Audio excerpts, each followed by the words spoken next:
All right, guys, we're back. 14 and under girls 9-ball final at the BEF Junior National Championships here in Quincy, Illinois at the Oakley Lindsay Center. Jordan Helfrey making a heck of a jump at only half of the 1-ball, and she's probably going to get some kind of reward for it. I mean, I know, well, the one's right next to the 9. Anything can happen. Anything can happen here. Welcome back, Mike. How you doing? I'm excited, man. Yeah. See two young players with a ton of promise and skill. And look at that shot there from Kennedy. It's not an easy combo at all. Did she just make a 3-ball combo? Yeah, she did. Okay. Like it was a hanger, too.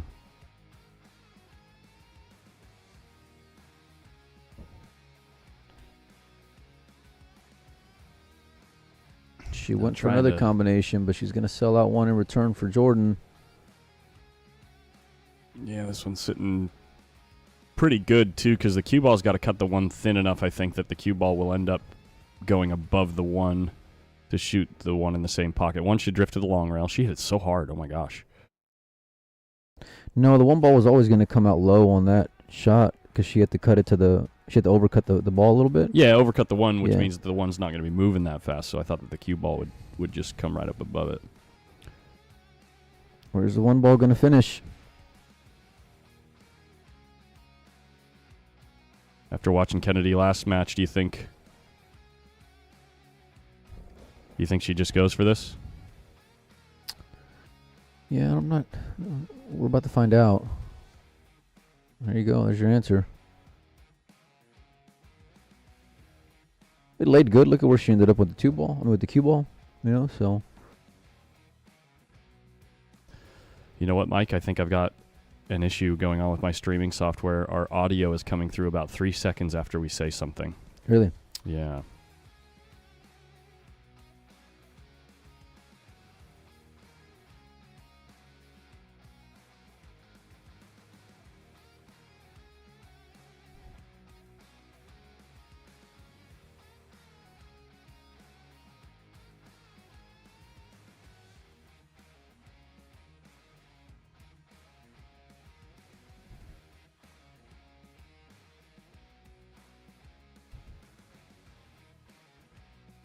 Going to be a tight fit there, but with the 4 ball sitting by the hole.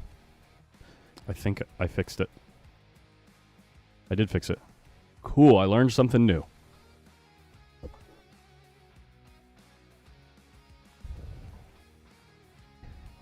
And Jordan tries to do the same.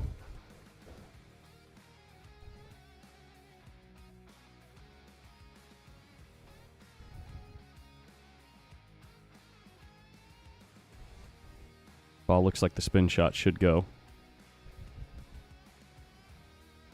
Don't want to hit it too hard, though, because the scratch is on if you go rail first into the 2 and spin into the 2, you know? It looks like the scratch is real close up table.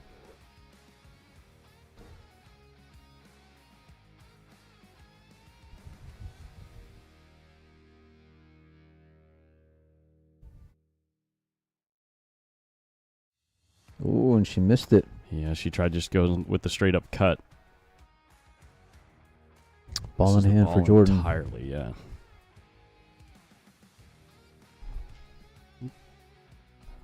See if we can get this camera to work. Here we go. Jordan. First ball in hand of the set.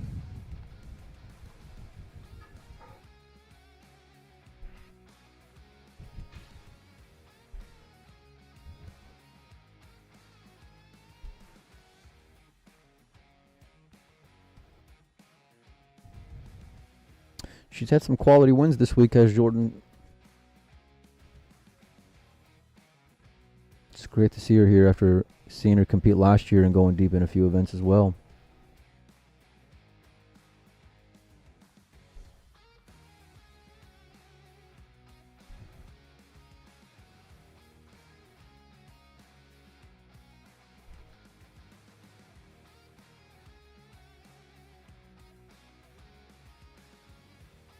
Great shot there.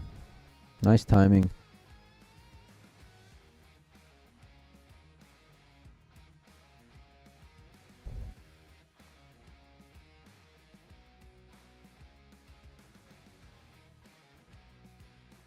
She made a really deep run last year, too, right? Mm-hmm. Yeah. Look at this cue ball. Great cue ball. Great use of the tangent line.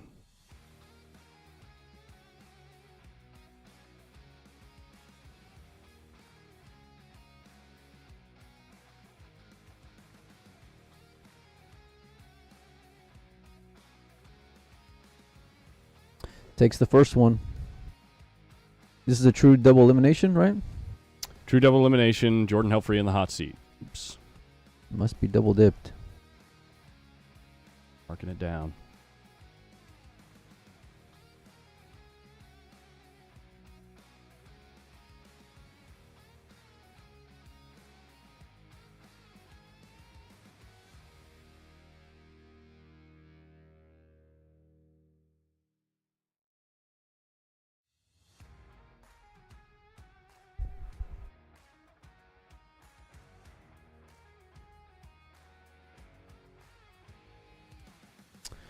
Not the best racks.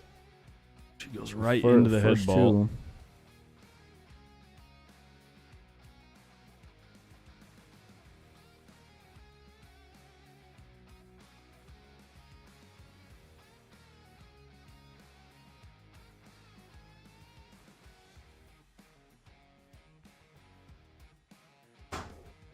Good Lord, Kennedy Dunn.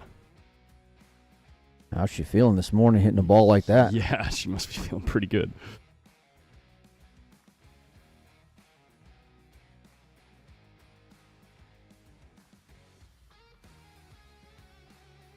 Runs into the 8 ball there. Good shot.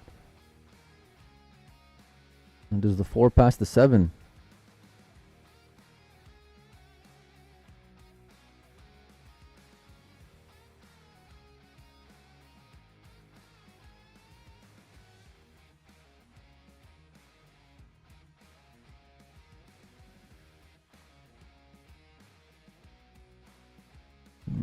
Drew that ball way back. I wonder if she's going to play. Wait a minute. Hold on.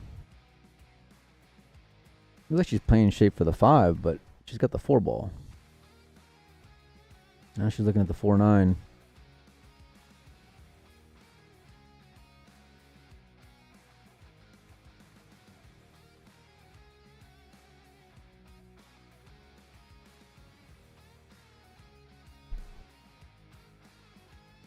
He went for it. Gonna sell out here. 5 balls on the table for Jordan. And a great opener.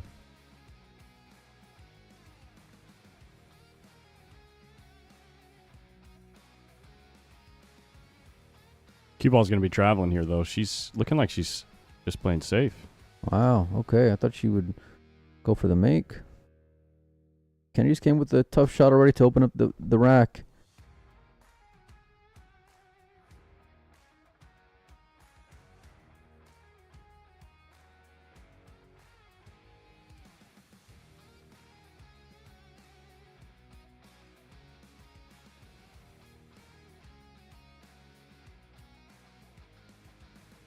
Overcut that one, though. Cross side sitting pretty good.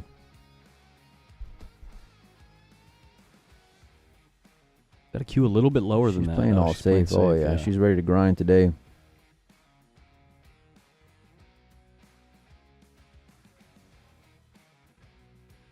Not looking to take very many chances, Jordan. I don't blame her.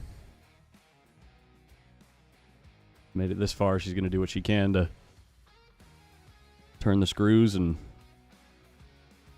hoist that medal. Hoist it.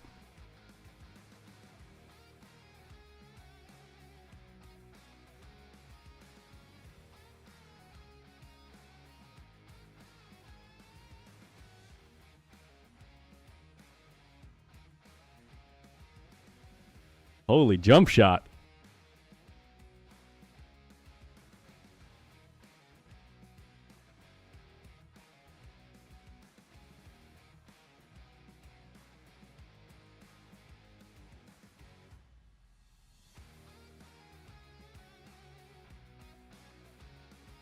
What's she going to get left with? Something good. Oh, she's looking at safe again. Look, she's looking at putting her underneath the 7 or something. Or the 6. Or maybe playing the 6 up table after the bank. There you go. That's the shot. Yeah, that. Or just run out. Yeah, that's the shot for the run out. I was gonna say something, but like before she shot it, before she walked down here and looked in the other direction, I thought she was looking at something to play safe.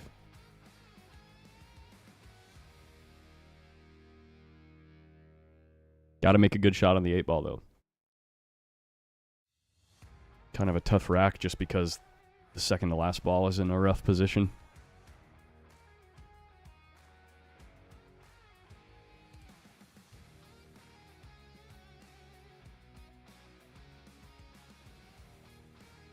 She hit that well.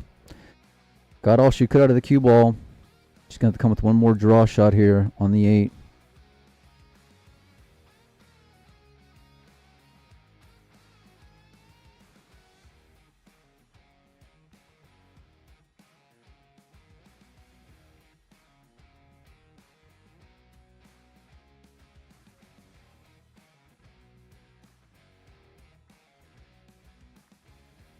Oh, she hit it great. And got the cue ball off the rail using the point. Wow. 9 ball on the side for a 2-0 lead. The hot seat is getting hotter, buddy. Yeah.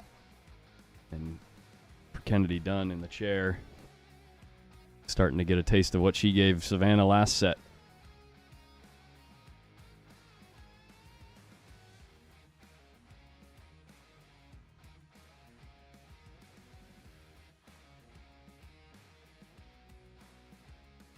Looks like she's from that neck of the woods, huh? Wisconsin?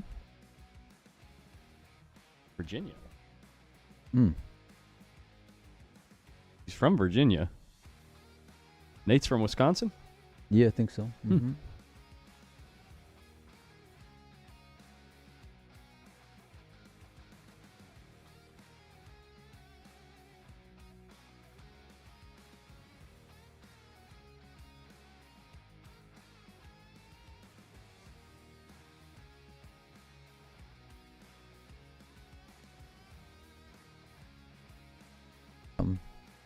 You were saying? What? Couldn't hear you. I didn't say anything. What are you talking about? Oh, did the divot get her? No, she's not behind the 4. There's a little gap there. But she definitely doesn't have an easy ball to pocket.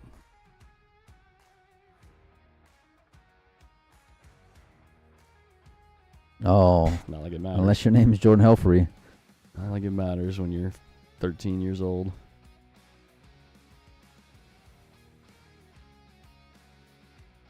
$12. Anyone in the chat know how old Jordan is? Caught it a little thick. Vermont, not Virginia. Dang, the other V one.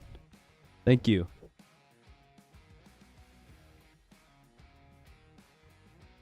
I knew it wasn't Rhode Island because we have Rhode Island on our list. The flags look kind of similar too, to be fair. You dogged it. That's all it is. I dog it all the time. It's terrible.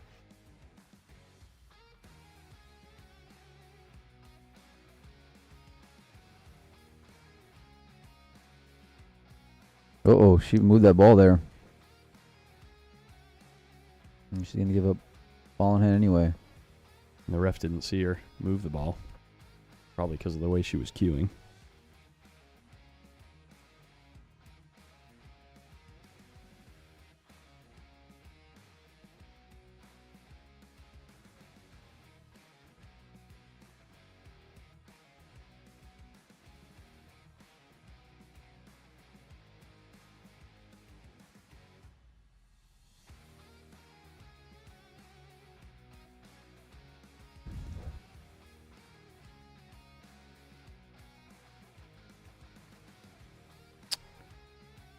Okay. Another opportunity for Jordan. Wasn't an easy shot in the side, but What I think you do, you thin the 4 towards the 6. Bring the cue ball all the way back down here. last time she tried to thin it with a little bit of distance, she cut the ball real thick. Kind of like that. I wouldn't call that thick. I'd call that a bank shot. Ah, okay. Makes a lot more sense, yeah. Yeah. Well, she wasn't off by much then.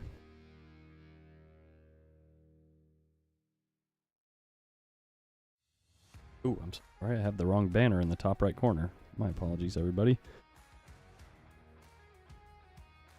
Especially Diamond Billiard Products. Oh. Title sponsor for this event.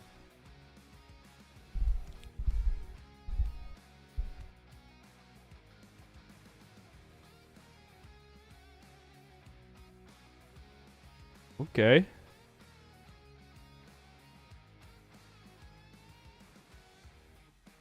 Just gonna have to hit this one good though. Tough transition here.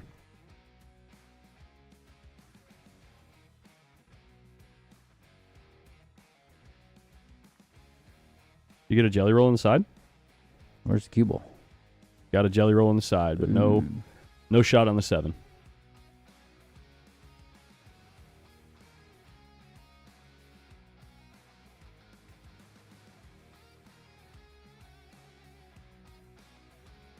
Tied up with the 8. Pretty good. Good Ball effort. underneath it. Oh, yeah. Wow, this is really good, actually. When you're playing safe on the ball that the opponent needs to hit, this is a pretty good outcome.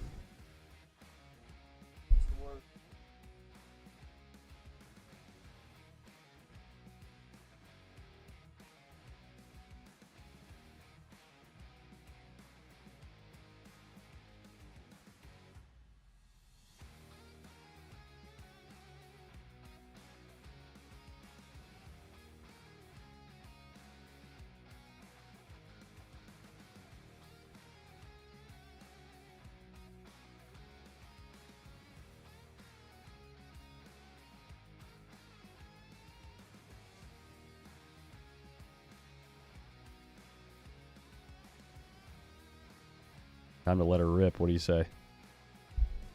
Cut this ball in. Oh. Drop. Sticking with that I conservative forgot approach.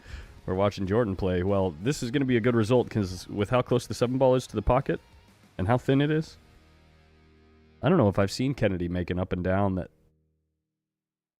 you know, with good speed with the ball on the short rail. This is going to be tough. She tries to slow roll it. No, I'm not a fan That's of never that going to one. work.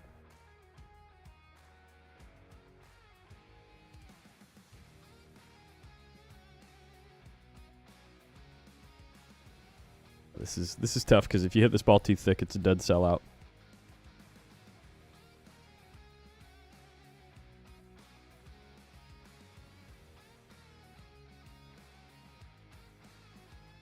Just like that. You just have to focus on hitting that ball as thin as possible.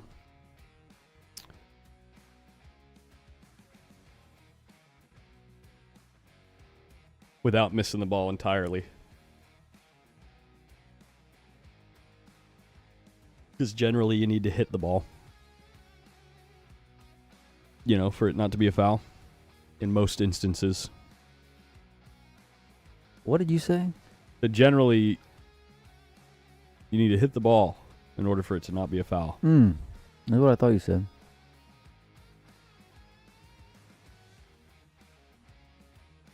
Jordan Helfrey. She's just doing what she has to do.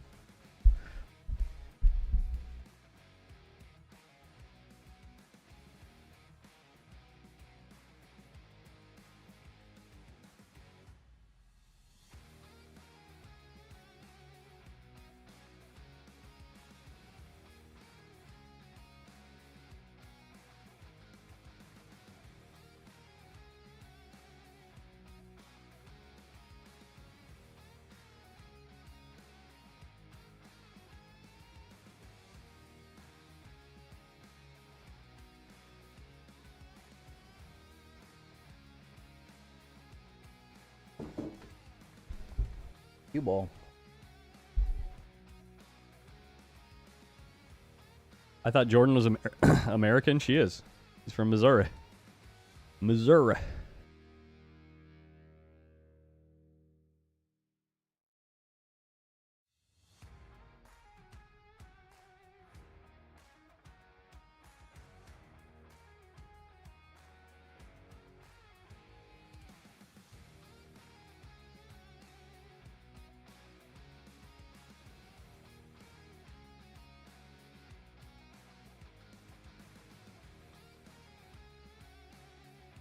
Or Utah? Is she from Utah? Oh, no. Oh, no.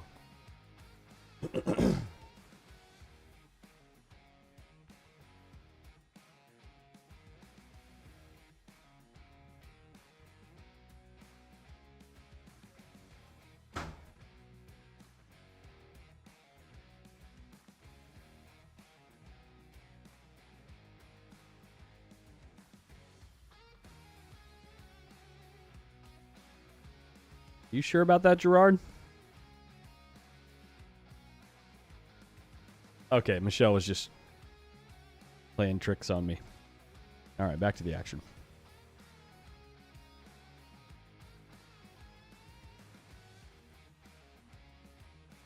I like drawing the rock right here. He went for the punch shot. It's going to leave her pretty steep on this 6-ball.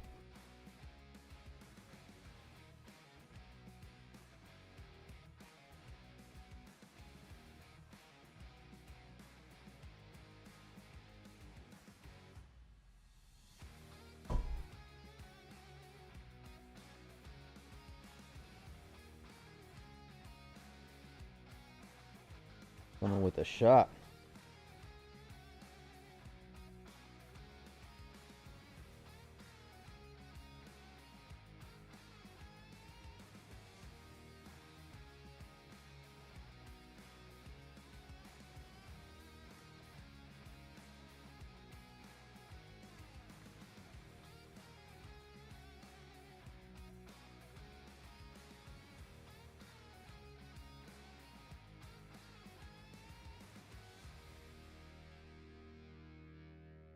Yeah, Jordan is she's showing that she can be a competitor in any of these events here today, for the finals. Is she still in the bracket for the 18U? No, she lost to Sophia Mast.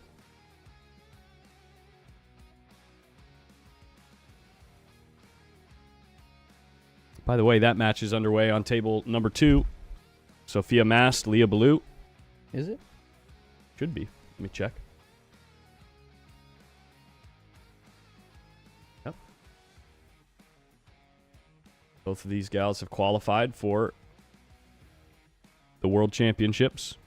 They're playing for a spot in the finals. If you win the spot in the finals, they have the winner of the bracket gets airfare to New Zealand for the World Championships. Was it just the winner or all four, I thought?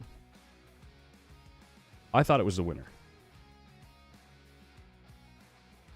For all 4, that's 12 kids.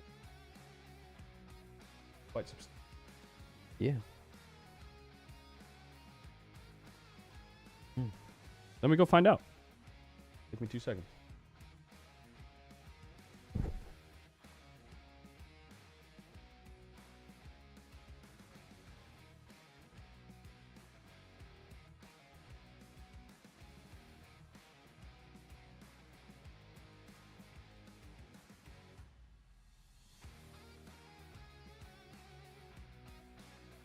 Four and 8 are in a tough spot there. Got a 3 to be able to get to it though.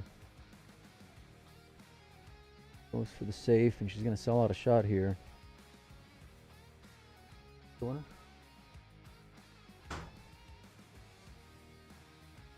Yep, just the winner of each event. Speaking of winners, you know who won that debate? What? This guy. What was the debate? Whether it was just the winner or all 4. Oh. Congratulations. Thank you. Mm-hmm. Thank you very much. I feel like I won my own world championship just now. Oh, look how she thinned that ball. Puts it right on the rail in front of the side pocket. That is a tough, tough spot to be in.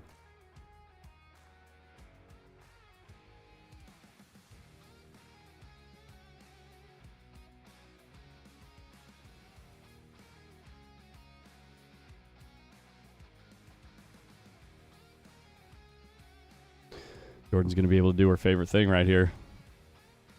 Pocket balls. Who doesn't like pocketing a ball? It just feels so... It's just so satisfying, you know? Look at this. Does she have enough angle to come down for the 4 ball? Oh, 100%. 100%.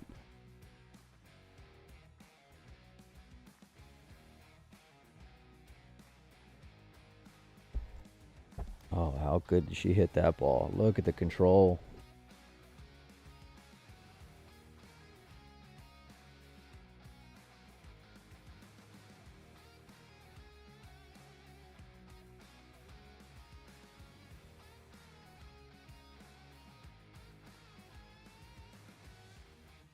Great shot on the 4 as well.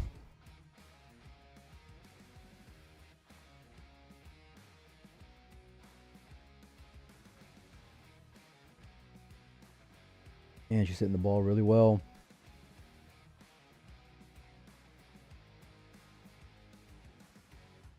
Got this like quiet confidence about her.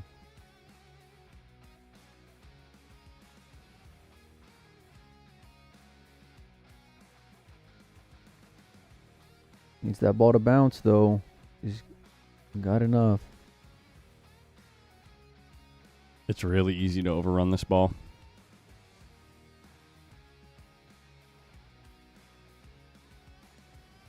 She's coming so sharply across the shot line.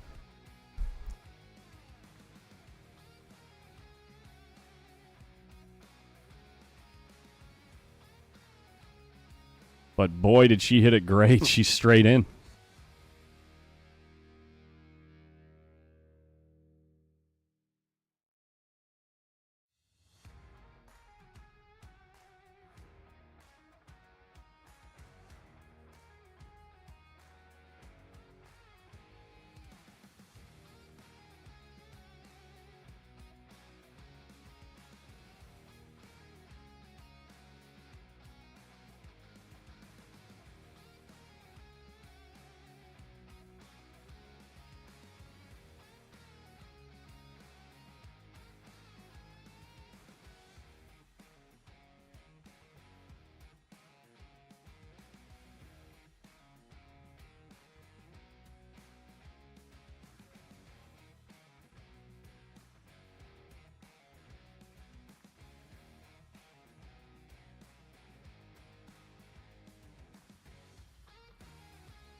Closer. Getting closer. Decent cue ball. She's got a easy kick for an escape, though, Kennedy. Really don't want to disturb that 2 ball, though. No. Decent hit. Now, Pretty good. yeah, Jordan's going to play safe again. Now's the time to try to lay up on the 5, maybe, if it's possible, to just kind of roll up in Nudge there. him a little bit. Yeah, just to kind of develop things and get safe. He goes all the way up table. What a distance.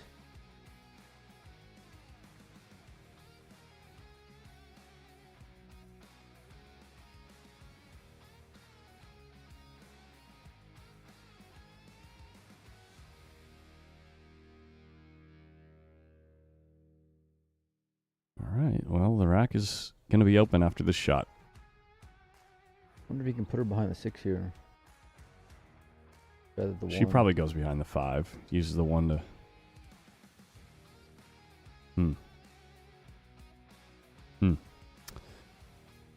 Tried to go behind the 6.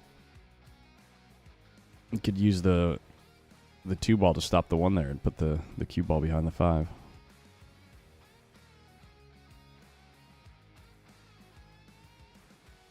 Good shot. Nice full stroke there.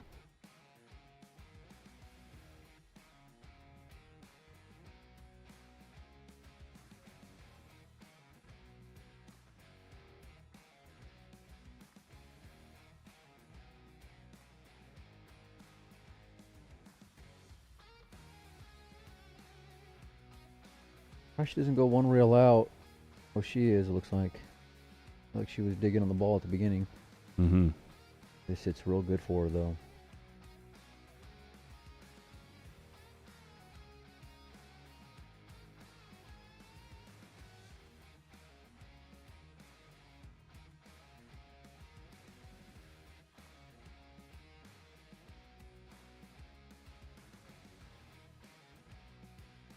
here we go. It's the meat potatoes of this Rat Collins, and this is not easy by any means. Yeah.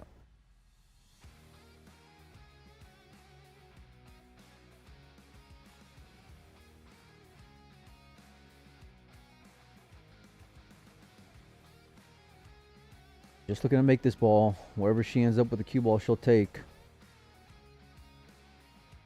My ball off the rail. Thinned it in. What a nice shot there from Jordan. Gets great position here for the 6. And she hit that ball good. Really nice spot on the 5. All about the shape on the 7 now. Oh, and she left the 6 up. He was kind of quick to the trigger there.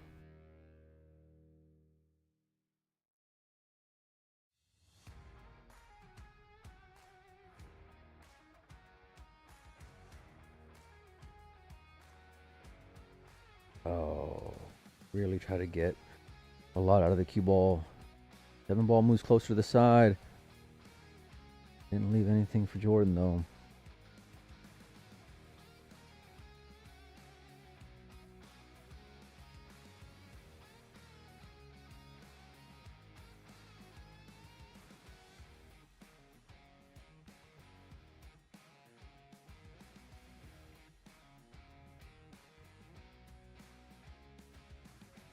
Ooh, that's going to be a foul. All right, well. Kennedy with a solid chance here.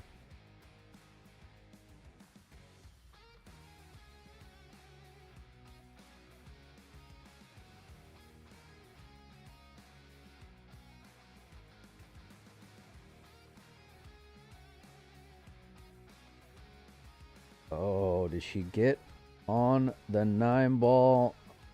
Tell me she's got an angle here to make the 7. Oh, man, this is... Oh, she does not. She's having a mess, say it. Oh, boy. Well, she's not giving a ball in hand. But that was a big opportunity there. Especially looking to keep Jordan off the hill.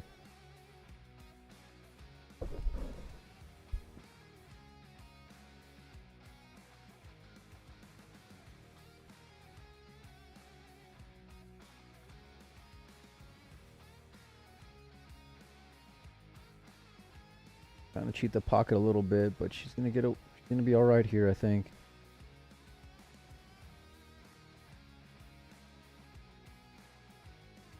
Kennedy's got to lay down a good safe here. Oh, she just went all out for the make, and she's gonna leave it up by the hole. Can't say I blame her for going for it.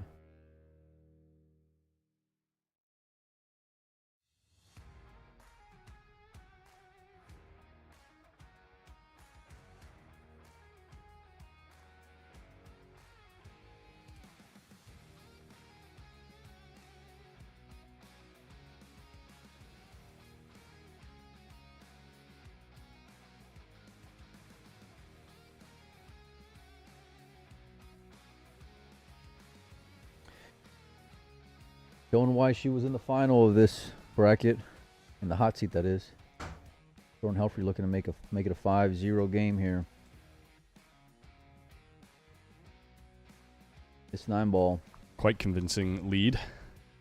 Wait, is that it? What? Oh, so he must have slept one rack at the beginning. No, she updated it to 1-0 right after the first rack. So maybe in the middle when we were talking or something. I apologize to everybody, but...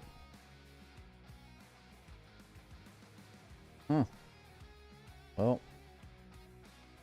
6-0 in a final. The chat's probably telling me it was 5-0 at some point. Batman won.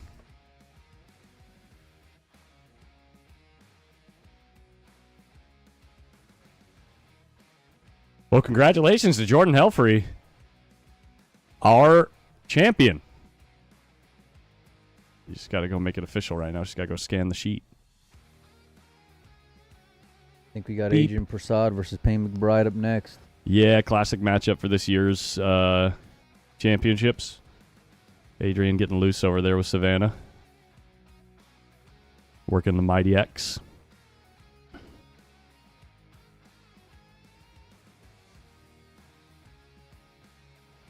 Trying to see how many they can go back and forth. They could probably do that forever. Like, seriously, they could probably do it without missing forever. This cue ball stops dead every time. No. Adrian's got to cheat the pocket now. Excuse us. I think we got our next match is at 11:30. Oh no, Adrian hit it bad. Now Savannah's got to cheat the pocket. You can cheat the pocket from here to stop the cue ball. There you go. Yeah, is our next matchup 11:30 then?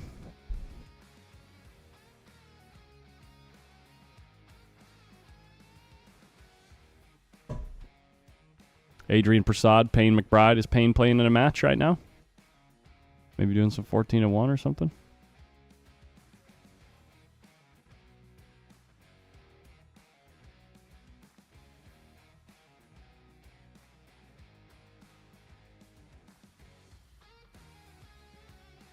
I would think we should just play it. If they're both available, we should see if they can just play.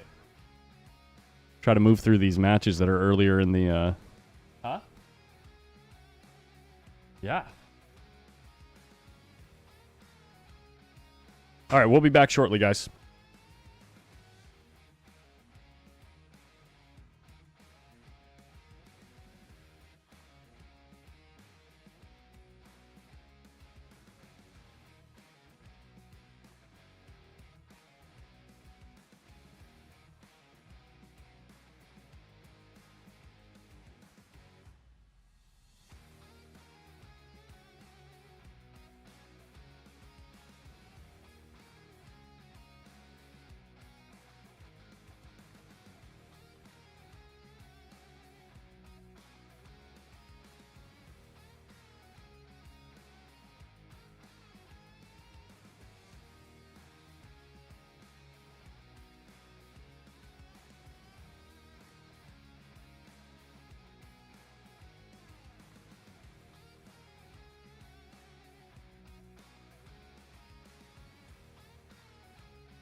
I don't believe these players have lagged yet. I think Adrian was just looking for maybe an opportunity to have the ref rack for him so we can get one practice break. I'm not sure.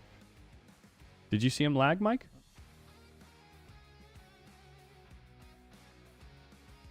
Oh, thank you. Yeah.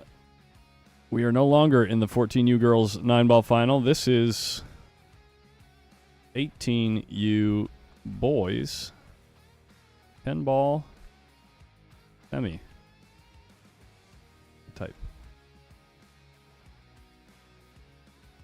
Boom.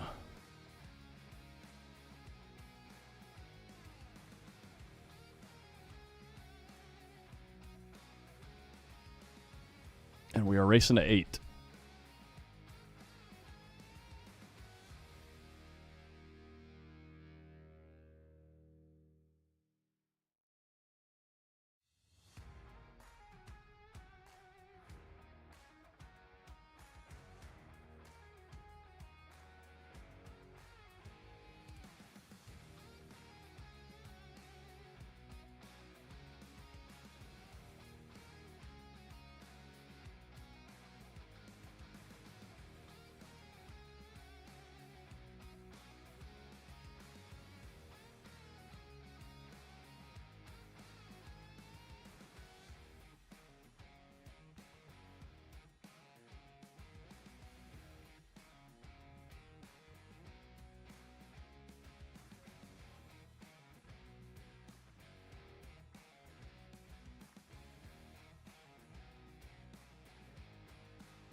All right, this is rack number 1 of the semifinal for the boys 18 and under 10 ball between two heavy hitters in this bracket, Payne McBride and Adrian Prasad.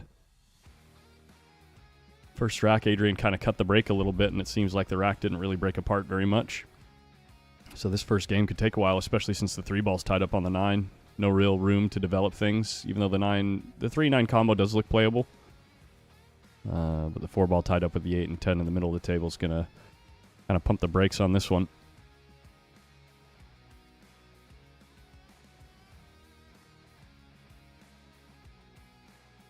I had to change the banner in the top right because we're playing 10 ball now.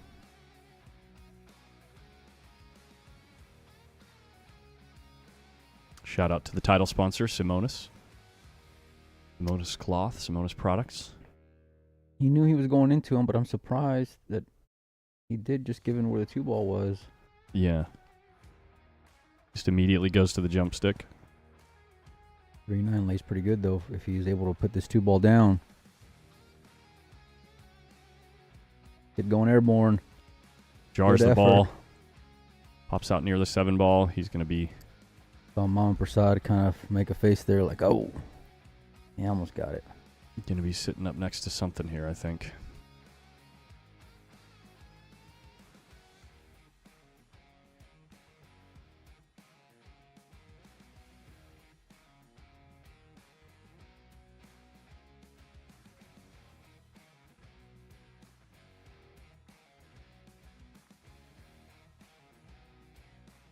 Called the bank just in case. It looks like he's sending the cue ball at the 3, maybe? A lot of balls to get behind, though, with even the 4-10 over there. Oh, he hit that real controlled. Didn't quite open up the 3. It does go in the side and the corner now, but he kind of still made it pretty worse than tight. what it was. Adrian's called the side pocket. It looks like he's going to be twisting this one a bit. No natural kick. He might go long here. Oh, wow. He shortened it up. Look, he made the ball. Oh, my gosh. I can't believe how close that ball was to going in the pocket, and now Payne McBride's going to pull out his jump stick.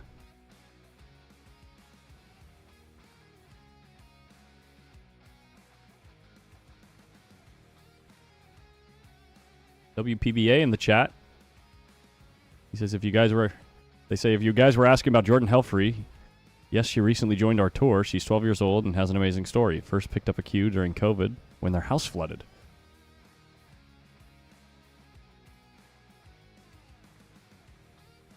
Good morning, Shannon.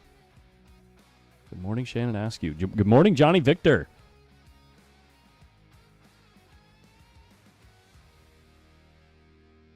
This is for a spot in the finals, right?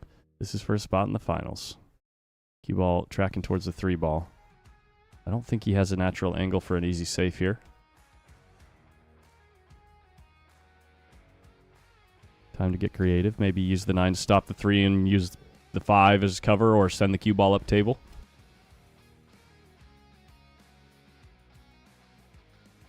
Would be unlucky if the 9 ball banked to the top right corner if you have to play a safe with speed. Let's see what happens. Good morning, Lee McBride. Says, good morning to the postman. Oh, no. Oh, the natural safe was there. Wow. I was surprised he took that long, considering how it laid. He's going to come 3 rails behind the 3.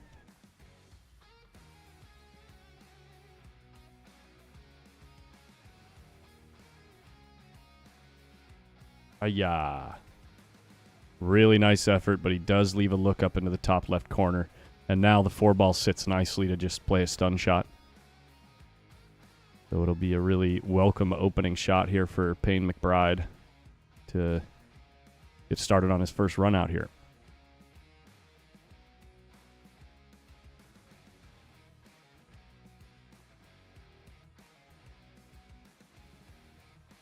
Yeah, only real issue here is going to be that 6 ball, it looks like. He's cueing this low. I'm surprised he doesn't just follow this ball through and then play the 4 in the bottom left. I think he wants to get close to the 4.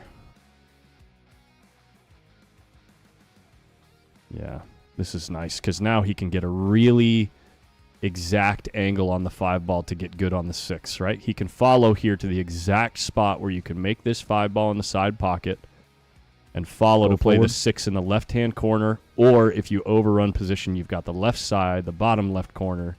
You know, a lot of good things can happen if you get in a good spot on this 5 ball.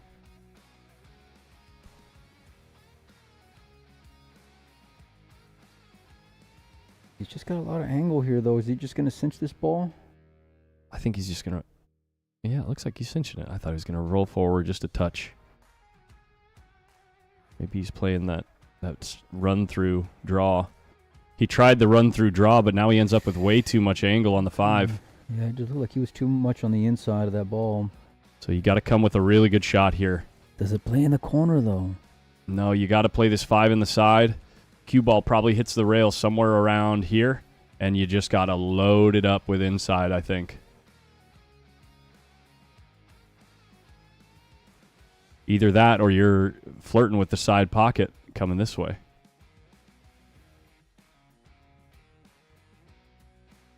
You think the 5 goes in the corner? How do you get to the 6 if you shoot this in the corner? He's playing it in the corner.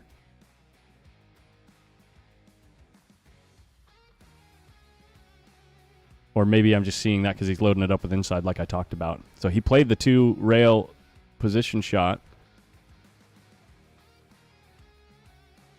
Nice shot to get the ball pocketed, but now got to come with either a hero shot or a really nice safety to lay him up behind the 9 ball, I think. If you can find the cut that puts the tangent line. I think he's playing this 2-way, Collins. Yeah. Tucking the cue ball and banking the 6 in the left.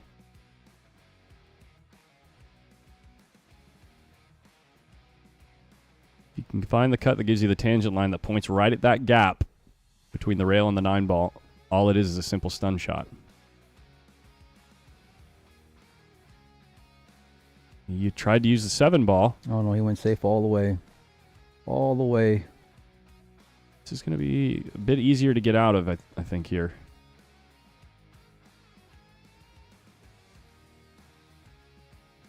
Adrian checking the center line to try to find the parallel shift here. He's going to take this line, shift parallel to the cue ball. He went a little bit outside of it so he could spin the ball. Once again, calling the side pocket and barely missing the ball. Guess he got an angle to make the 6 now. Will it pass the 9 ball? Looks like it does. Clearly. Good effort, though, from Adrian. Good standard so far from both boys. Nice tactical exchange. Payne looks like he's going to get the better of it.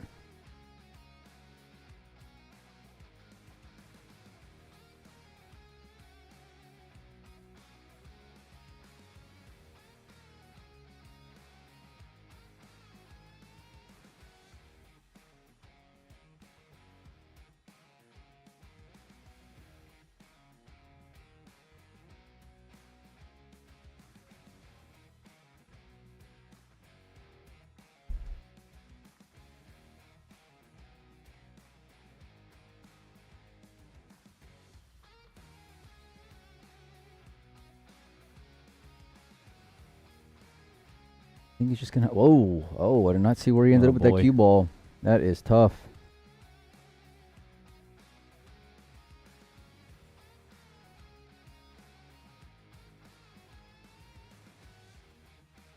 Just about the worst spot you can be on the table here. Just got to float this in.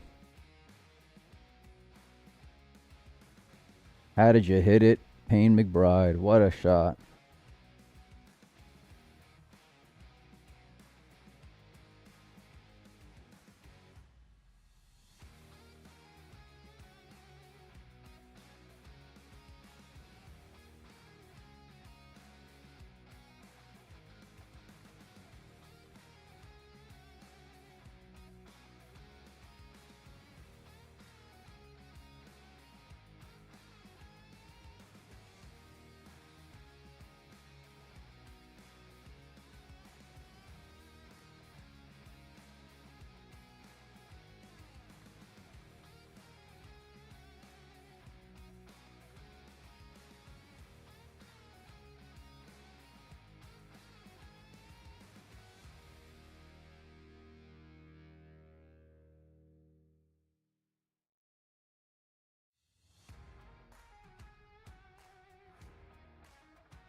Mike was just coming with some gems, and I didn't realize that I muted the mic. I was just talking and talking and talking.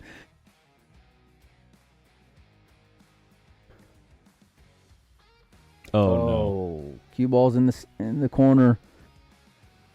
Rack's gonna go to Payne here in a little bit. Race to 8. This is for a spot in the finals. 18 and under boys, 10 ball. Single elimination from here.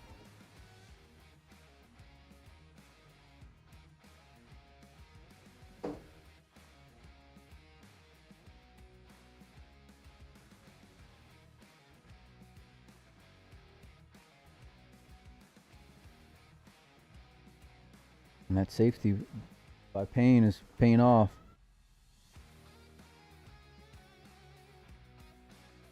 Some might say it's paying off.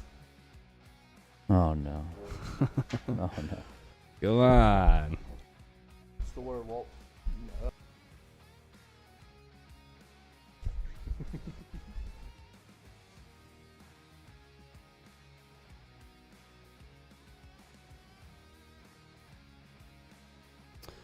Easy peasy.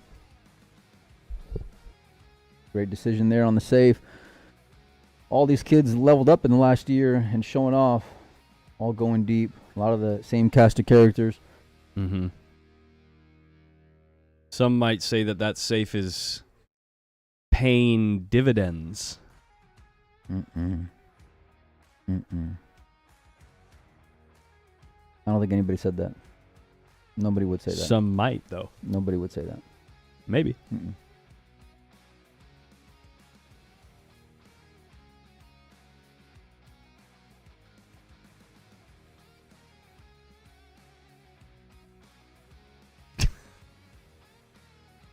WPVA in the chat just crying. Oh no.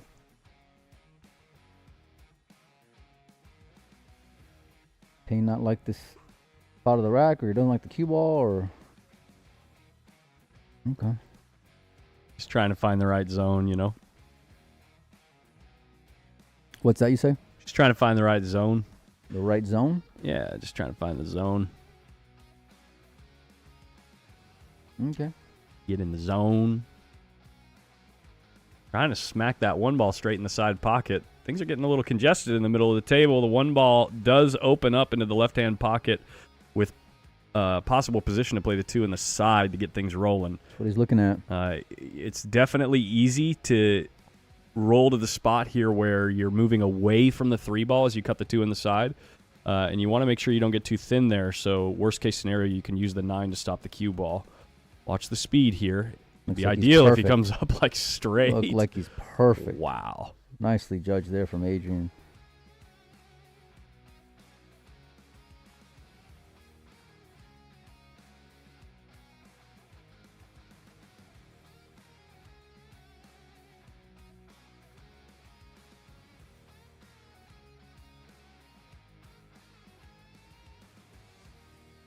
It's got a good rhythm to him. Yeah.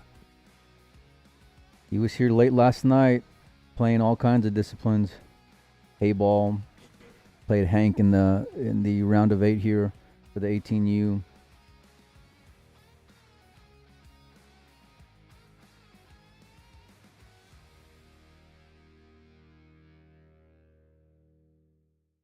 Trying to keep things nice and tidy on this 5 ball.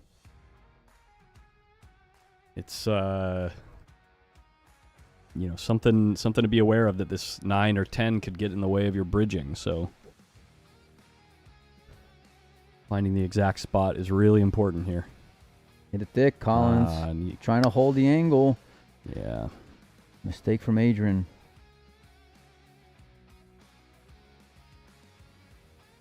Now can Payne just flick this a little outside and get good on the 5 here?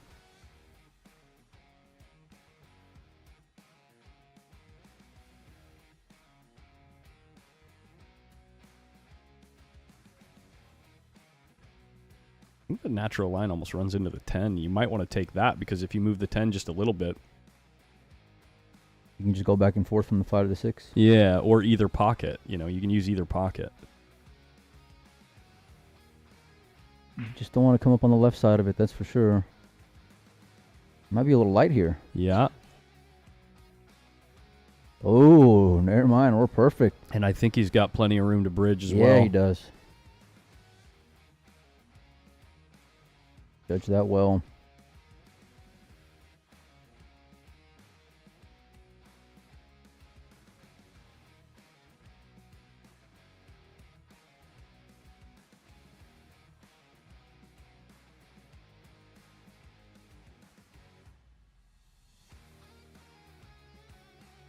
Coming off one rail, playing back in the same spot here.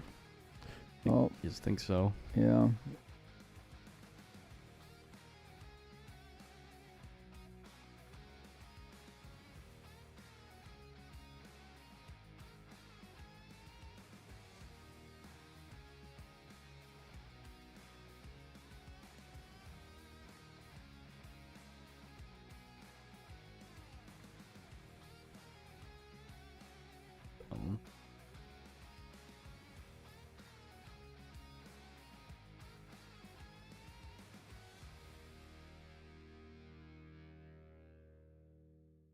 Look at the 10 ball.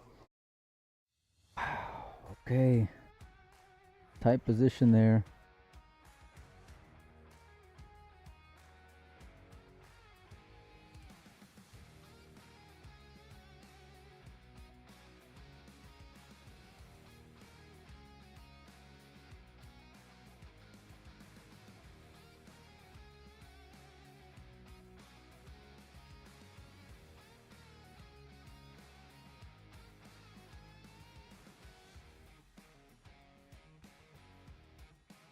Oh, by the way, guys, we got a heck of a final taking place right now on table number 2. We have Sophia Mast and Savannah Easton playing the 18 and under girls 10-ball finals. I'm going to go sweat that one.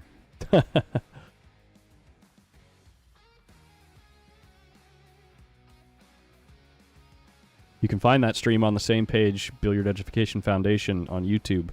But we have a second stream that's labeled Table 2. So check it out.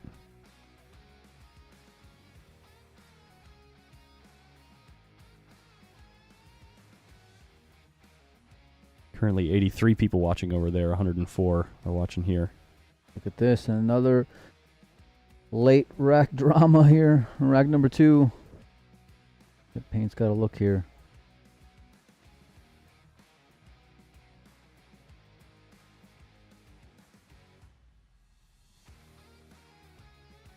By the way, make sure you click the subscribe button, guys. I think we're almost to 500 subscribers, which is the goal for this event, for this channel. 495 currently. If we could smash that goal, that would be fantastic.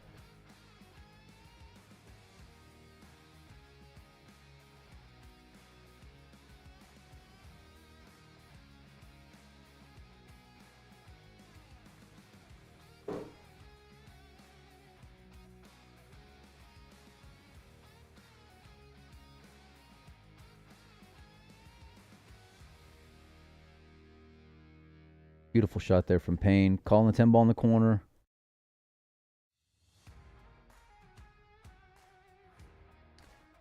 The hard work is done.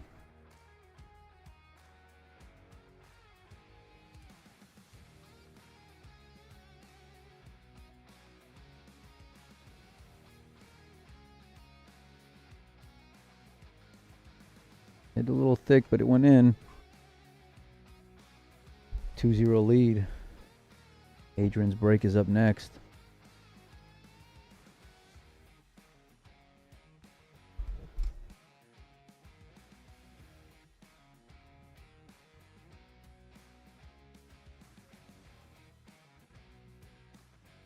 A little pouty lip coming out from the kid.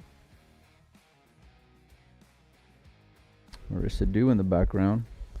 And Tiffany Tang.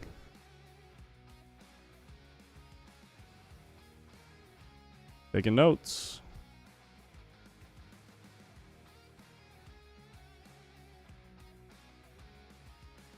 Oh, I guess we can't watch from this camera, huh?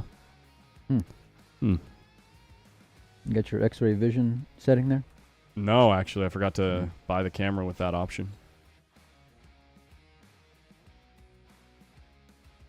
It's a good idea for next time, though, Mike. Mm-hmm.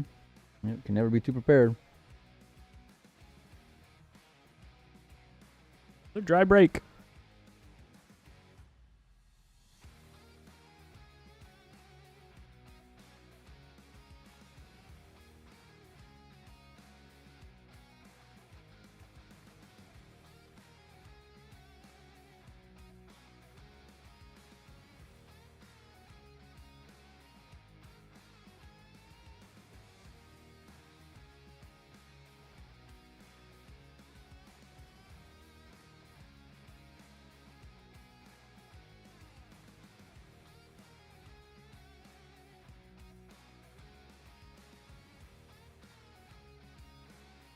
What a shot there from Payne McBride. Stopping the rock behind the 3-ball. Real nice. Little stick there.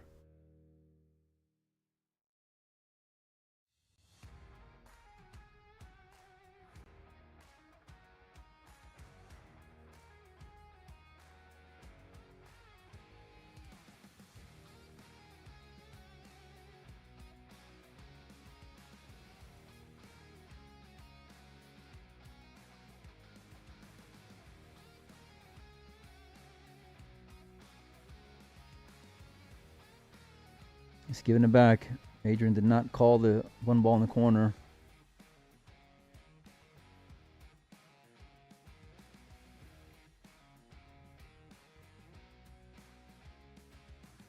Adrian jumps the ball real well. He should be threatening here. And he was way off. That was his cue ball, though. Ooh, he's going to sell out a look.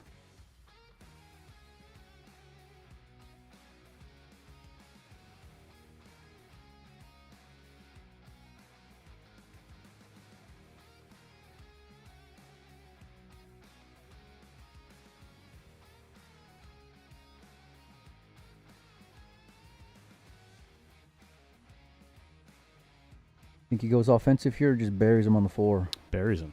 No question.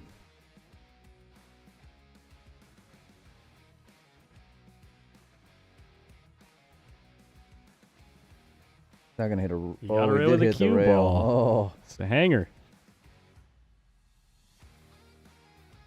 I think he was going to get there.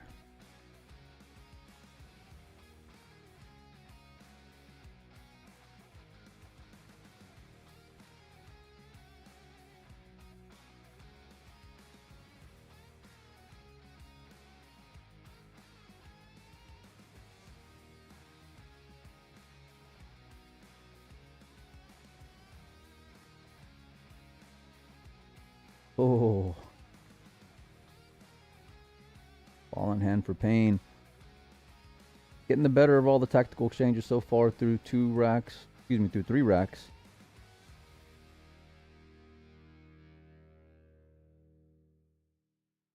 4-6 is going to be the only potential issue, but the combination lays real good. 7 ball is also kind of in a funny spot.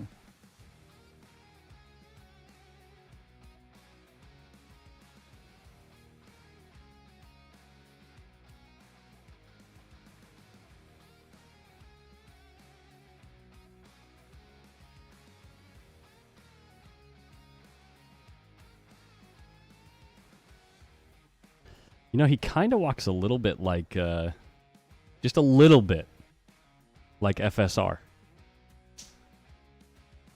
I mean, FSR, you know, kind of runs around the table sometimes, but he's got that same kind of like sway in his strut, you know, with the arm swing. You know what I'm talking about. Sure.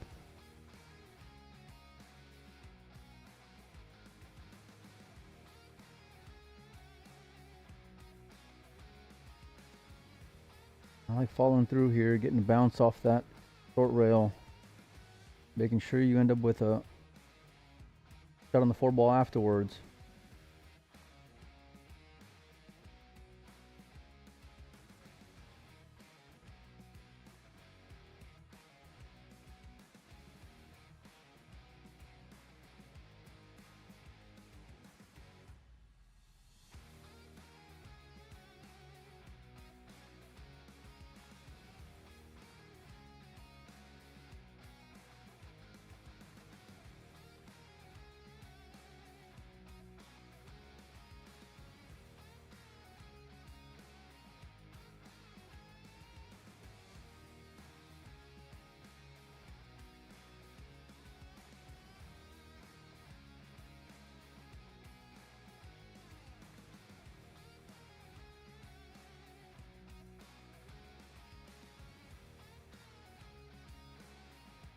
Not out of the woods yet. Cue ball's going away from the 7 ball. Gonna have to land in the gap here to get the 7 in the corner. Wonder if he can hold it.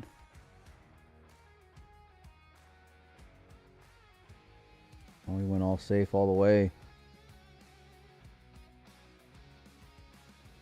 Kid's looking to squeeze.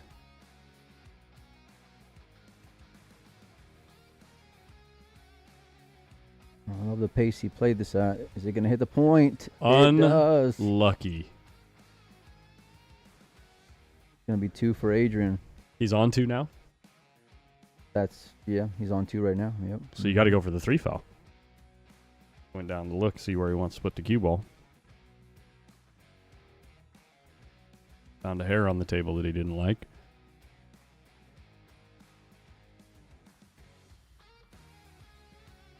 Yep, that's the way you want to send it.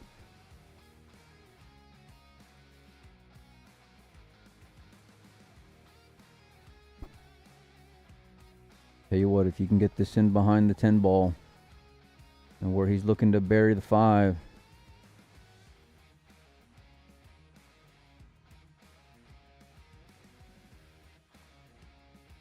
What's up, Caleb? Patrick Odell, good to see you.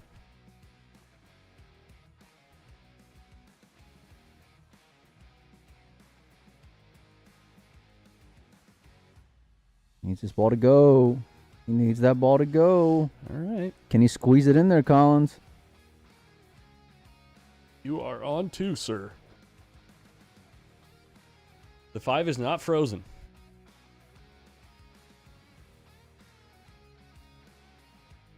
Good hit. About a sellout. No. Cue ball came low enough? Yeah, you can still cut this ball in. Get things started.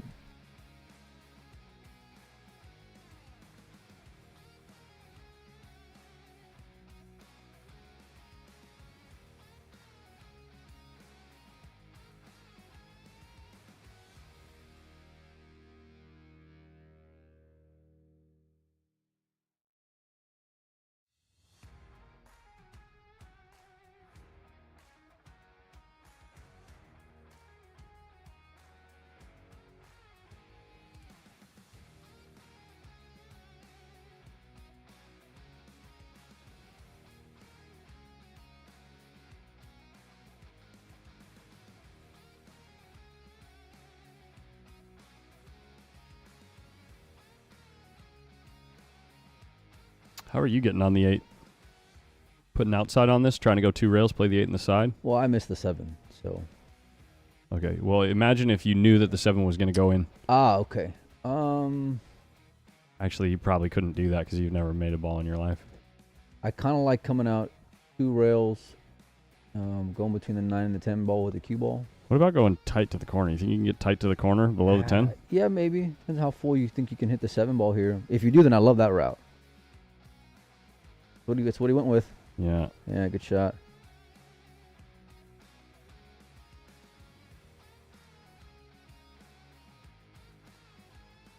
Just got to imagine that you won't miss the ball. I mean, it's definitely just your imagination. But what was that now? I wasn't paying attention to you. In the same way that I would imagine that you might listen to me for once, you would have to imagine that you would make the 7 ball because it's just your imagination that would happen. I mean, that's the only... In your dreams. Yeah, it's the only chance I have. But you can get played. I'm a player. I'm a player.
have a 3-0 lead.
Changing his break here. He came from the side, just like Adrian did in his first break. And hit this head on.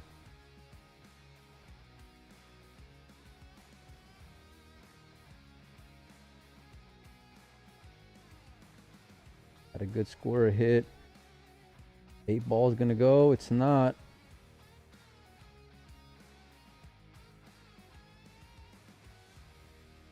Not an easy opener, though. He's looking to thin this ball all the way down. Ooh, likes playing the combination. I'm sorry, the bank instead. I kind of like it. I think the pocket play's pretty big here. How did you hit it, Adrian? Oh, he was looking to come off the 8 ball, but good thing it didn't go in, given where the cue ball ended up.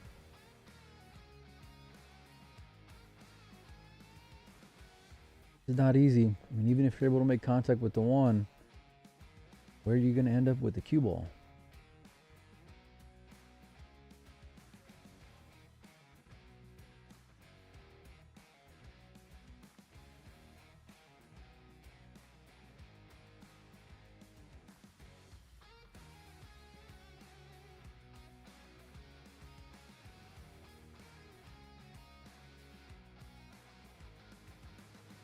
Oh, look at this. He's looking just to muddy this up.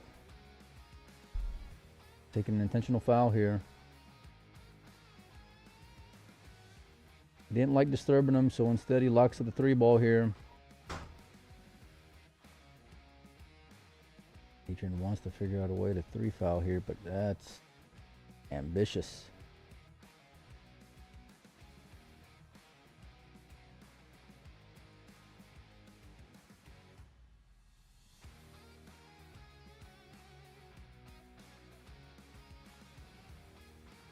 Tough to tell with the body language.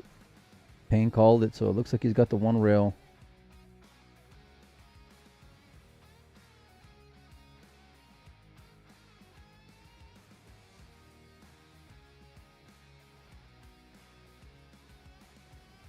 Gonna be 2.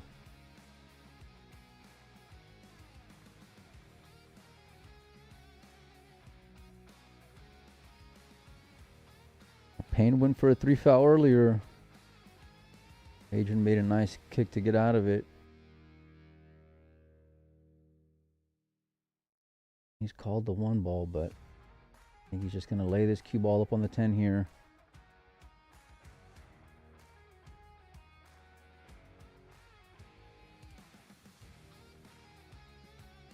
Oh, that's a mistake.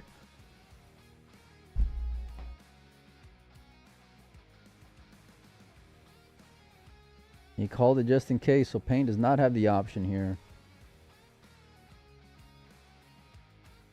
Kind of surprised he hit it at that speed.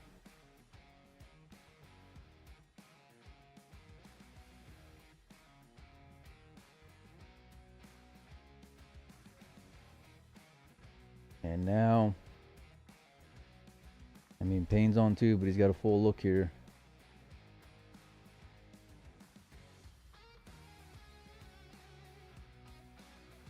That's a big opportunity for Adrian.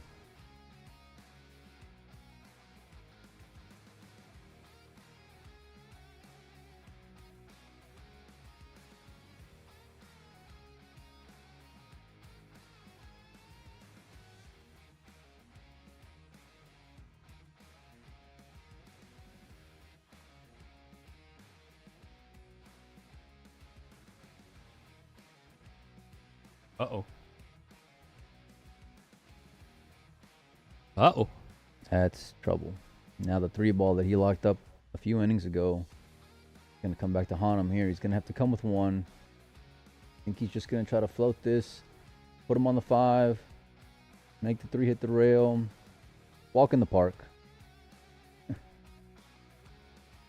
think he's letting out his stroke. He called the bank, so he must. It's up to see if he can even hit this 3-ball without moving the 5 up.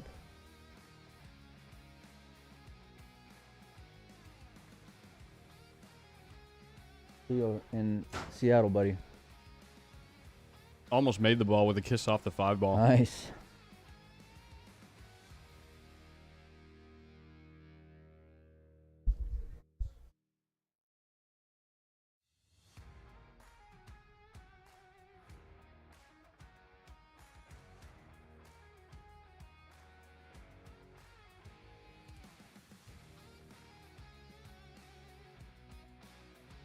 Still going to whip this cue ball around here. What? Adrian, sure no stranger to using the whole table. He's got that rotation stroke, that's for sure. Doesn't mind using it. Looking to draw this ball back here. Play the 6 in the corner. Kept the cue ball off the cushion. Great shot there from Adrian. He's got some rhythm back now. He's got to start chipping away at this deficit if he wants to get back in this match. They're racing to 8. Can he draw this back again to play the 7 in the lower left? I think he's got enough angle. It just depends if he wants to go that route, which he just stuns it out of there. God. What a shot.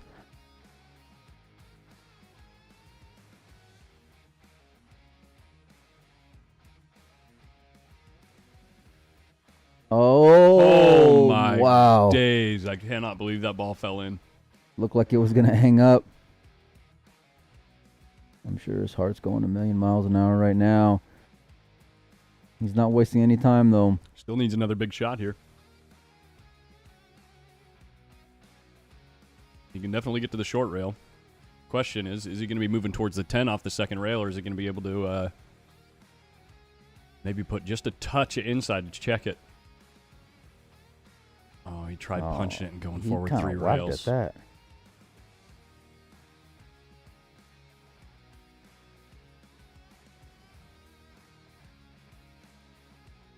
Kind of slumped in his chair over there.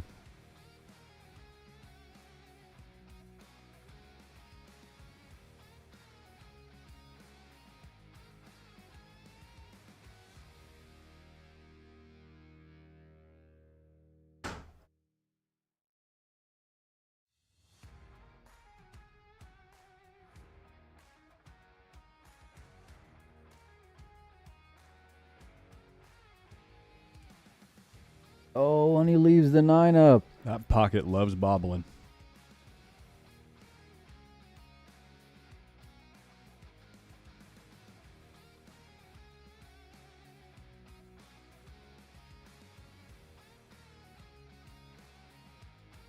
And Adrian Prasad thought he was going to lose this one after missing the 9. On the board. This 10 ball for a 3-1 match.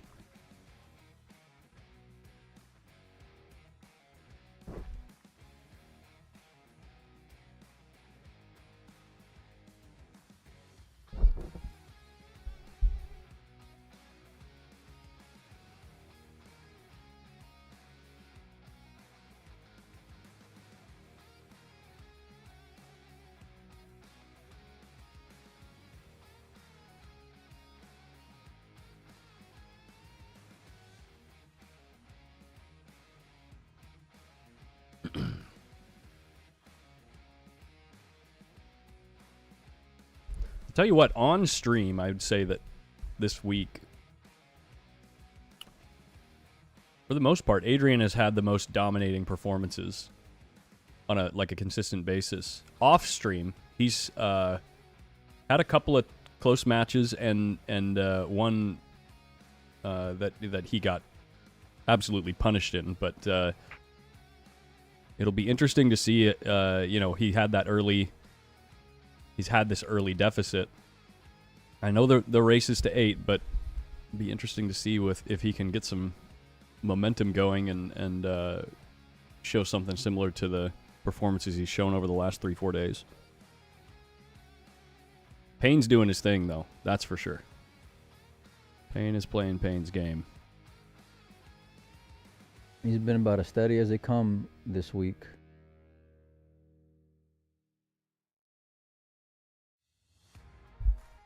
Adrian decided to go head up with the break just like Payne did on his last one. Unlike Payne's, it came up dry.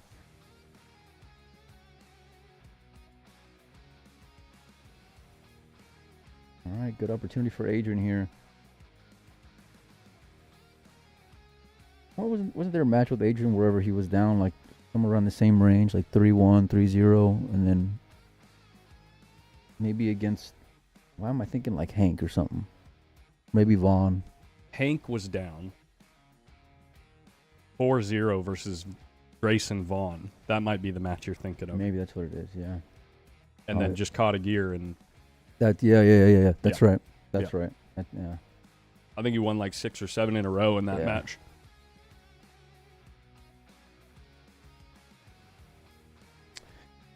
Yeah, he came up real short there.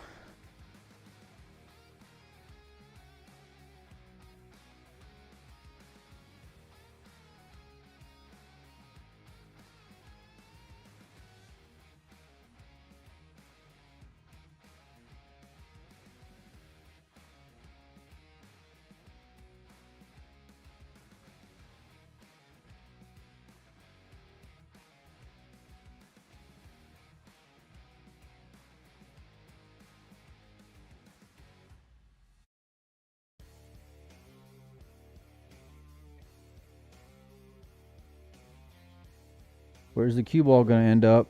Oh, it's just held with the 8 ball. Great shot from Payne.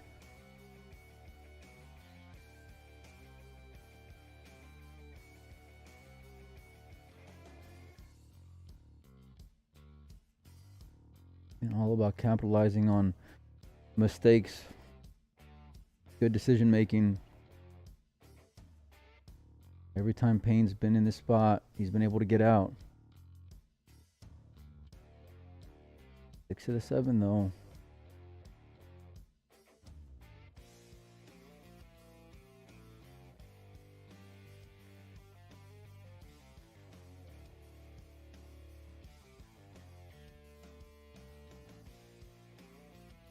You think you play the combo on the 7? With the 9 sitting where it's at? Yeah, I think I'd rather do that than try to do too much. You know, getting too cute on the 7 ball. Unless you get like a really nice angle on the 6 where you can like I think like it'd be float tough down to score between the the 5 9 ball and is. 10, but Yeah. Gonna keep it simple.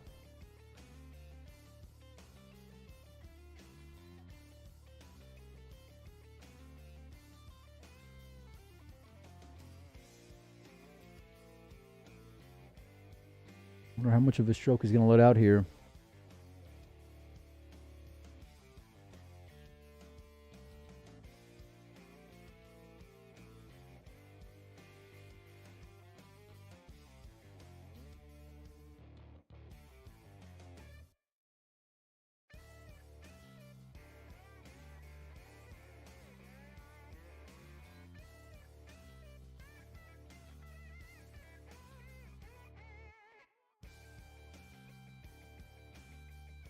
I like this because if the if the 7 clips the rail first, It's good. You're still good. you're still good because Yeah, the cue ball's going to drift over to the right and Yeah. you'll still have a shot on it. Yeah. Pocket plays real big right here.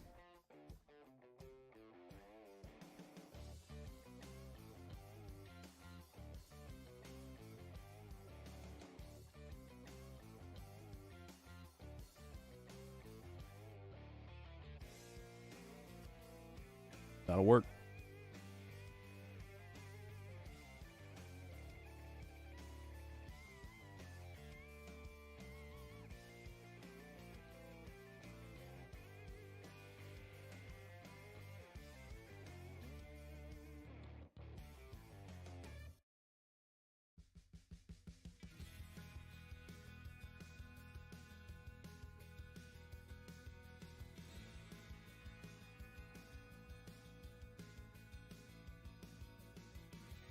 What's the score with Sophie and Savannah? Let's find out.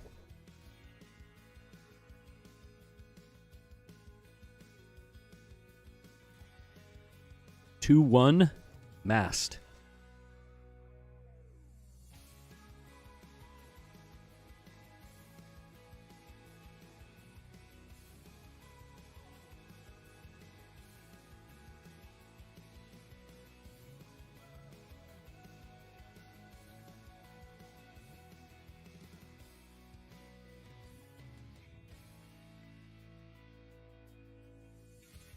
Little update, match between Brady DeVerna and Caden Hillman goes Caden Hillman's way. He is our final qualifier for World Championships out of the 16 and under bracket.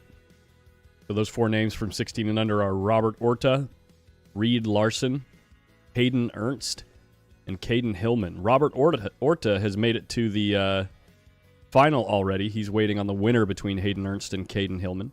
That's actually a rematch, isn't it? Hayden Ernst, Caden Hillman. They just played a 9-ball final, right? I think so, yeah. Last night. Mm-hmm.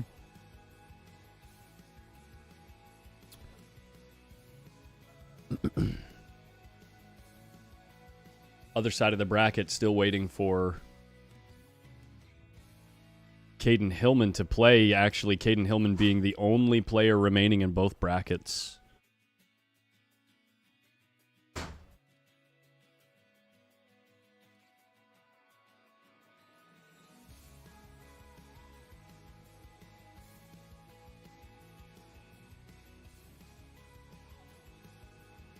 Like we're having a player break. I'll be right back. We're going to mute the mics.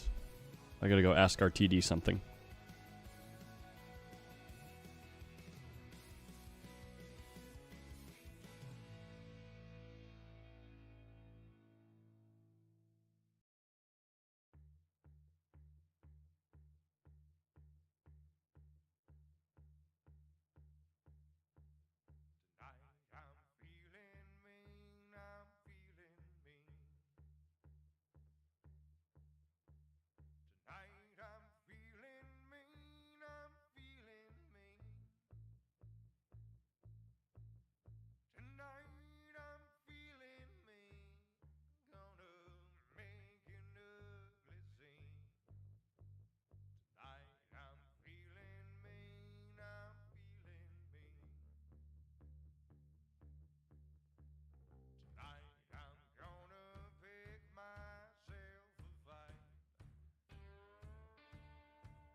Is cue ball low enough?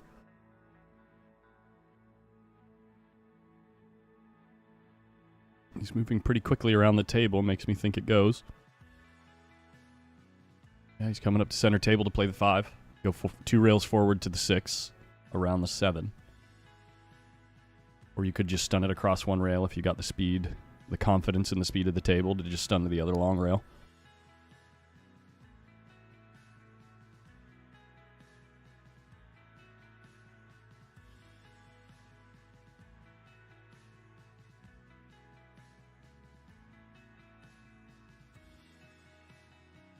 I like that way. Nice. A little straight, though. Maybe just pull the cue ball back maybe 3 inches. Pretty fortunate that the 7 ball's so close to the 6. Ending up straight in like this. And I'm not so sure he has an angle where he can play the 8 in the side. Well, apparently he does. Yeah, I think you can just roll up here.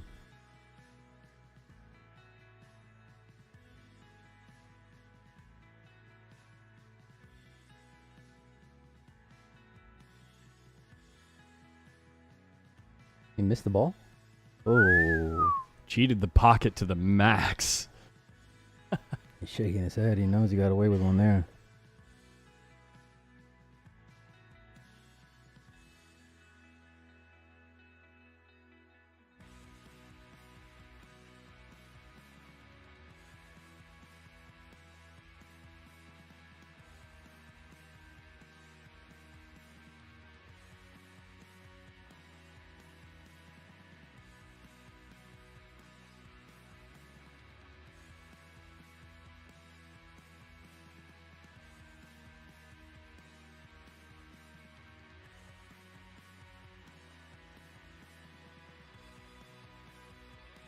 Well, when Adrian was warming up, he shot a shot like this at about 100 miles an hour. Sent the cue ball 4 or 5 rails. We'll see if he's still feeling so confident.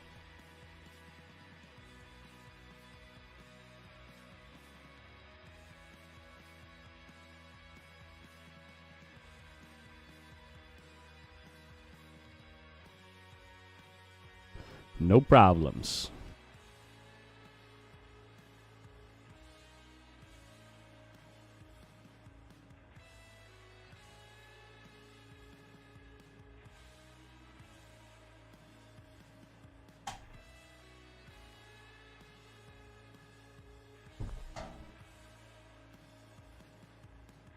Look at that logo on his sleeve. Did you see that? Yeah, that Prentice one looks real good. No, I was talking about the other sleeve. No. You didn't see it? I'll get a nice tight close-up when we go Puro basura. when we go to the break. Make sure you can see it because you're struggling to see it, I guess.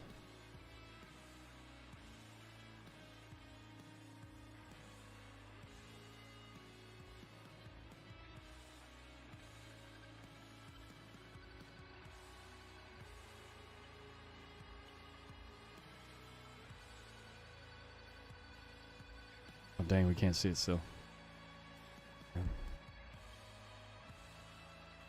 That one part of the sleeve that no one ever looks at, pays attention to. Okay, dude.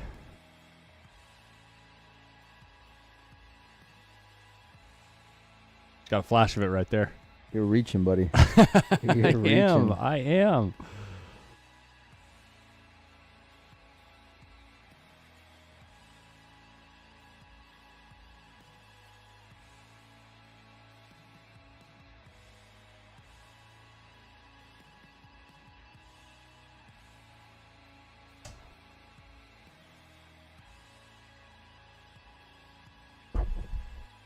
So then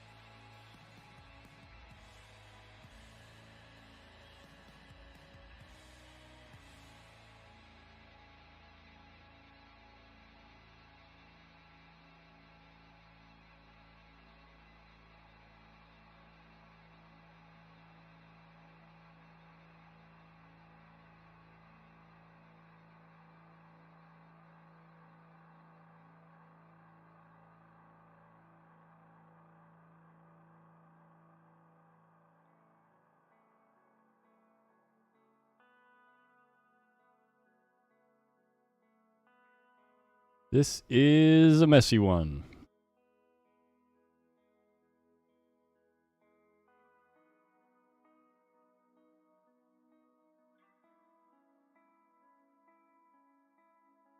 I don't know. Close. I don't know if that was a good hit or not.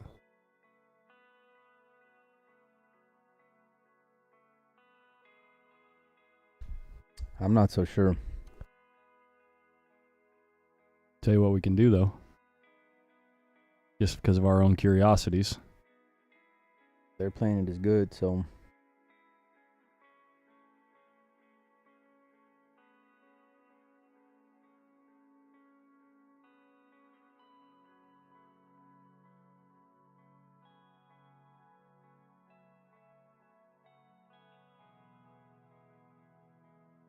Spence is killing me, buddy.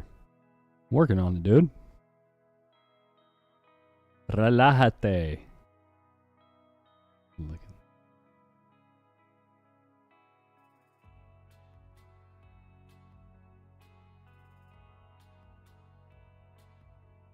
Oh my God! Looks like it was like at the exact same time, but I think the one ball got there first. Yeah, the one ball moved first. Look at that. Well, hold on. I don't know. No, because look at the 8 kind of rock just a little bit. Oh, look. Did you get a rail here? Yeah, I got a rail. Yeah, Look yeah. at this, guys. Cue ball coming in. Ooh, I think the 8 just barely moved first. If it's It might too be the close to same- call in the moment, the call goes to the shooter.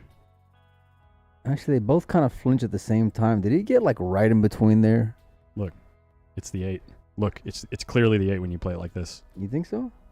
Because look. Yeah, look, it goes 8-1. 8-1. You see that? No. 8-1. Hold on. Easy there, Tiger.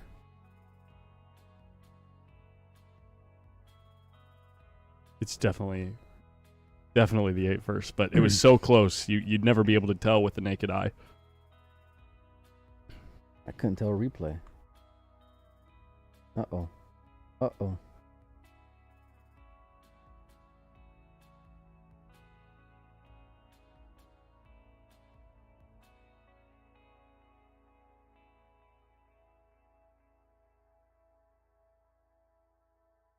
Well, this rack is going to be rough. I want to watch that break, see what happened.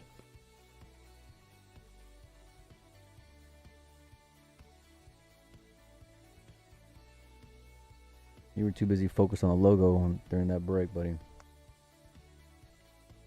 Excuse me? You heard what I said. I was not.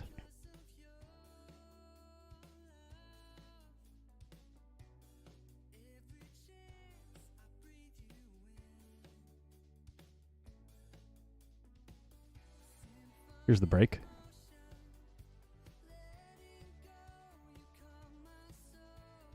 Yikes.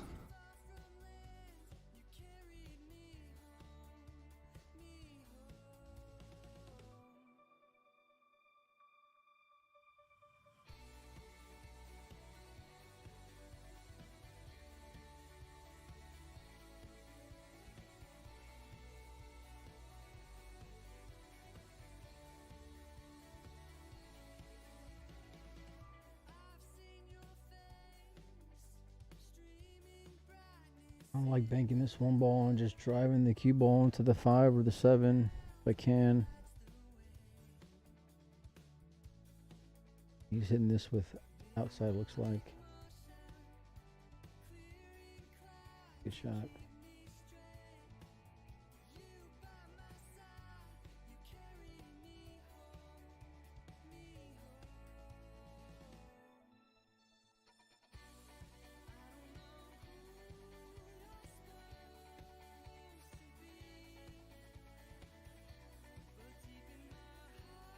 Good hit.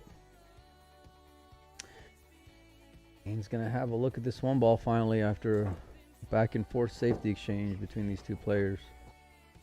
Can I ask you guys at home a question? Do any of you have a friend or someone that you know that it seems like so often you'll just do something completely normal and they just look at you like you're a crazy person?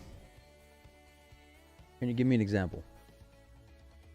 Like, Give me an example. Because I know who you're talking about here, and so I would like let's just have full disclosure. Like if you happen to, have something stuck in your teeth. There you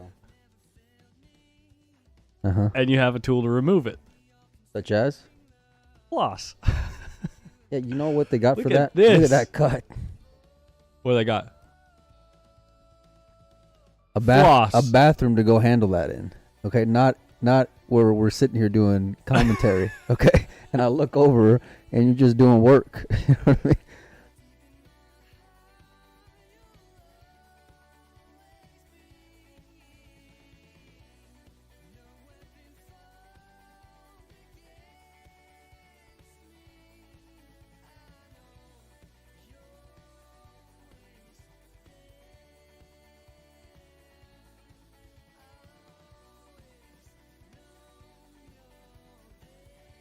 Well, the chat isn't getting involved, so I must be right.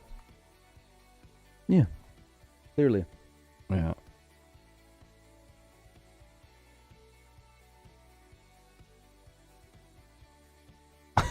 Crap. No.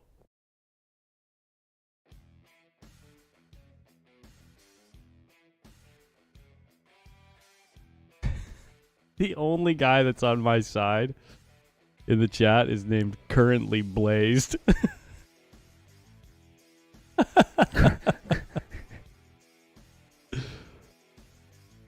Oh, there we go, Jeremy. Jeremy Gold. That's what I'm talking about. I'm just saying, man. Just take it somewhere else. That's all I'm saying. And the thing is, I didn't even say it. I just looked at you. Oh, you said it. I just looked at you.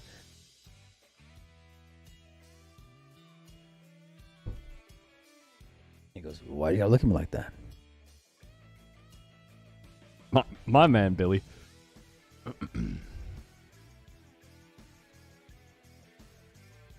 He's jumping this?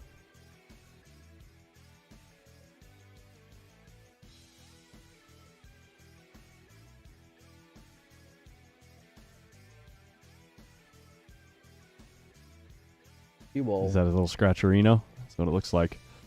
Not like... I mean, are you going for the 3 foul here? Why not? Look at where everything is still. We've been in this rack for like 15 minutes. How you doing it? No. Well, that's a whole other question. I don't know. Oh, this is easy. It's easy. No, I'm serious. Ball in hand right here. Hit the 2 into the stack and draw back underneath the 4. Yeah, it's a good shot. That's effective. You just don't want to hit the right side of the 9 or anything, you know. He missed this ball? He's just giving him the pump fake right there, you know? The old bob and weave, huh? Yeah.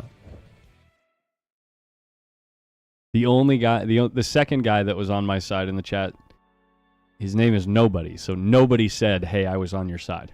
Yeah. How many people agree with you? 2. Nobody. Oh, boy.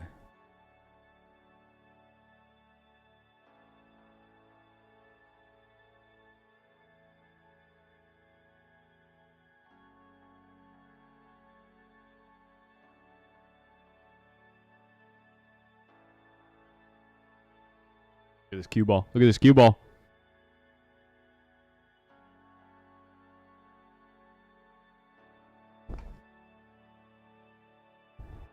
The chat's not getting involved because they're all that person. That's what I'm talking about.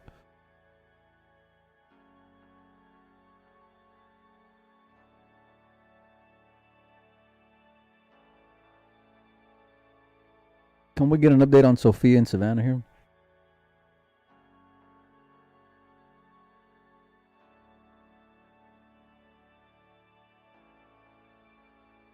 Hmm.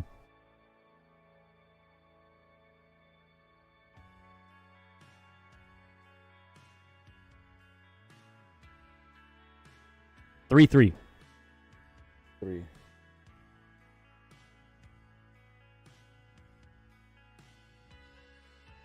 So they both played the same amount of games so far. Mike, if you're playing in a match with somebody, Mm-hmm. then you've both played the same amount of games no matter what the score is.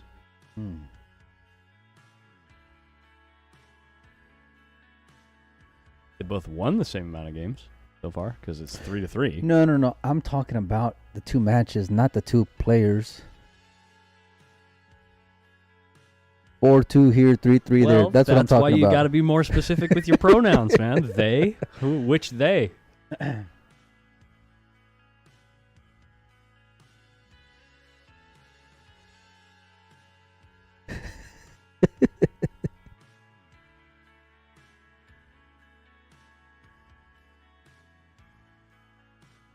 Nathan Featherston, I think you're a little bit behind on the broadcast. Make sure you click the live button on your screen so you can catch up and watch live with us if you're interacting in the chat.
Oh my gosh, I just realized we were muted.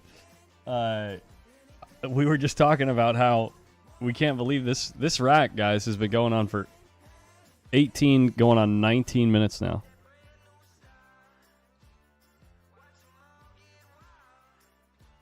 That's a heck of a thing. I wonder what the longest rack in BEF Junior National Championship history is. For 10 ball. You want to try to break that record, Mike? We made this year. Yeah.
Well, we're 20 minutes in, and the rack is finally open.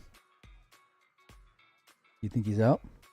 No, after bunting around for 20 minutes? That's what I'm saying. Not with this angle. Can you spin it around the 10 ball, maybe?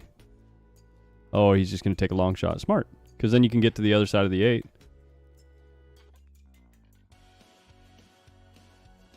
Or he's looking at... This is a tough shot. He's trying to get the left side of the 7. It's a tough shot.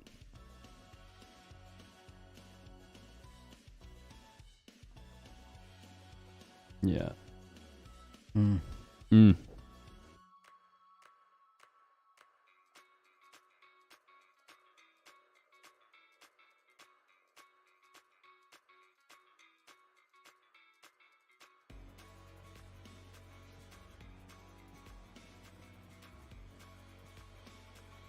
Nice little rub there.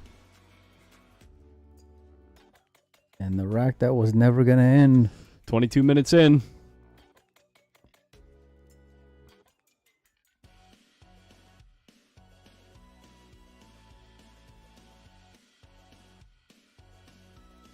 Check out that right sleeve, though. Look at that sleeve. How about that, Mike? What do you think about that? I don't think much about it. There it is. And we're getting close to tie game.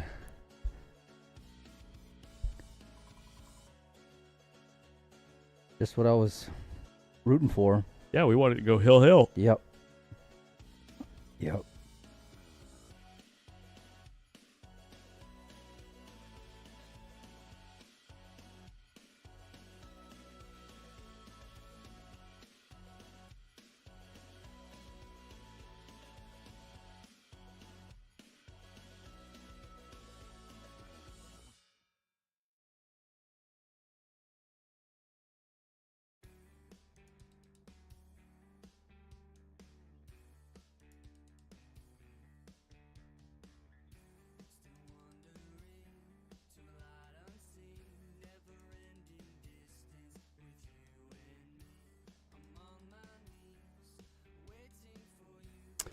Nobody in the chat says huge swing right there. I know it's pretty common that people say things like, man, I can't believe it's a big difference right there, 5-2 compared to 4-3. The way you were trying to say it. That's a big difference right there. But the reality is when you're in the lead, losing a rack is not as important as when you're behind. Because for every rack that you lose when you're behind, you have to win 2 in order to make up for lost ground and then end up winning the match. But if you're ahead and you lose a rack, you only have to win 1 to fix the deficit that you just lost.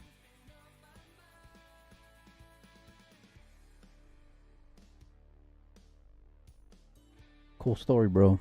It's true.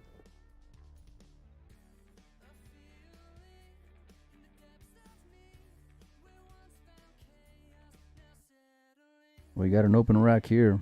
Yeah. Referee was like, "Ooh, I better make sure my rack's tight." How's his speed control? Look at that shot. Boom, little angle. Finding the gap. You got to draw this out, right? Or can you just stun it and go straight down the line? Or you go forward probably forward 2 rails. I'm crazy. Just got to clear the 6 ball. Right? You don't want to end up behind the 6, right? I think you can even go forward, too, if you want to. That's what I'm saying. Go forward. Yeah. 2 rails. Just make sure you clear the 6. Good to go. Yeah, but I'm saying even if you stay on the inside of the 3. 2 rails forward, back to center table. I think that's where he's going. No, he's queuing on the bottom of the cue ball.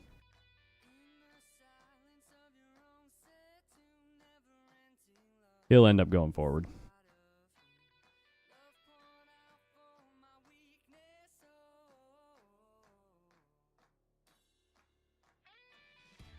Told you.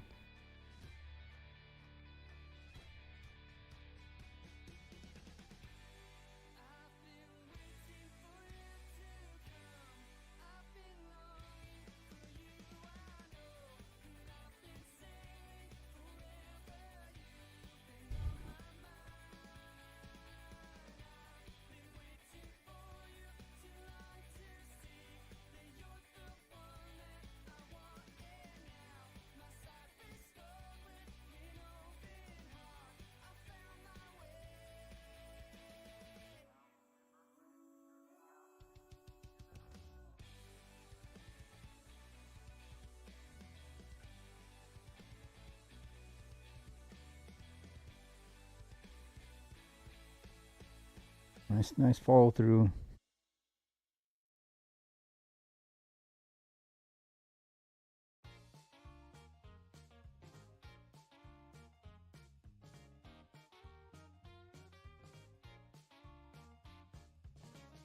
He's worried about running into the 5 ball here.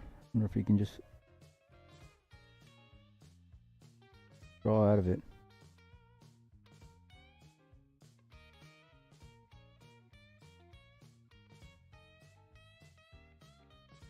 And he does. Nice full hit. Holds the cue ball real well. Working hard as Payne. Looking to get back to a 2-game lead.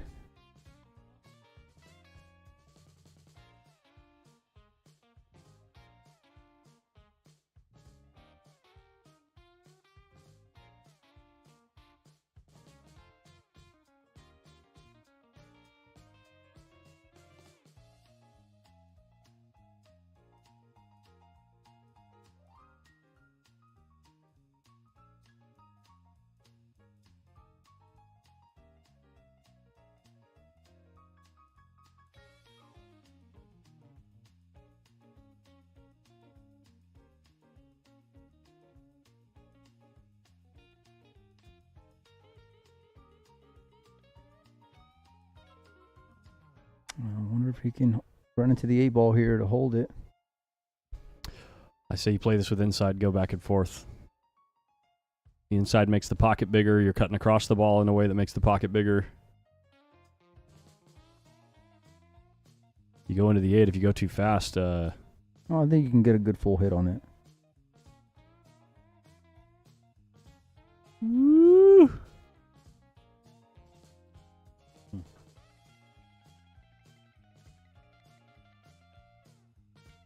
Well, it's a good thing you went with my shot. Yep. The only way to play. Would have been tough. Would have been tough if he went your way.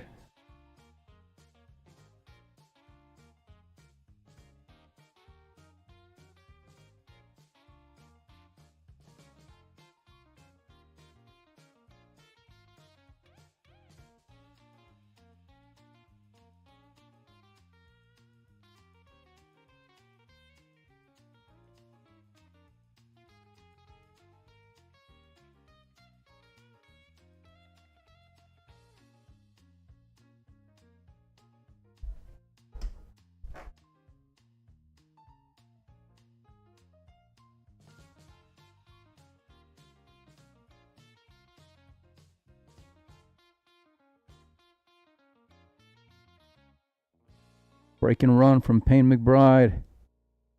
5-3.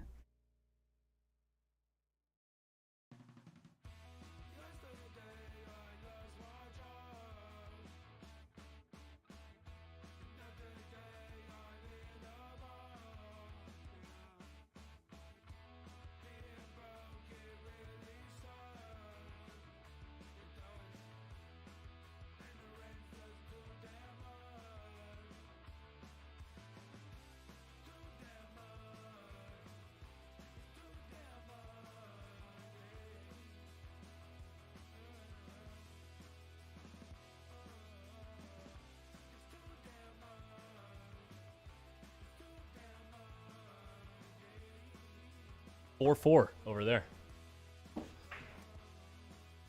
Well, same amount of games in both matches. Even with that 23-minute rack, because things have been taking a little while next door as well. Yeah.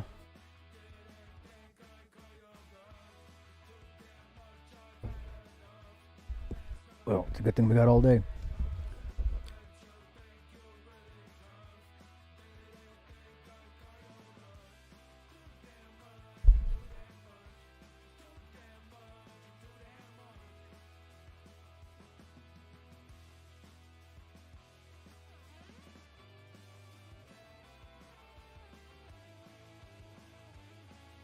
Wiped its feet. Found a home, though. Two ball on the rail is going to make this two ball pocketing really tough here.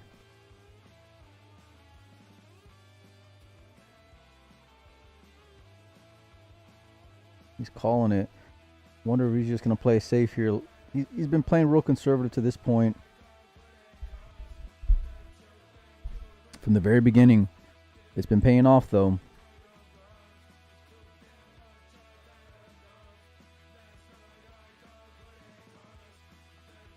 Oh, he went all for the make, and what a great shot from Payne McBride there. Great execution. 5-6 combo is going to be the only speed bump here.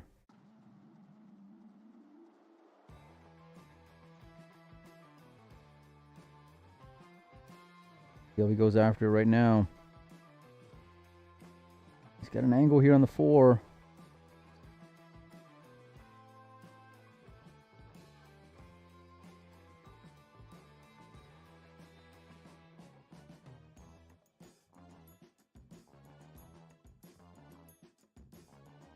Decides to go into him. Okay. He's looking to cut this ball in, looks like. I think. He's going for his extension, excuse me. Yeah, he's looking to cut this ball. Had his foot on the gas the entire rack. Not looking to let Adrian back to the table here.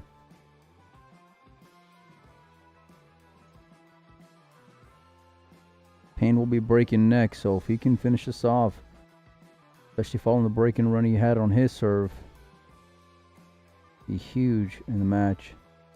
Good for his confidence. Give him a lot of momentum here. Tough queuing over the 10 ball. He's handled these shots very well so far throughout this match. He's had a couple of them. The good thing is 7 balls right there. You don't have to do a whole lot. Just make sure you put the 6 ball down. You're going to have angle on the 7. That's going to lead to the 8. Plays really nice here for Payne.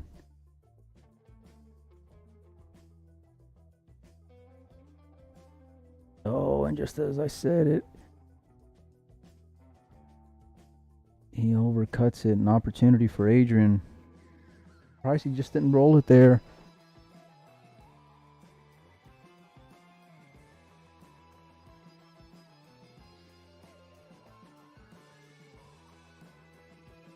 Adrian looking to come out 2 rails for shape on this 7 ball. Cutting this ball on the side.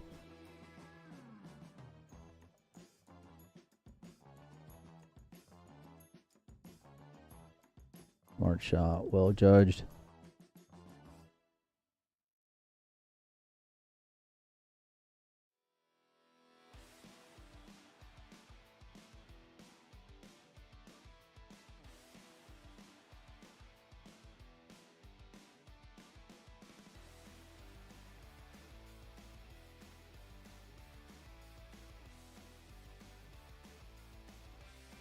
They've been trading racks over the last few.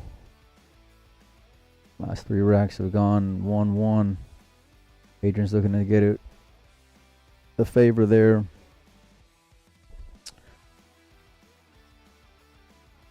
Got a good bounce.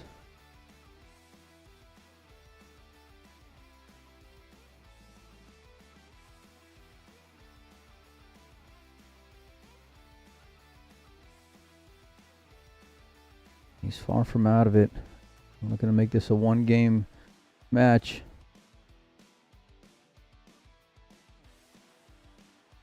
Nicely struck ball there. Draws it back. Good spot for the 10 ball.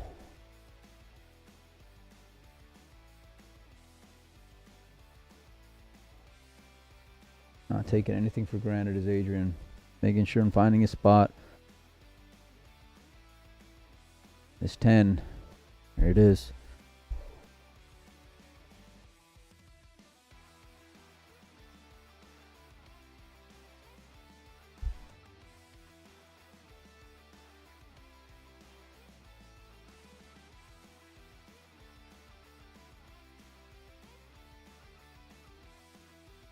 We're going to get some popcorn up in this booth because I got a feeling we're going hill. Got a feeling. I'm stuck on a feeling. I'm high on believing. I don't even know what those are the words.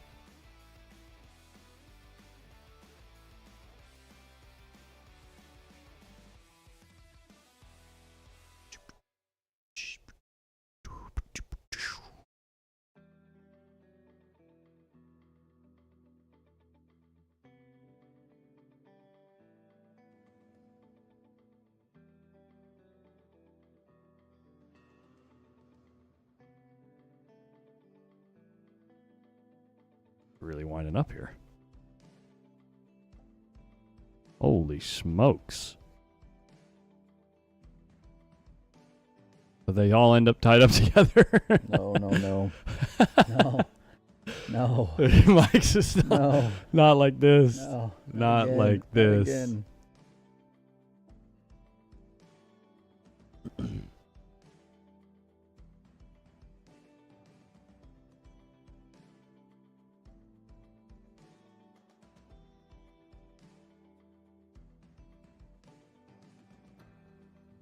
Gotta be careful.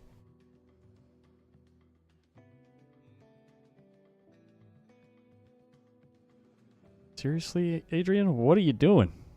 That thing out of there. Oh my gosh. Tip it on its side and go behind the 2 ball. That's what he tried at the beginning. He didn't like it.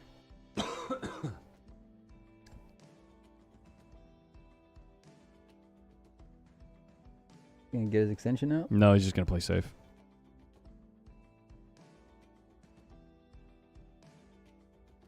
Oh no. No.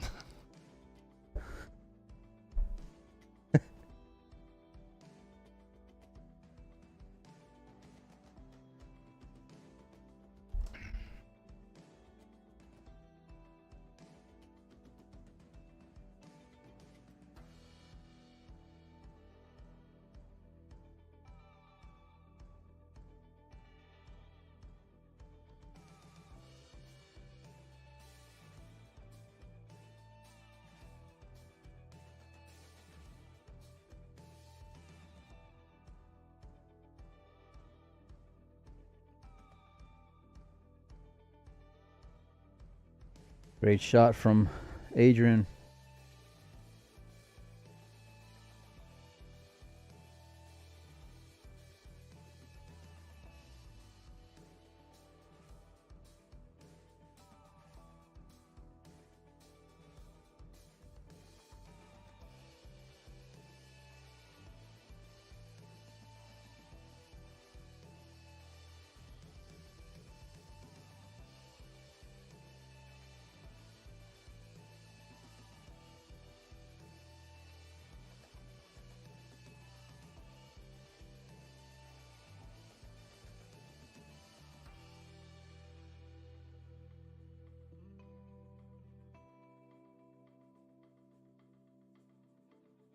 Little jump kickage. No, he's crossing the ball, I think. Holy crap. How good can you hit a jump shot?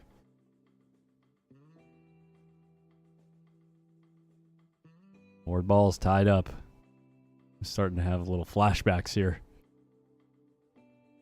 I don't know if I can take that. He's just going to tuck him up on that 8-ball. In the deuce, into the 3. Lay up underneath there.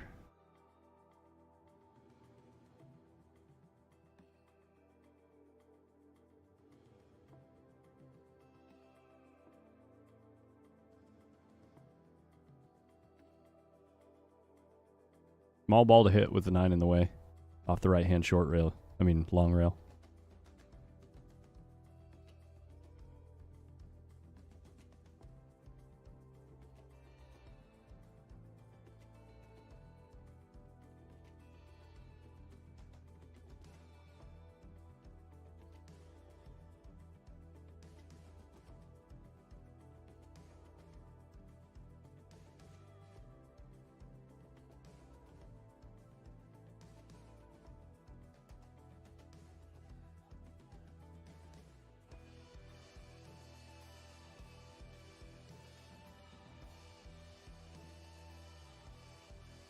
I'd imagine Adrian's going to play one more safe.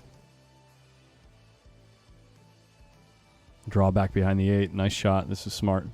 Sends the deuce up table. Does the 9 get in the way of the jump shot? No, I think Payne's going to be jumping again. There's no easy kick here, that's for sure.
Am I starting to smell tie game? Or is that just buttered popcorn?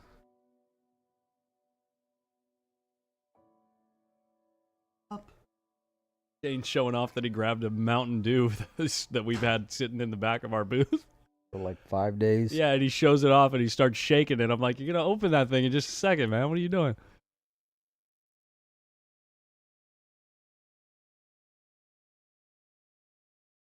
Similar 10 ball that he shot earlier with a lot of speed and conviction. But to the other pocket, I wonder if cutting it this way, it'll be just as comfortable. Of course. Race to 3.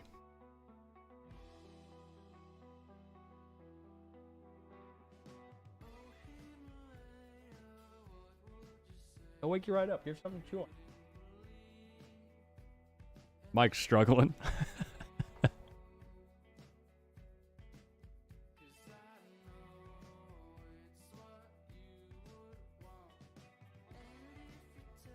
Five over here, 6-4 over there.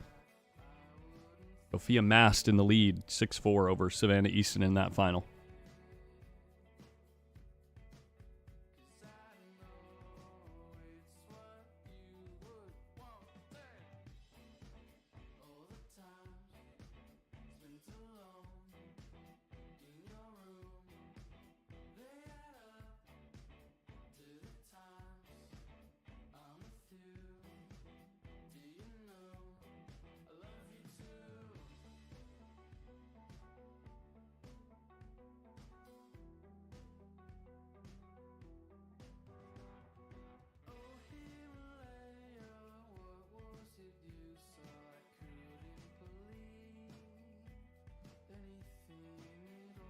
Adrian just absolutely crushing the break and getting no results.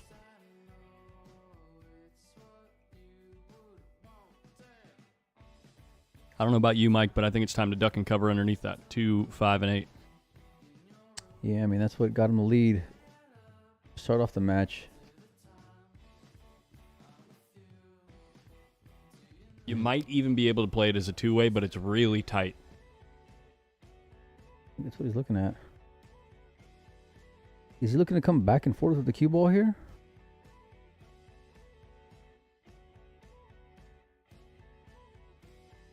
He is. Oof. Now it's time to hide.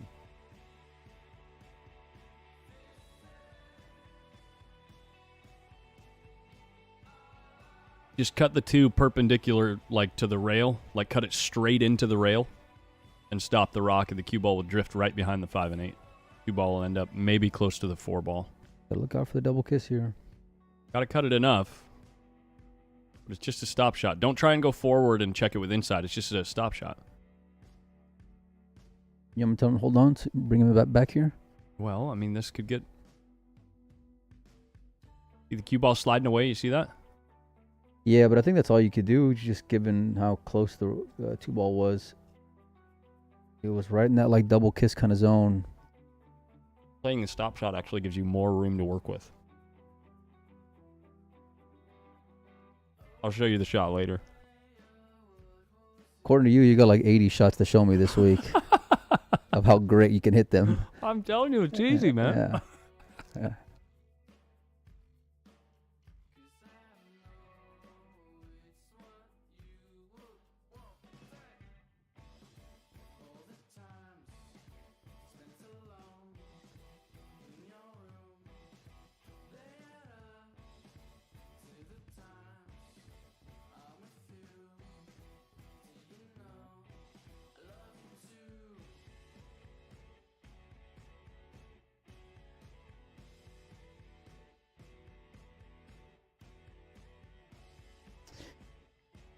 Now here we go. More opportunity for Adrian.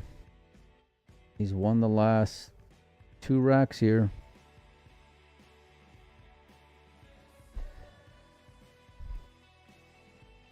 I wouldn't sell it in a book. I mean, I'd write notes up for Mike though. He needs it.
Would have been nice to get a little bit closer to this ball.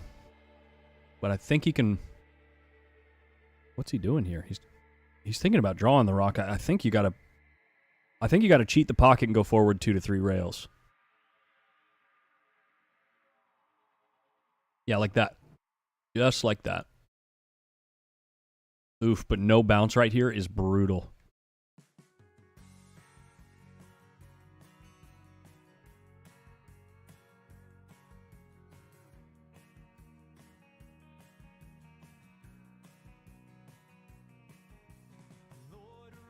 Made a good shot there.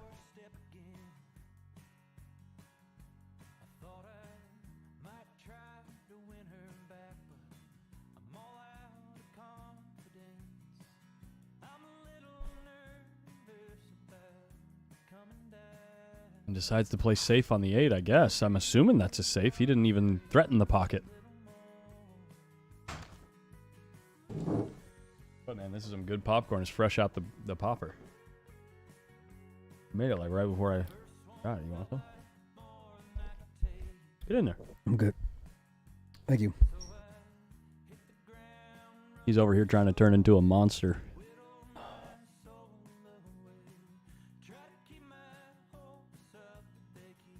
You're a monster. Sound like Adrian. I'm the gingerbread man from Shrek. Oh. Lay up on the 10 here. Oh, yeah.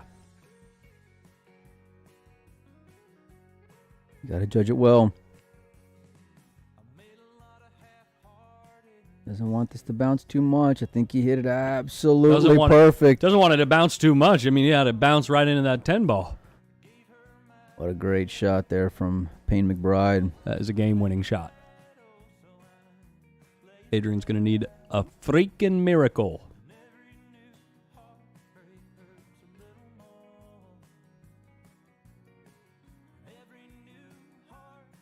And he might get one. Is this 8 going to slow up just in time to make it real tough? I don't know if I'd call this tough.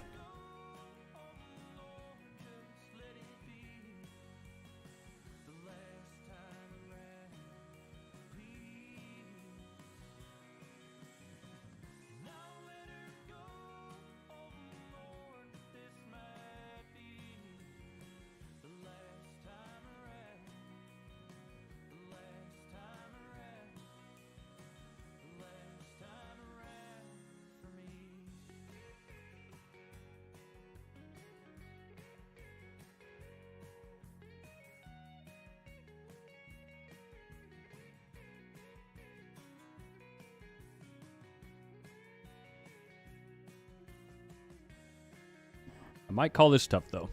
Maybe time to put that 9 up in the corner.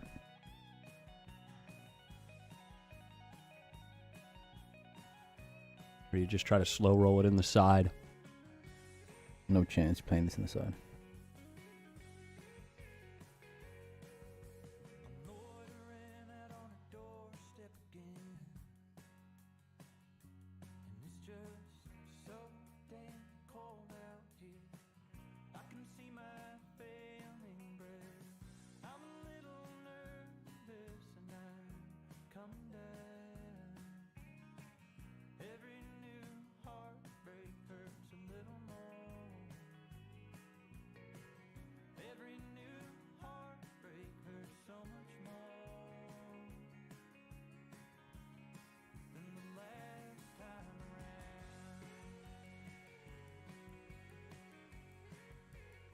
Yikes. He's real close to the 10 ball, though. I mean, it is one of those.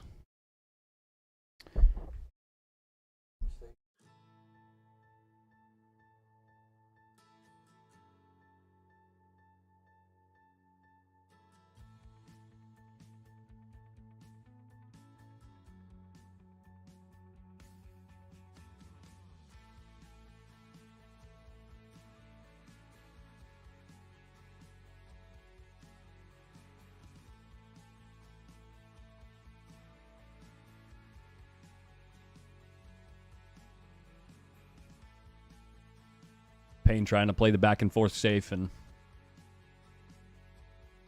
Doesn't get there.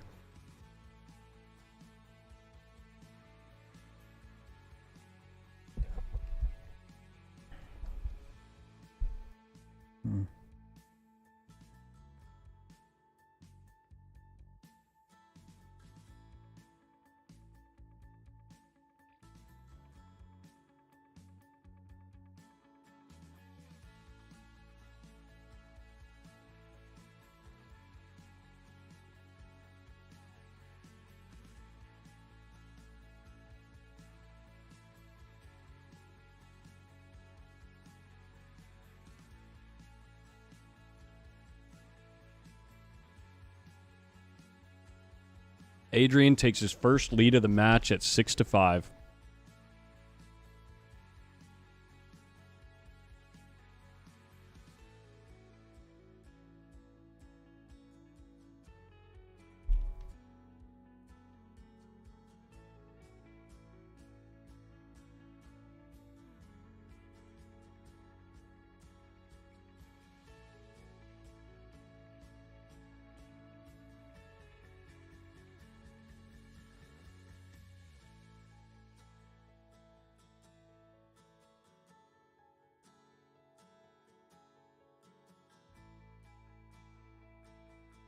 Looks like we have a player break here.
We are in.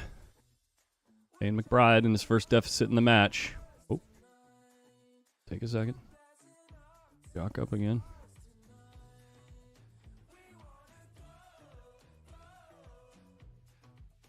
More time. Settle in. Here we go.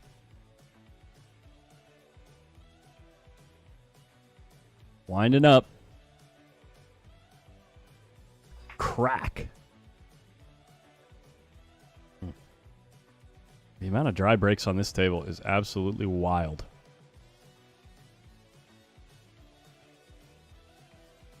You think Adrian's cutting this ball?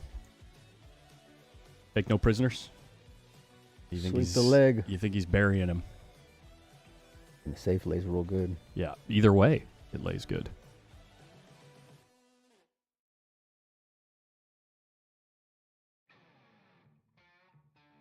What is this? I thought he would play the cue ball behind the two. What is this? Huh. Tell you what it is. I'll tell you what that was. Oops.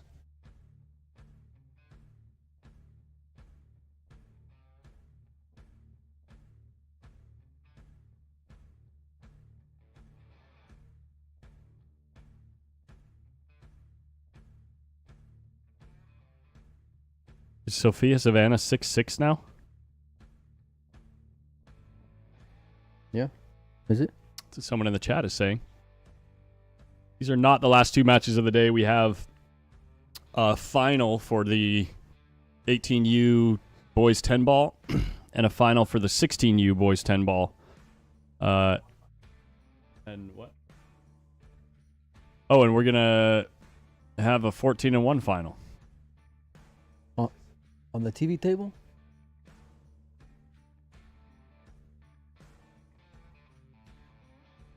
So y'all aren't going to get here till late, huh?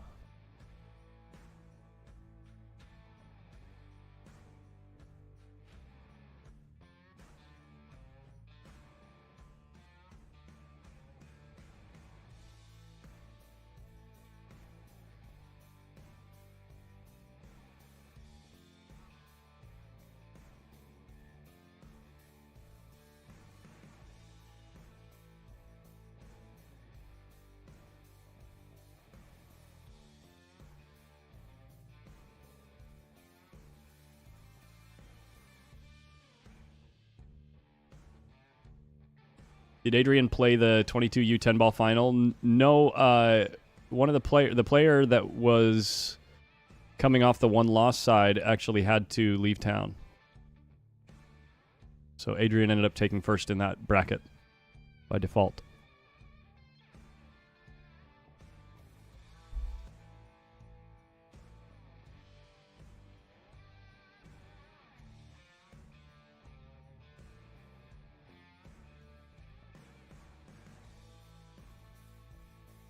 I believe. I think I'm right about that. Ben Kleinfelter? Yeah. Oh, yeah, I think he went to Des Moines. Yeah. He had the Big Dog tournament up in Des Moines.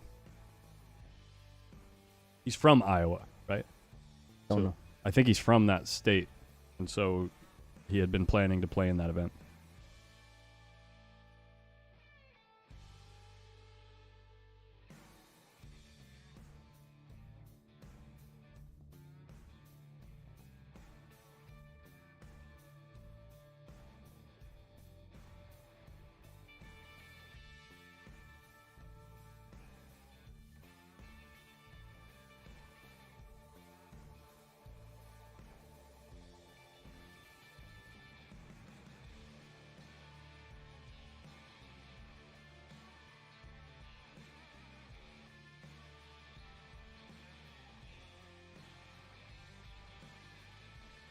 I think Payne's going to be looking to draw into the 7 ball. What do you think? Yeah, if you're going to do that, you just, dedicate to the shot. You know what I mean? Get through it. Don't try to middle it and get hooked here. If you just stun here and leave yourself a long or a steeper cut shot on the 5, it's going to be real tough to get on the 5. Yeah, I mean the 6. That's a nice shot.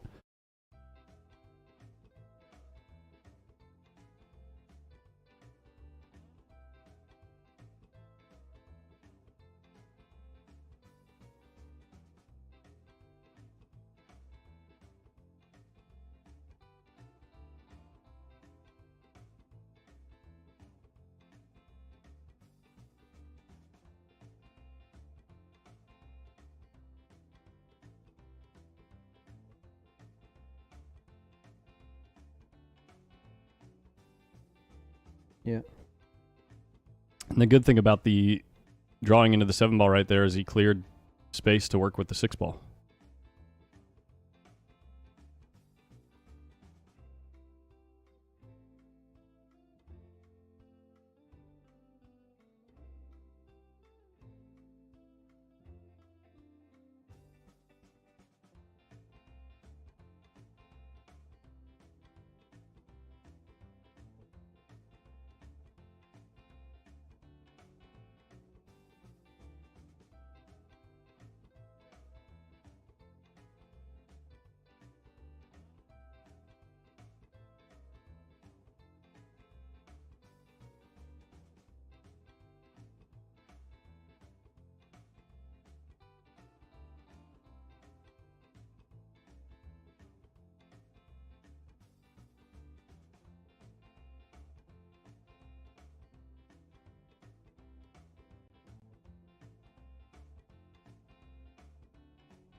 See if he's gonna ref or what. Looks like See if he's gonna 6-6 ref to or me. not.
7-6 Savannah. Savannah just took her first lead of the match over there. So it's like a mirror image of this match happening on the table next door.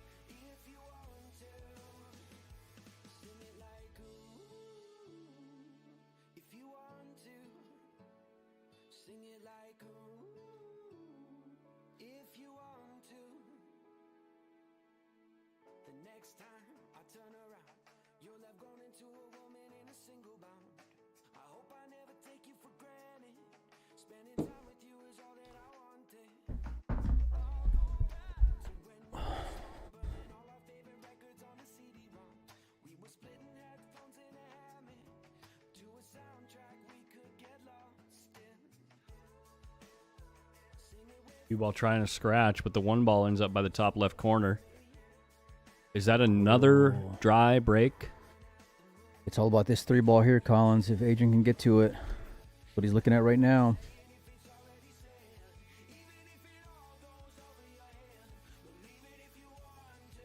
You know, it's not exactly over after that. 5 to the 6 can get a little hairy because it has no pocket in the corners. Probably have to play for the right-hand side pocket. Unless you move the 7 out of the way right now. I wouldn't bother messing with it. Make sure you get on the 2 here. Because of how important position on the 3 is, yeah. Yeah.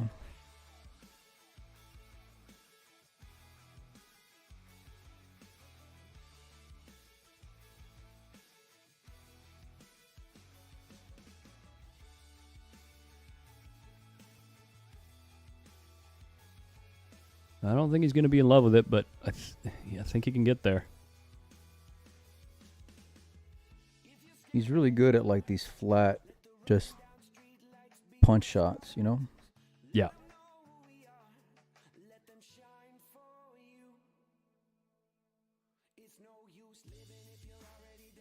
He accidentally put a little bit of outside spin there. I don't think that was intended. That's why he ends up near the 6 ball.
Payne trying to stay alive with this safety.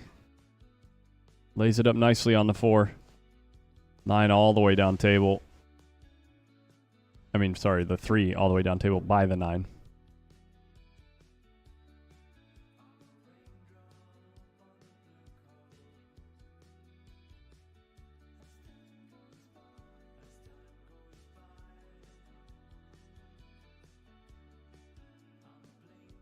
Taking a foul to move the 5 to partially cover the 4 ball.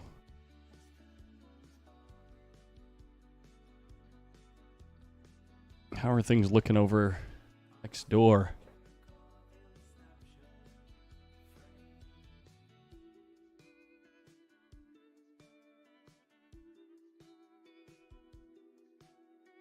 Sophia going for a real thin cut on the 8 ball to stay alive next door.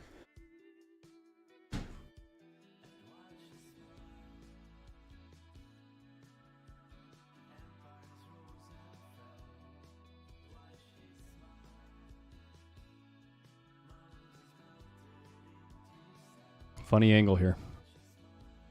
Probably just have to slow roll it, play the 5-up table, but you're going to have a odd angle to work with on the 5 to get to the 6.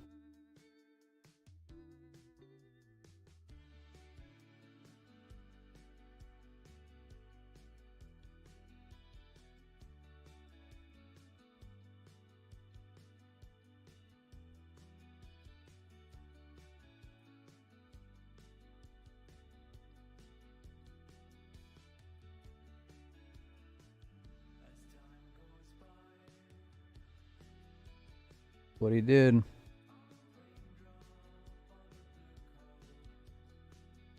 This is the key shot here. Key shot of the match, really.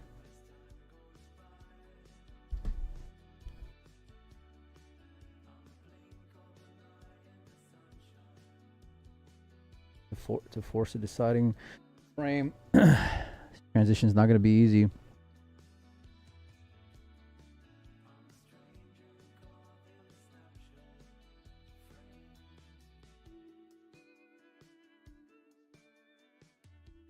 Might even try to just get all the way to the other side of the 6. He's going to get right on top of it. Oh, boy. Okay. We have a hill-hill match next door, guys. In the final for the 18U girls 10-ball world qualifier, the winner of the next rack next door gets paid airfare to New Zealand. Expensive. And that is expensive.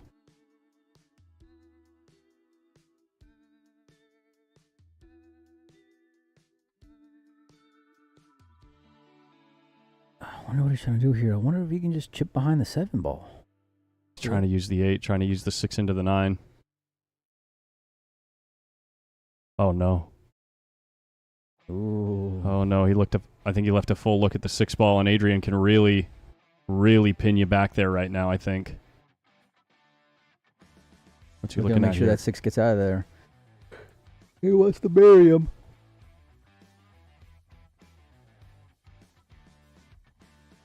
Wow, I thought he put him behind the 9. This is a little more natural, I think.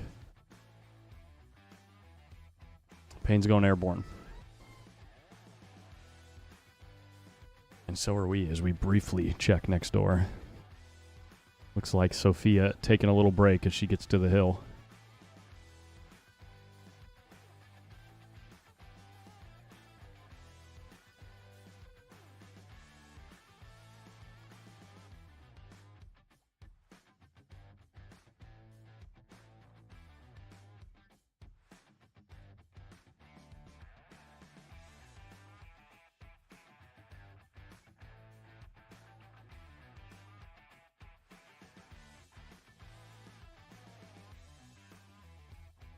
Good hit. Cue ball doesn't end up behind the 10, but the 6-ball tracks towards the other short rail. Kind of tying up the 8 and the 9. Mainly, no, actually, I take that back. The 7-ball offers position to the 8 if you can fade the contact when you make the 6. If you make the 6 and are able to pull this cue ball 2 rails around the 7 without touching anything, it becomes pretty routine after that, even if you leave yourself long on the 7-ball.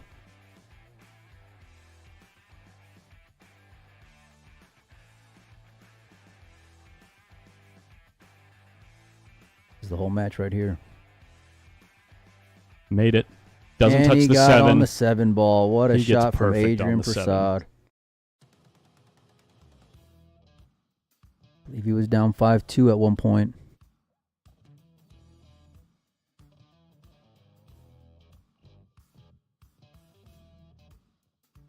It's nice and low on the 8. He's going to have a perfect angle on the 9-ball here to go 1 rail at the 10. Barring a catastrophe of a bizarre stroke. He's a little thin here. A little bit. He's going to have to just float towards the 10. Can he even hold it? I wouldn't try to. I just want to make sure and get through the ball, even if I got to come a little more. Oh yeah, held it well. Of course he can float it. This for the match. And for a spot in the final. That's it. That's gonna do it. Wow. Tough fought match by Payne McBride. Adrian Prasad makes another final with a chance to get your airfare taken care of by the Billiard Education Foundation. That is one dirty towel. Actually, I think it's by Simonis, but yeah. By Simonis. Yeah.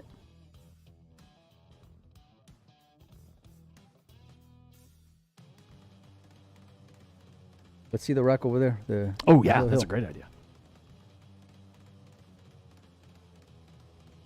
This way you guys don't have to leave if you don't want to. Oh, it's a mess. Messy rack. Oh, I can go right now if you want. All right, then that's Molina Mike signing off just like that. He's headed to St. Louis just out of the blue, and I'm all stuck in here alone. I'll do my best.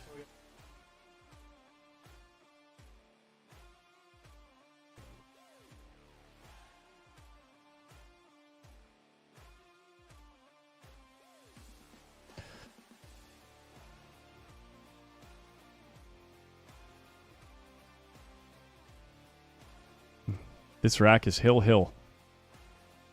for the 18 and under girls 10-ball final.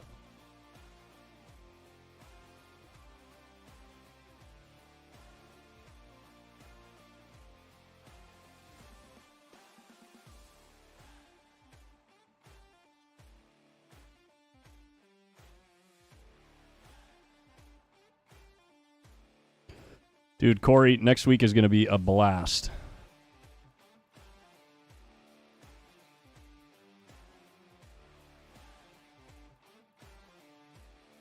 Nice cue ball from Sophia. Now I'm going to have to negotiate something with the 6-ball.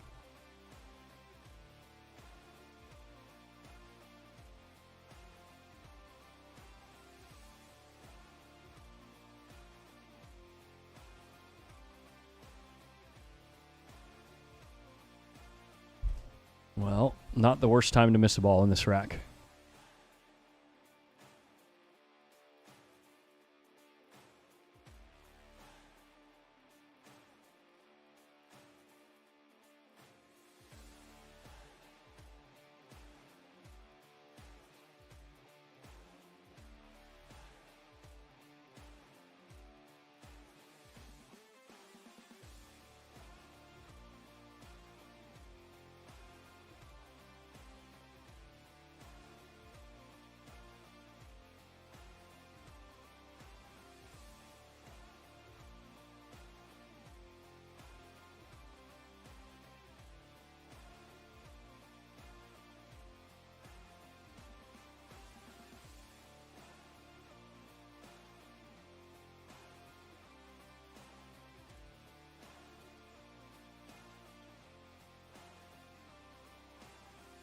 Really nice shot by Savannah. Locking up the cue ball, almost guaranteeing ball in hand. This is a tough kick.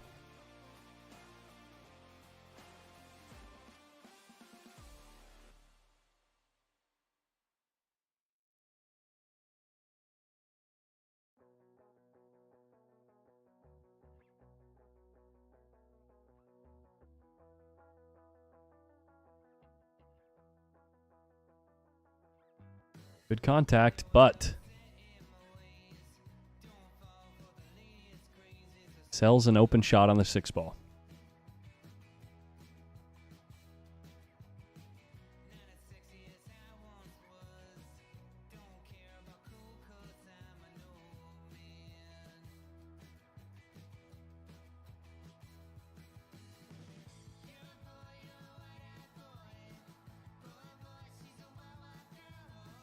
Oh my goodness, she overran the 7-ball by a lot.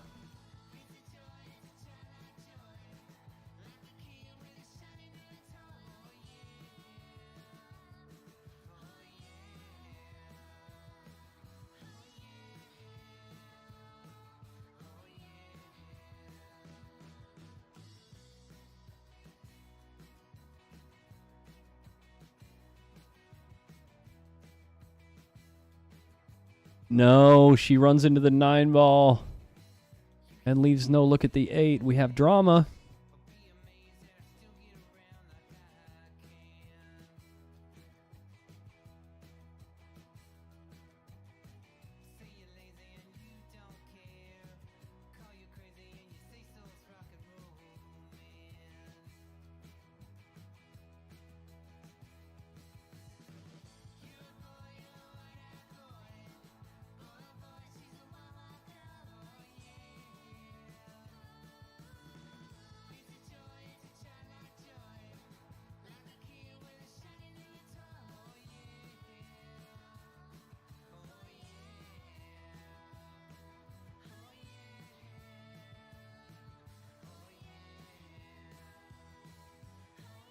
Wow, this is a nice shot. Wow, wow, wow.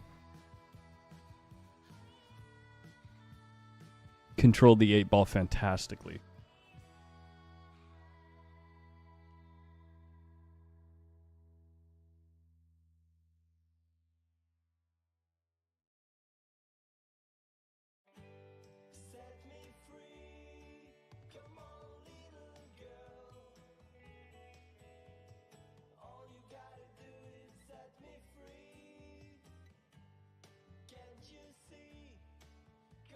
And it's going to earn her the first look at an open 8 ball.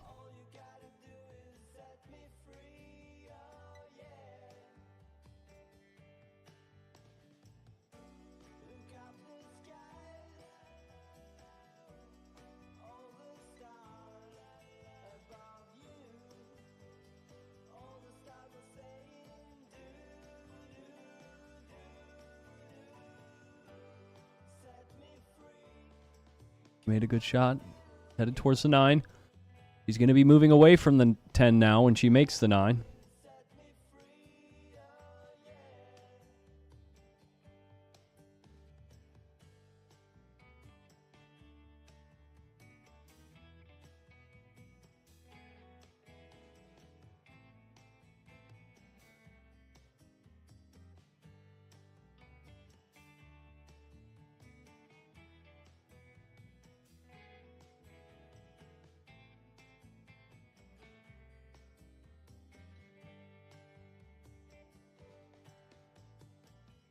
Take a quick sip of water.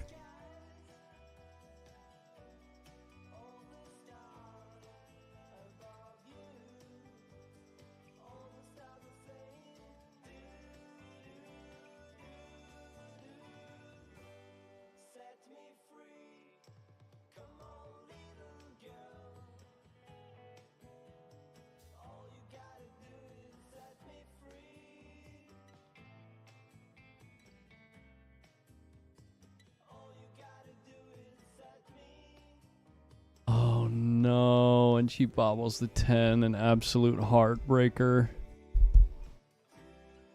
Ay, ay, ay.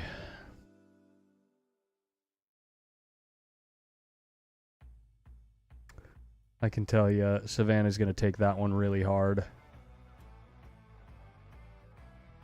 Oh, that hurts.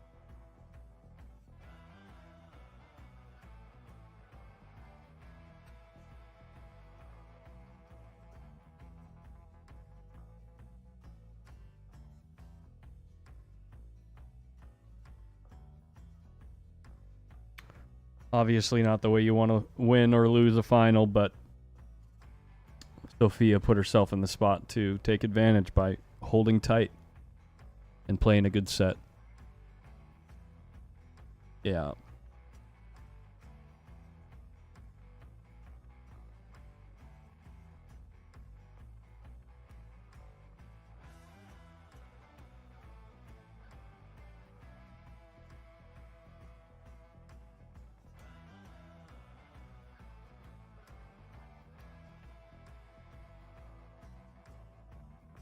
I'm going to grab a couple of updates from the brackets here.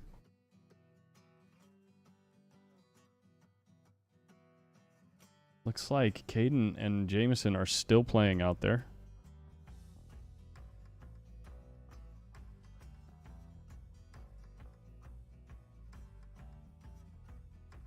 which means all tournaments are hung up by that one match.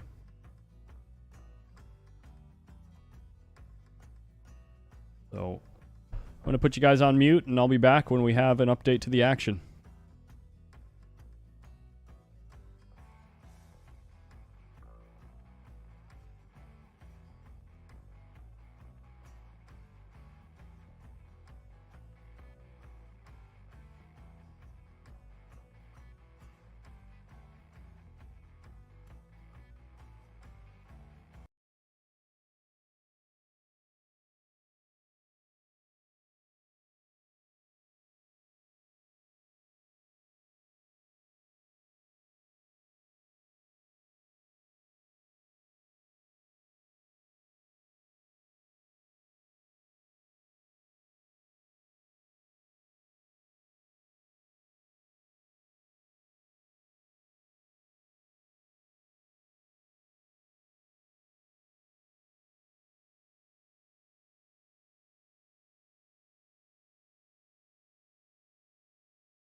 Just a quick update, guys. We are still waiting on that match. It's taking place way out here. Caden Hillman, Jamison Gall. Looks like Adrian's playing in his 14-1 match over there.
All right, we've been moving some things around in between matches, and I had to run back to the hotel. Molina Mike has taken off. He's headed back to St. Louis. I'm going to be finishing things up for you guys, potentially settling in for a fairly late evening.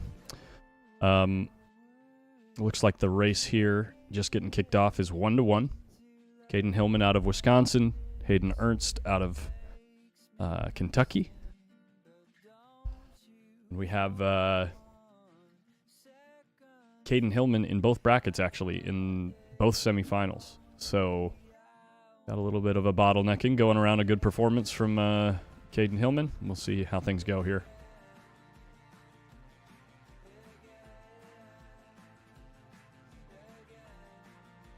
Hey there, Laura B. We're doing good, hanging in there.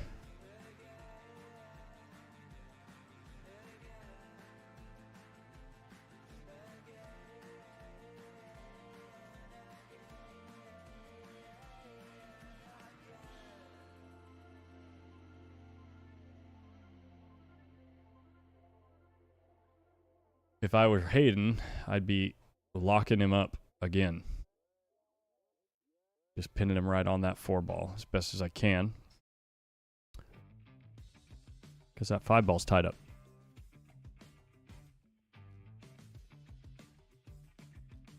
Hey, Tanner Pruis, it's my pleasure.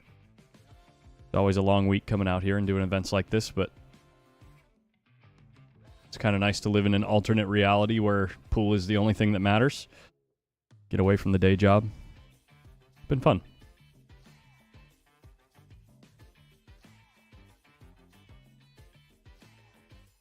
Got to imagine Caden's going to be on 2 here. And if that's the case, if I'm Caden, I'm going to try to do something where...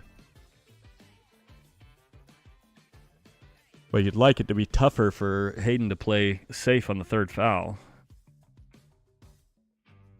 Where the 3 ended up, it already is fairly tough to get a real lockup safety. But yeah, it's all ball fouls.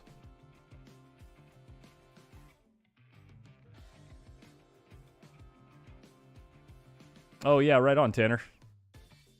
I'm so bad with faces and names, so I apologize if I don't recognize the name if we met.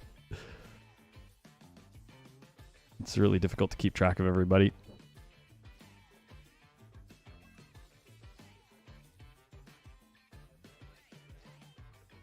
Yeah, we're playing all-ball fouls because it's a world qualifier event. All of the events out here, they play all-ball fouls.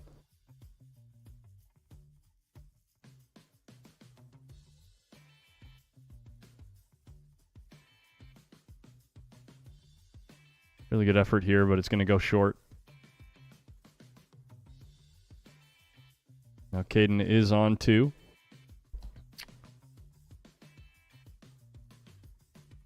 And I'm not really sure. I don't think there's an ideal way to get safe here to go for the 3rd foul. You may be able to do something with the 5 and the 9, but the problem there being to hit it hard enough here to get the cue ball that far up to the 5 and 9, you're going to have to hit the 3 rather hard. And so how do you keep it from coming back down tables? So he hits it back into the 10. The cue ball is going to come up short. 3 ball makes it past the 4, but I believe there's a fairly easy kick, unless he's got an edge of the 3 ball. He might have an edge here. No window. And you can't be jumping here. You got to kick 2 rails. Is he doing a jump kick here? Goofy things can happen with jump kicks. The cue ball can like squirt off the rail funny if you're going airborne when you come in contact with the rail. So let's see what happens. This is for a 3rd foul.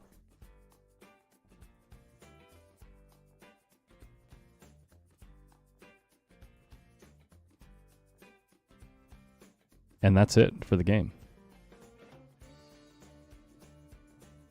Wow. Like I said, it ended up squirting long because he was airborne when in contact with the rail or shortly after. Real tough to control those unless they're close to the rail.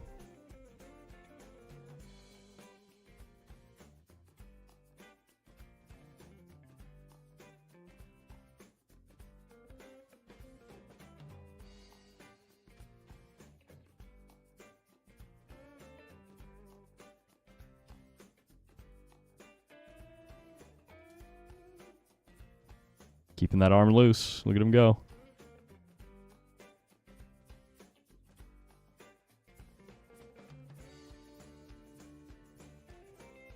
Our referee doing a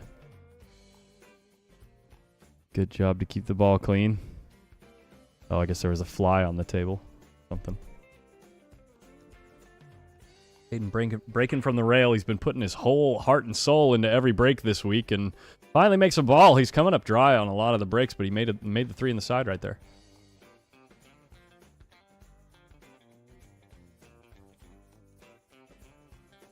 He's looking at crossing this one ball.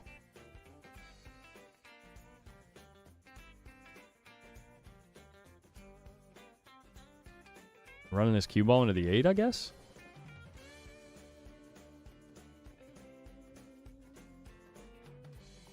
Oh, he stiffed it. Wow, with high karate on the cue ball, too.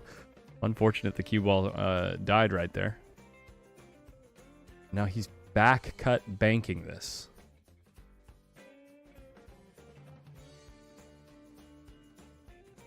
Made the 4 on accident.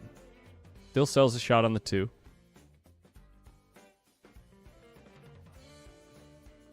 Caden comes to the table with a reasonable shot with automatic position on the 5.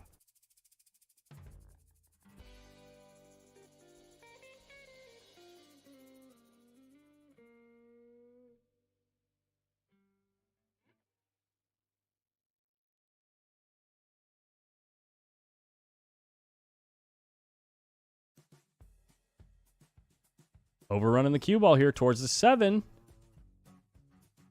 A nudge, and no, you can't see the 5 ball here.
All right.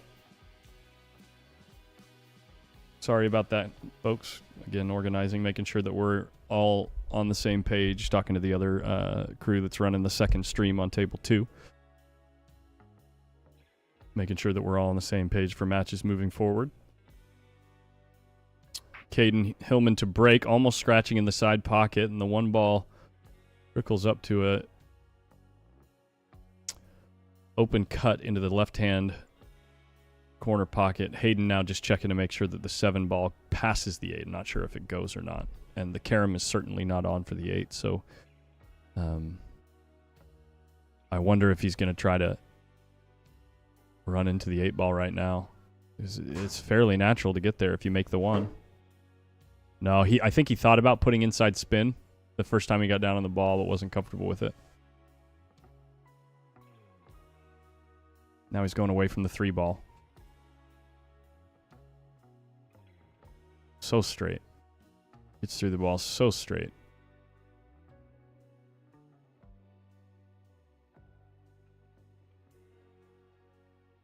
Well, if he doesn't go after the 7 ball when he shoots the 5, then we know the 7 passes. Needed to make the 3 ball there first, though.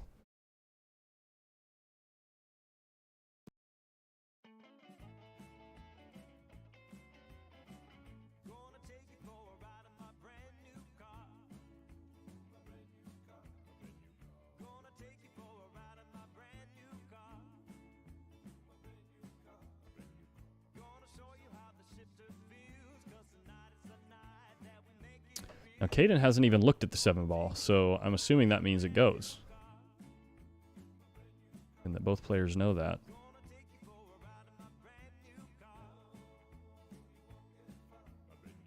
A little back and forth with a touch of inside. The shot is a high degree of difficulty. And it's very common to miss it thick. A little jelly roll, though, for Caden Hillman. Going to be pulling out the jump stick almost certainly for the Mav man.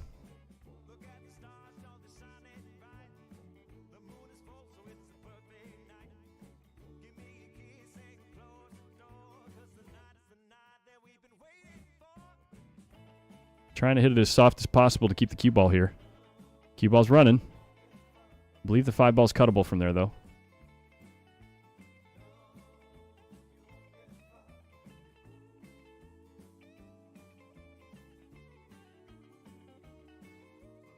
He is still trying to convince himself that that 7 ball goes.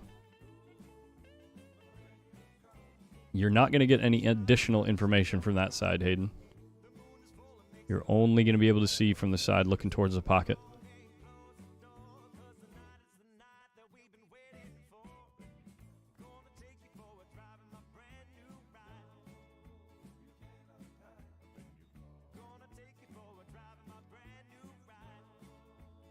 Clever shot to keep the cue ball low for the 6 ball, using the 9 ball there. That was he didn't even think about it, too. He's got such a high pool IQ. Trying to run into the 7. Not going to work. It's wild that he still can't tell if the ball goes. Got to roll up on the 8. Keep it simple. Took away the right-hand long rail. The left-hand long rail doesn't exist for a kick, and neither does the bottom short rail. He's going to have to kick to the top short rail, but if he accidentally catches the right side of the 7 ball, he's guaranteed to scratch.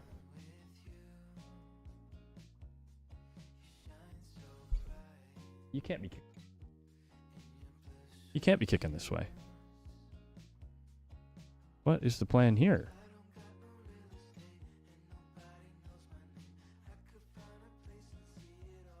Well, he made the ball in the pocket that he called, but I don't think that's the ball he wanted to make. Just going to go out on a limb here.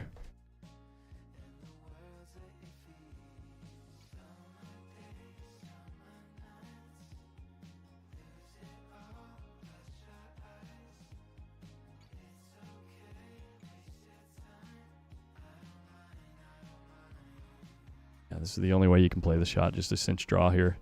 Play the 8 in the same pocket. Don't need a ton of angle on the 9 ball either. If you can be just off straight in, follow to the short rail. Just like this. Follow to the short rail, 1 rail.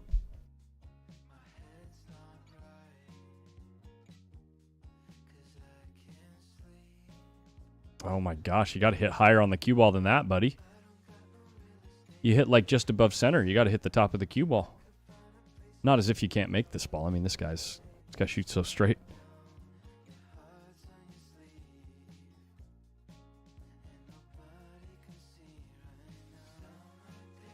Easy game, easy life. 4-1.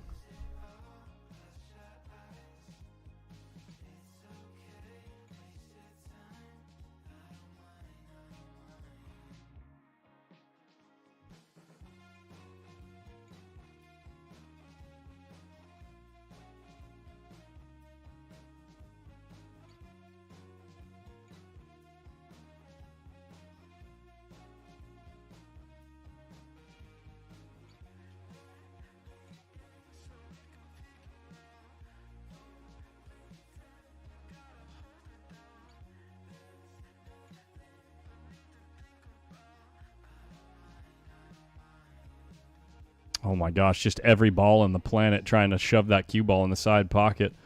Doesn't quite work. And I think that there's no open shot on the one ball here.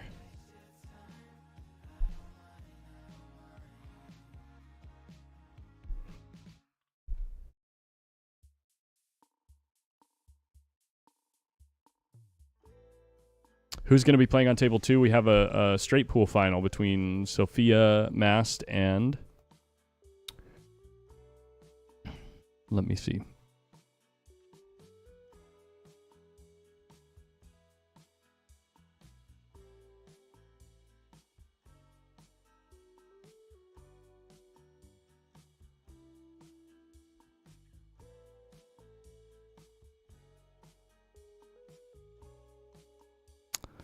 Wait. I'm struggling to find it, sorry.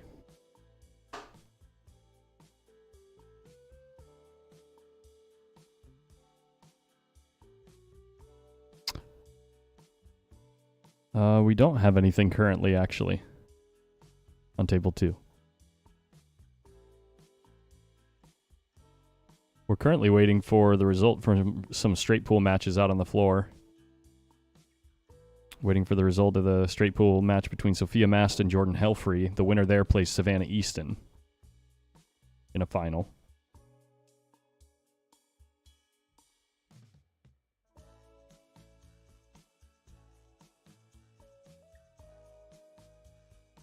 By the way, taking place on table 22, straight pool final, 22 and under boys, Adrian Prasad and Eddie Vonderau, pardon me. That's taking place right now out on the floor. Another final for Adrian Prasad.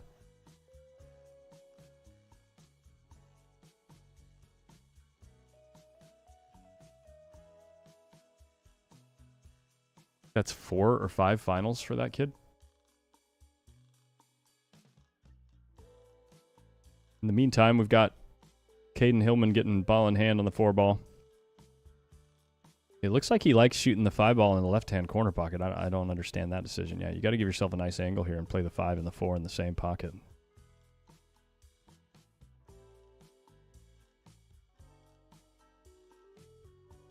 Didn't quite get there. I mean, this is real thin.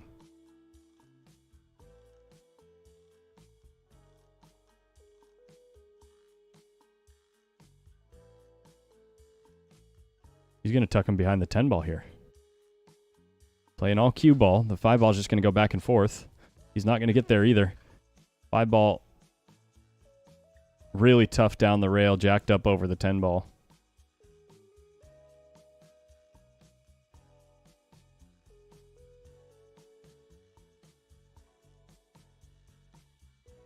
He's just rolling it. This kid's such a sicko, dude.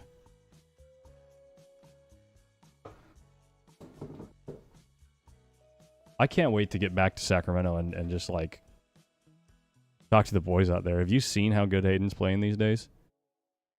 The second that you talk them up, they just jump out the window.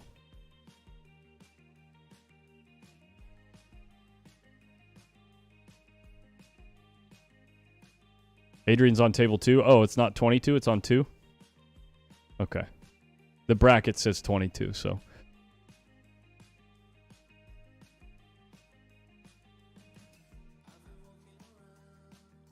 our TD, our wonderful TD, has been working so hard his hands are shaking, so when he typed in 2, he accidentally hit 2-2.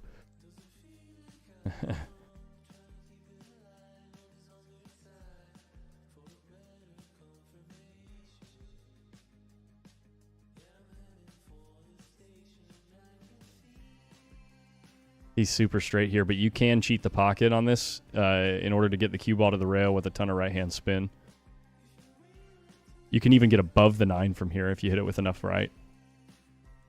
He just takes a conservative approach to just make sure he pockets the ball, because when you have an open table to work with the cue ball, you can usually negotiate things fairly easily. This is a little thin, though. I like pulling this 2 rails back to the 10. It just helps me manage speed. He's going for the 1 rail approach. Ends up on the rail. Nervy shot.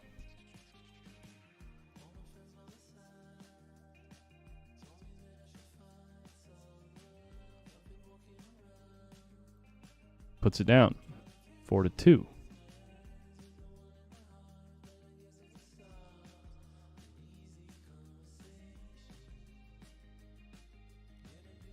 There's that straight pool final going on. Holy crap, who broke these balls? That's a perfect break. Look at these guys play safe on each other. Wow.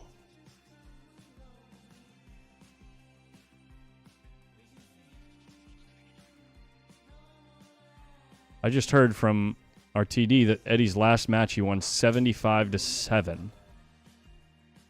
Pretty strong.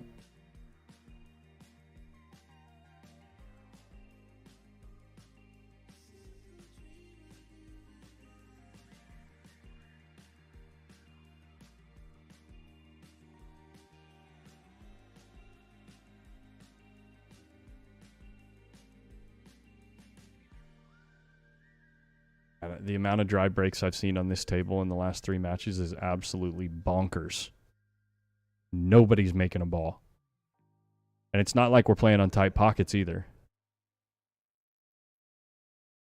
9 ball gets tied up with the 4. Deuce don't have a pocket.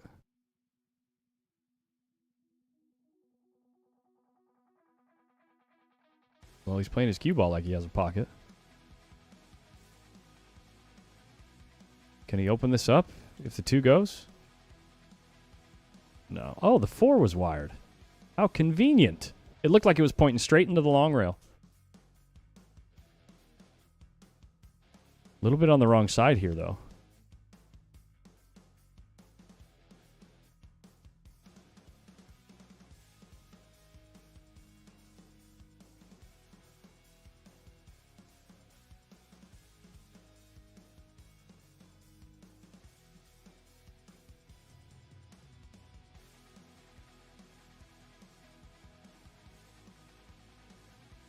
Kyle Shepard, what are you talking about?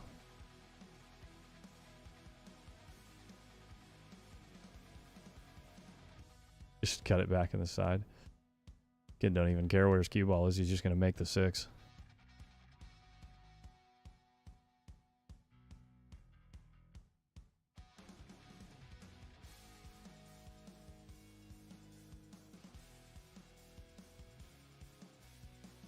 Look at this.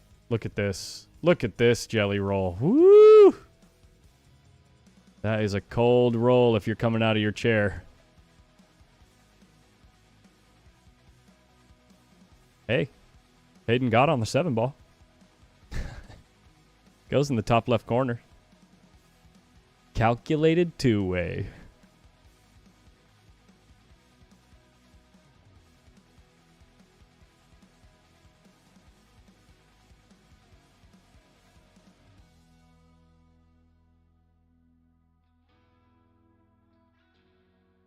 You just got to kick 1 rail. There's no other kick. You just hit the middle diamond with just a quarter tip of running English and then hope it turns out good. He put more like almost a tip of spin, I think. Maybe just misstroked it and caught a little bit too much of the left-hand side of the cue ball. table's not super slidey anymore, but it's still possible for that maybe the speed that he hit it at opened up the angle a little bit too. Where's that jelly roll emoji when you need it? Tell me about it, Sensei Nate. We'll have it next week, buddy. We'll have it next Thursday, Friday, Saturday, Sunday on Post Up. Chuck Markoulis Memorial WNT ranking event. That 7 ball's not going to fall.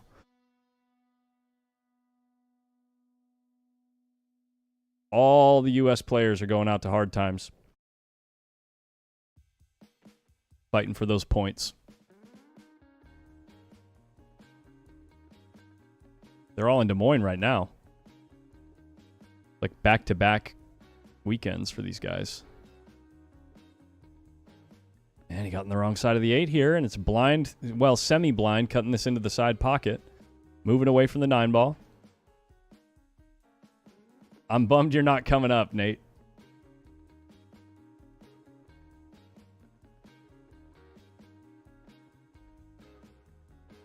Good shot. Good cue ball. Stop the rock and you're stopping the rot. You know what I'm saying? Trying to make things 4-3.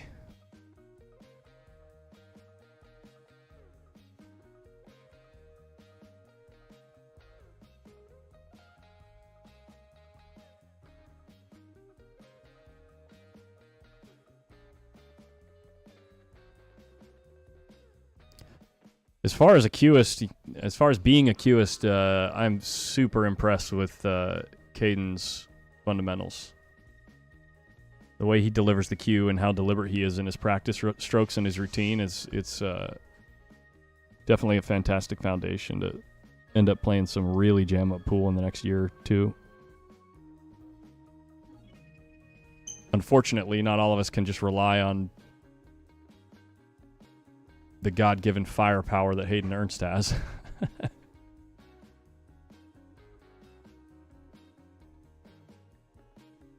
And he has the firepower for a reason, though. His fundamentals are on point as well. He's got such a compact stance. I wonder how that's going to develop as he gets older and grows. Because he's going to go through a growth spurt probably in the next, 2-3 years? Similar to what Adrian went through. That it's going to completely change the way his body sets around the cue. And it's probably going to open his game up even more. It's probably going to give him a lot more finesse. Here we go. A little player break, I guess. Speaking of Adrian, taking a break shot off the short rail. You got to hammer into these balls if you want to get anything. No chance. You just roll up in the stack and get a rail. Don't thin it. Don't thin it. Just roll into the stack. Oof. Usually guys just roll into the stack and try to... What you're doing with that shot where you roll into the stack is you're trying to put something out in the opening, like near the pocket, so when the other guy plays safe, if he doesn't get there, it punishes him so much more. But right now, Eddie can just play safe again behind the stack. And you don't even want to go for this ball if it goes. You got to get a rail here. No, if you go into this with speed, you got to get a rail. Got a rail.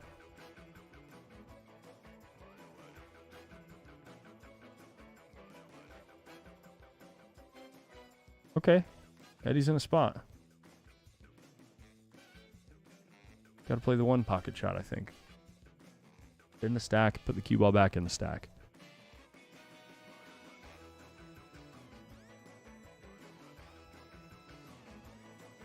And then just pray you don't sell out something to the right-hand corner pocket. Oh, we have a break. Yeah. I think Hayden made a ball. No, he didn't. Try again.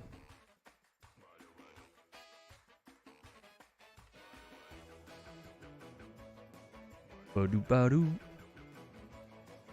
Ba-do-ba-do. Ba-do-ba-do.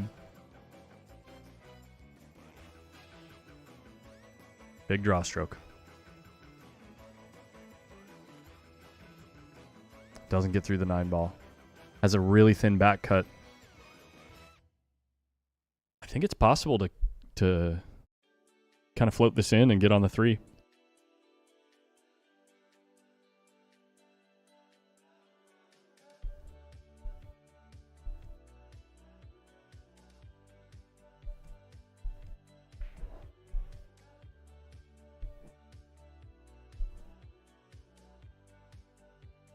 Hit it just a little too thick, but leaves nothing.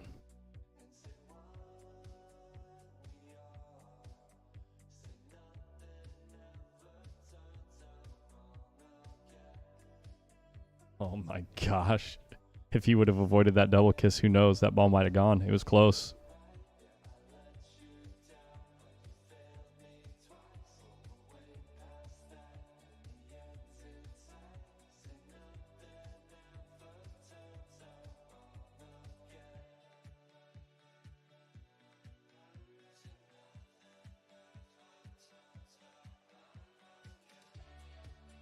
Heck of a shot from Caden Hillman.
Bobble of the 4 ball.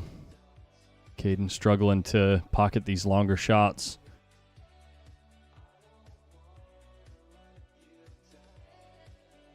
You're not jumping this, are you, dude? What about the rail first? What?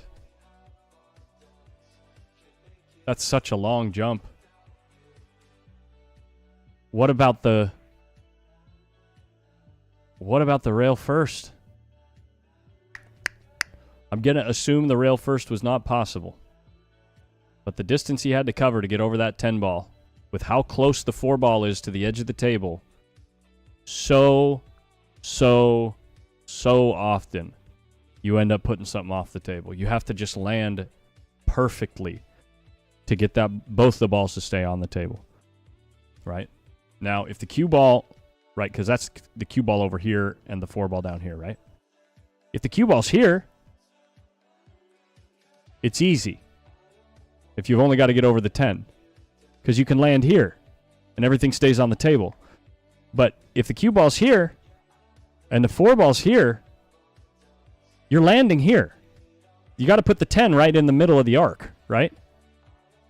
So the arc goes right over the 10. You land here. You're jumping. You're bouncing again when you make contact. It's like, it's just a recipe for disaster.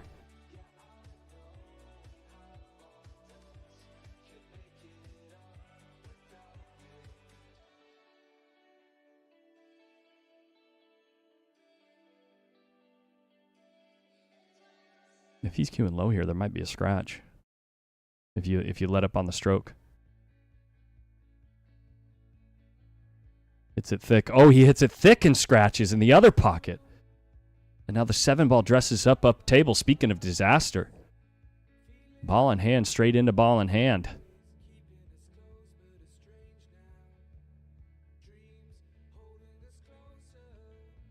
I don't understand this. I mean, I guess it's kind of semantics, how you decide to get on the 8 ball, but holy moly. Trying to make my heart go boom bitty baba. What about this shot? When the ball's in the corner, what about this?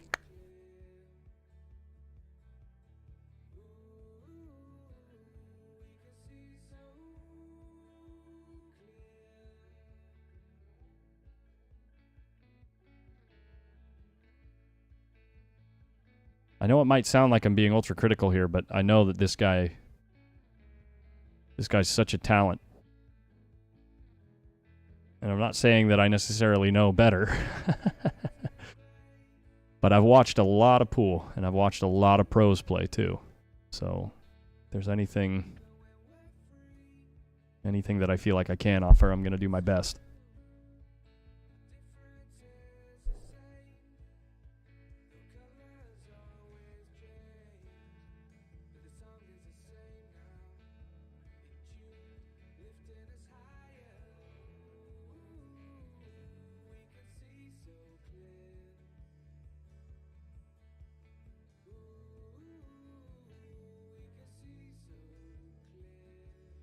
Here comes Caden to break. I think Caden's the only one to have made a ball on the break so far in this set, but of the last probably 30 breaks I've seen on this table, I think 28 of them have been dry.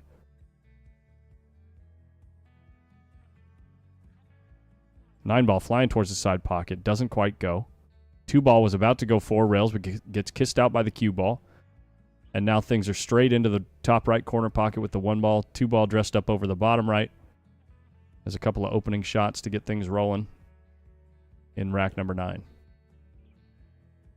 Real nice shot there from Hayden.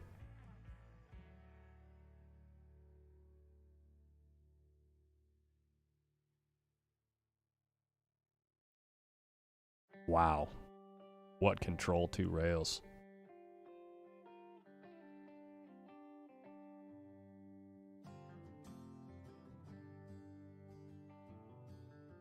I'd imagine you just roll this out and then maybe play the cue ball off of the 4. Oh, he draws back.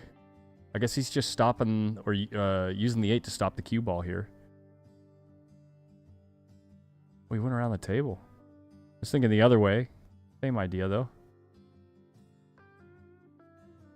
Man, he's moving the cue ball nice. He's got such a good feel for this table. He's got that cue ball on a string.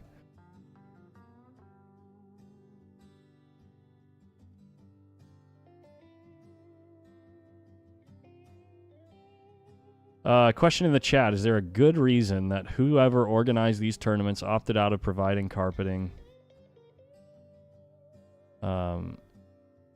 This is a not choice word way of treating these players and staff. If you tell me for 2 seconds that we're treating these players poorly, or that the organizers have treated these players poorly by setting up this fantastic event,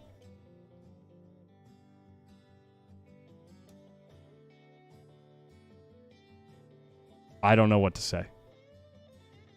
By the way, this room used to have 20 more tables than it does right now. That being said, I'm sure that if they had the opportunity, they would. But organizing events like this is not cheap, and you wouldn't be able to carpet this whole venue. So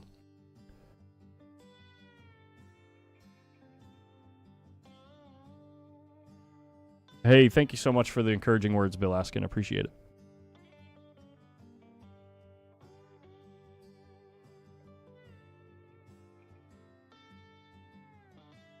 The audio on table 2 is wonky. You might just have to mute it. Hayden is 13 years old. I believe both these boys are 13. No, Hillman might be 14. I can't remember. I understand where the question comes from, because I know walking on concrete all day isn't really good for your back, but it's not like these kids are over 35, you know? They're all in their teens. They don't even notice it, I'm sure. They got like nice shoes. They don't even notice it.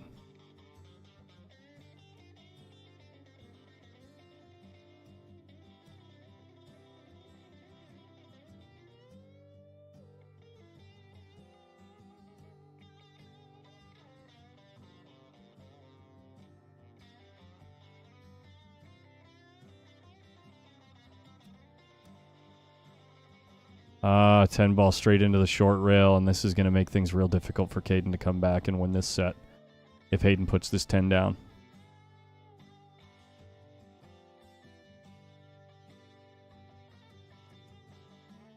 No scratch today. 6-3.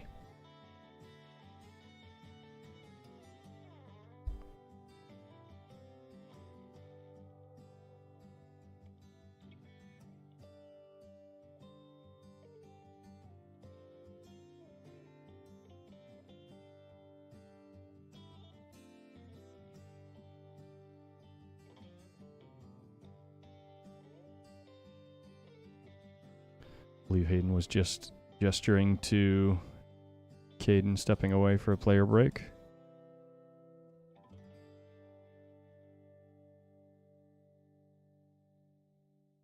See some of our tournament directors and event organizers relaxing up there in the tournament booth, or the tournament director's desk, I should say. Savannah Easton looks like she's playing the final versus Jordan Helfrey in that 14-1 final. They're racing to 75.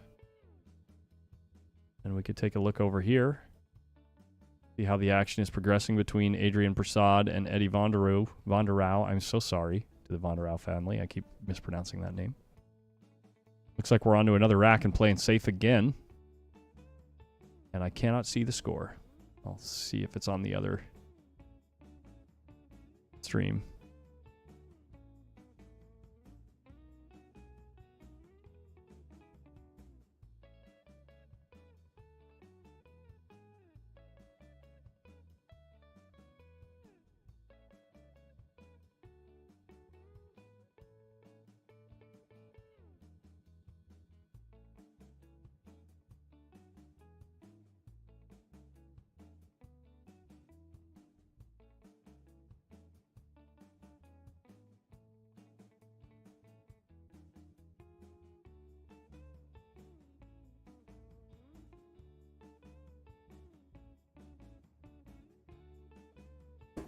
Prasad is in the lead on table 2, 39-3 right now.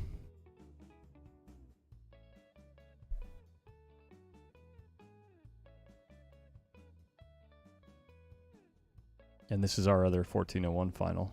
Currently just 8-6.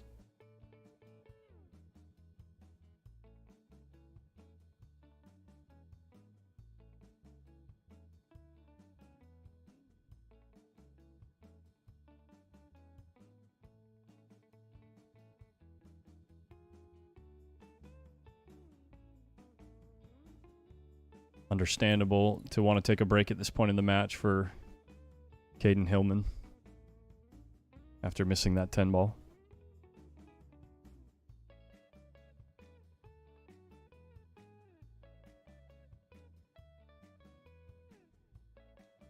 Like he's back.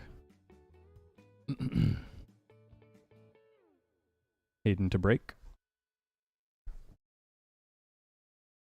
Hell of a break from the kid. He finally made a ball.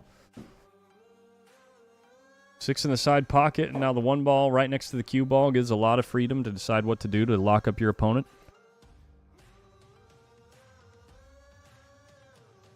I'd imagine we're just going for separation. Cue ball maybe to the bottom short rail here. Yep. Using the 10 and the 5. A lot of distance here. Probably got to go airborne if you're Caden, because you've got really good odds if you get the 3 ball, or if you clear the 3 ball here. The 1 wants to go this way, and the cue ball wants to kind of stun out this way and come over here. Actually, it's going to be tough to get stun on the cue ball because of how much distance you have to cover. So he might lose his cue ball a bit here, but I think it's still the right way to go. Got to hit the left-hand side of the 1. Actually, might be better to hit the right-hand side of the 1. Let's see what he does.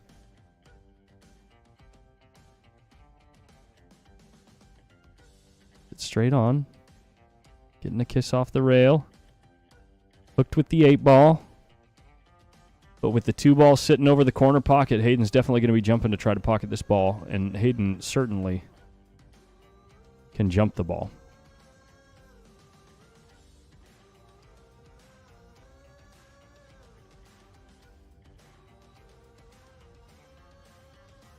Oh, wow. Look at the 1 ball finish up next to the 10. I wonder if Caden has an edge.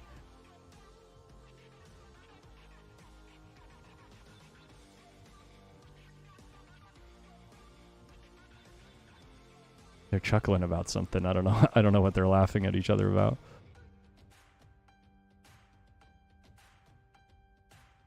He's back cutting this.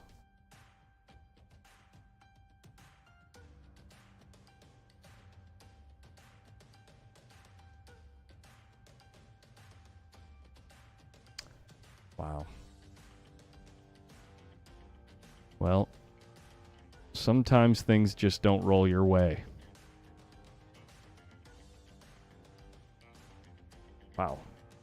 Caden just stood right up as he went through that ball.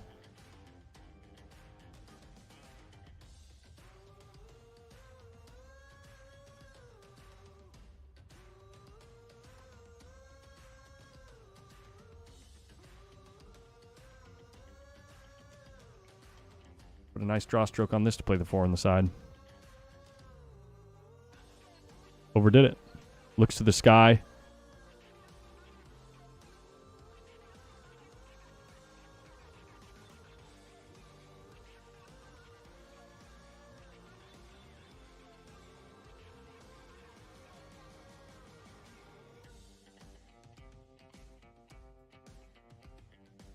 Just barely misses the ball, and it's going to dress up over the other corner pocket.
Great hit on the ball. Unfortunately, it's going to be a pretty simple out for Hayden to handle.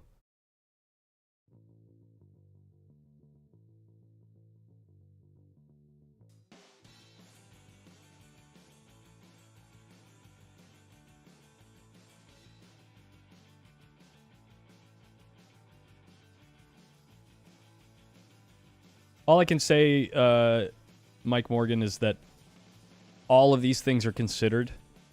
Like they did the first year that I was streaming for this event, we did it at the South Point in Las Vegas. And I can tell you that even though that the location is fairly out of the way from any airports out here, the value that you get once you're here, as far as being able to play pool and all the things that the BEF and the BCA can do for the kids with the money that they raise from their sponsors, is so much more. So when you're at some place like with a ballroom or something like that, it's that money comes out of, you know, all of the other things that they get to do. So, you know, this still isn't a massive sport. We're hoping that it will be in the future, but, you know, with field sizes, with what we're working with, and the amount of interest in general in the sport, there's not a ton of money to work with. And I can tell you, I mean, it was expensive for them to put this event on. So even being here. So if you do it at like a casino or in like a big carpeted ballroom or something like that instead, it's definitely going to cost more. So I think it's just my opinion. The value out here is tremendous once you get here.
Hayden Ernst doing his thing. Looking really sharp on this run out.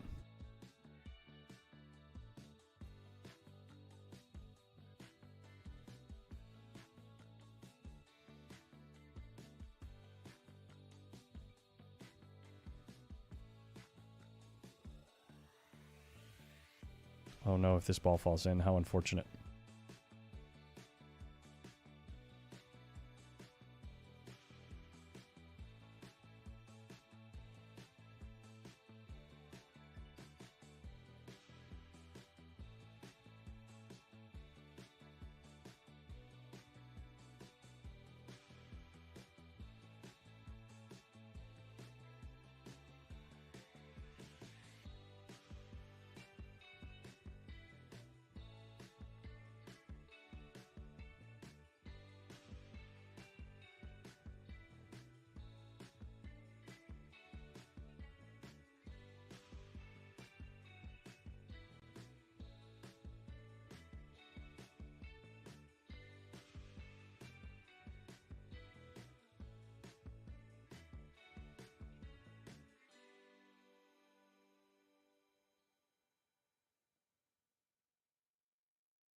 Thanks for the update on table 2, Rob Boone. It's 64-6.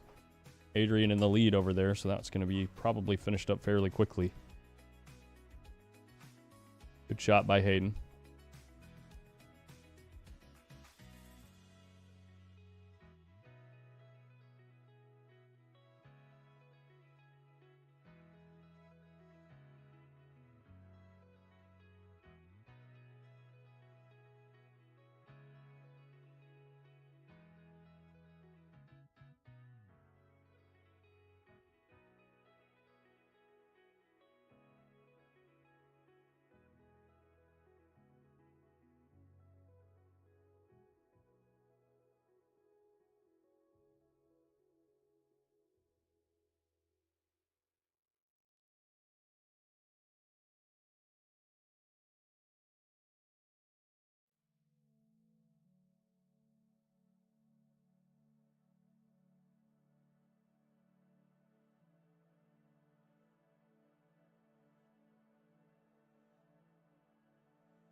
Playing this 6 off the 7 here. Got to be sure you get the 7 to move enough where you have a shot afterwards. I think he got there. But how do you get to the 8? Watch. Look at this. He's just going to play back to the other side of the table and cut the 8 in. He already knows. He's like, well, I'll just take the super long shot with a thin cut over here.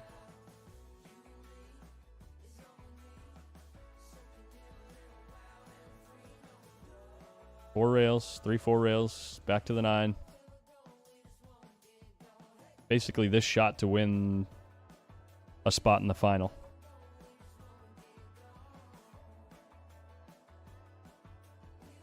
Unreal. Oh my gosh. Just straight in the side pocket. That's sick.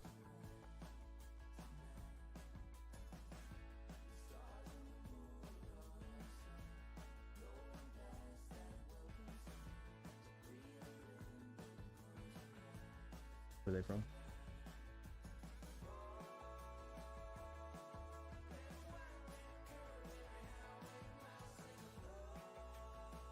Plus, I'm 49 pounds.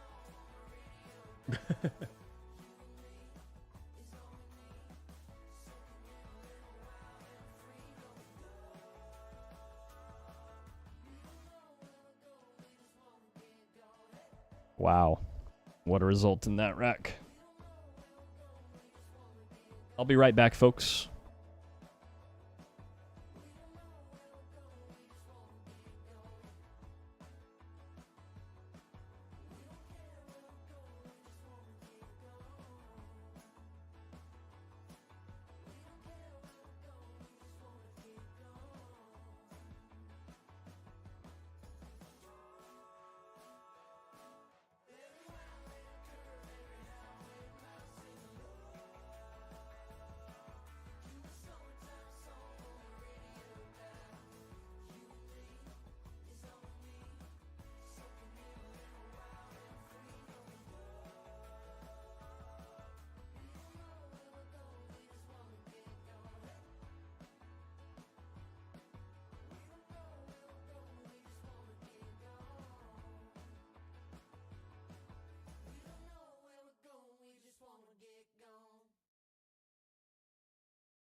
Well, this is the second or third time recently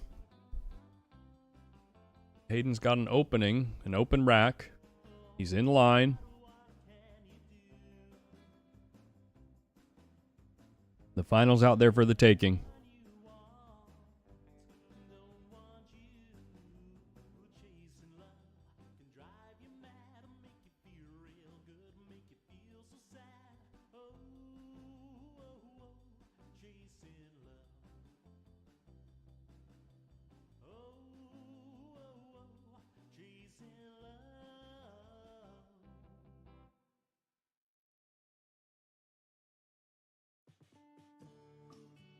Hayden better take a break. If he doesn't win this rack, he better take a break. I'm just saying that.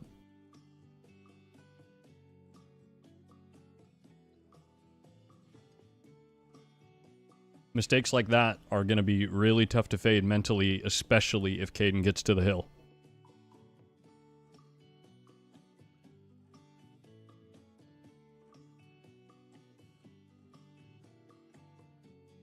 Oh my shot.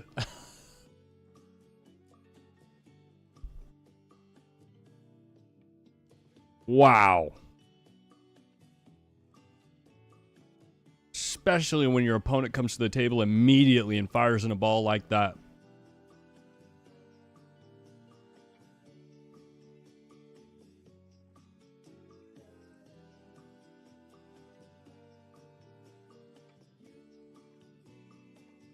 I believe both players get one player break, and I think Caden's already taken his, and he took it at the right time too. He was down 6-3 right after missing a 10 ball.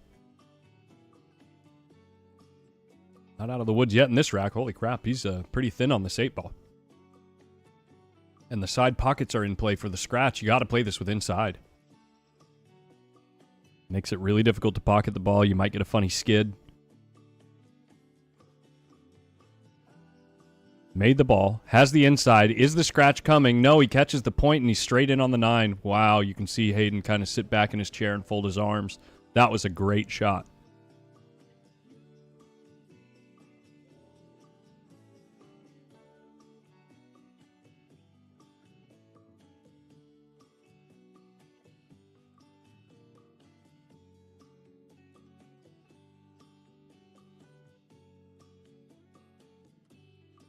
Something that's really interesting about Caden's game is his body position over the cue is exactly the same every time he gets down on the ball.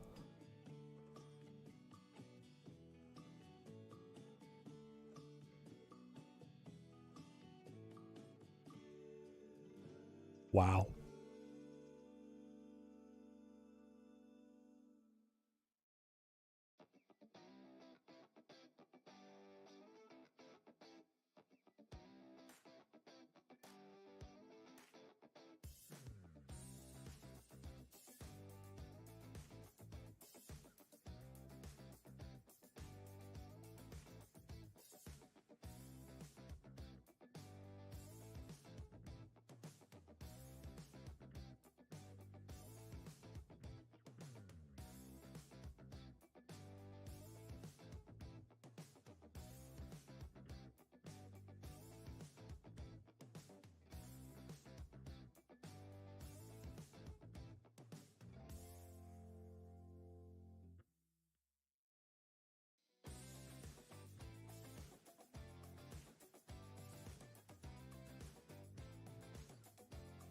Made another great break here. Made another ball on the break. Has the 1 right in front of the side. 2 ball right in front of the corner. If you can make your way back to the 3 ball. Want to stay high on this ball.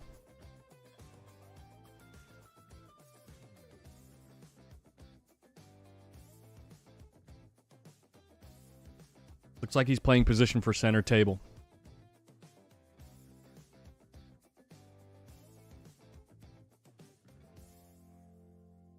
It's a little thin, but the good news is the natural path to rails I don't think is any problem. Even if you run into the 8 ball, you can still play the 4 in the side. Unless you hit the top of the 8, that's no good. Top of the 8 makes things real difficult. You want to come long of the 8 here. He does come long of the 8. He's in really good shape.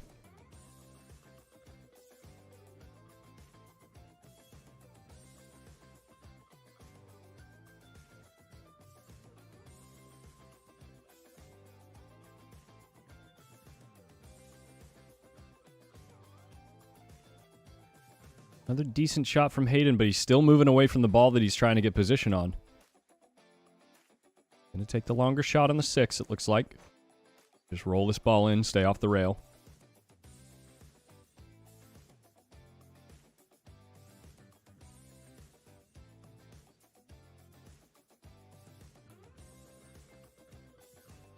Two rails to the 7. You want to make sure you don't go too long on the off the second rail because the 10 ball comes into play real quick here. Might even just go one rail and take a longer shot on the 7. Seems like that's what he's done. He kind of bobbled the 6 a little bit, hit it a touch thick. Doesn't seem bothered by it.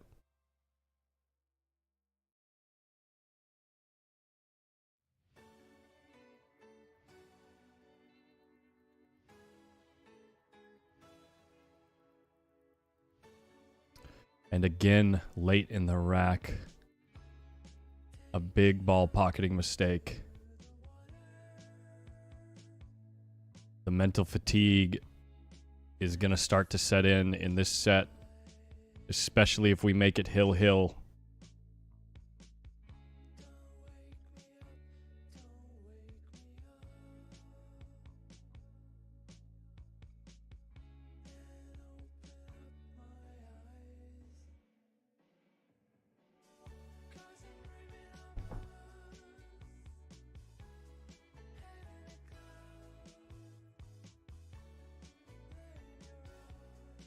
Oh my goodness. Caden bobbles the ball and it falls.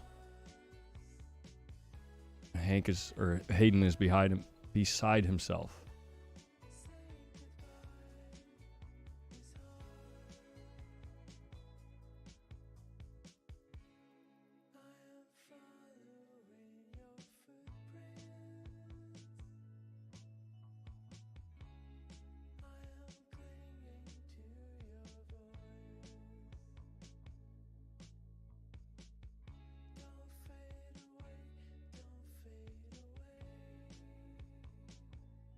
Beautiful shot, by the way, by Caden right there to put the inside on that ball to come 2 rails at the 10. He's showing a lot of finesse in this match here. He rolled the 10 and he rolled the 10. And he didn't sell out.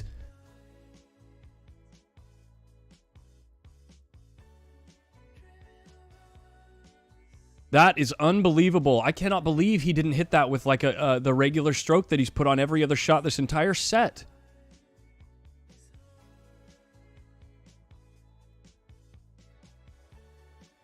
And he's left Hayden with nothing.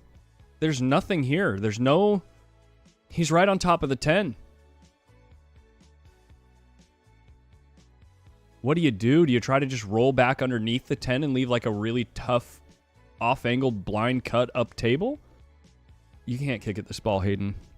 Oh my gosh, he's kicking at the 10. He made it! Oh my gosh, to win the match! And no one in the room says anything. Nobody's... What did I just watch?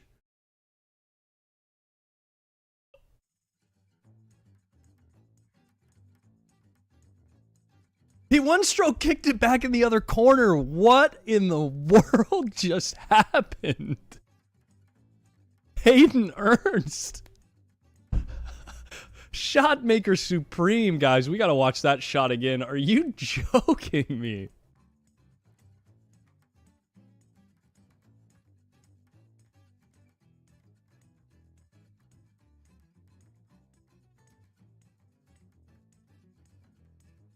What do you do in this spot? Morgan, come look at this. Obviously, I already spoiled it for you. What do you do in this spot? I don't know what I do. He calls it a kick. And He's on the hill.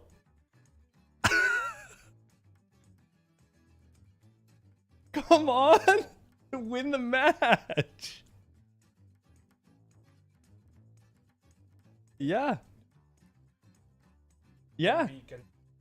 It can be different, yeah, if the cue ball like overspins or anything, yeah. He just fires it in the corner.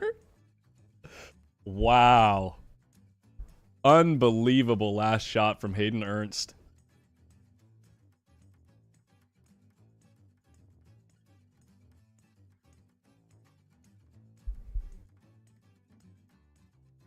Wow, that's just crazy, dude. The end of that match was just crazy.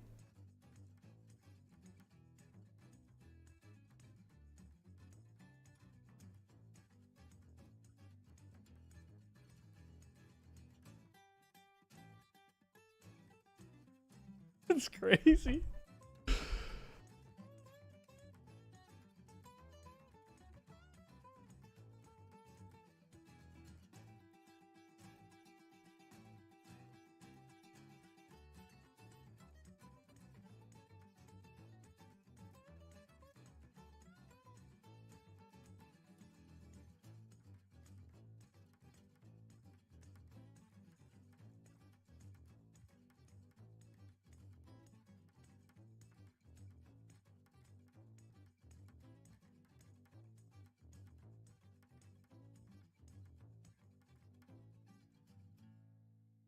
Well, folks. We're going to jump, not dump.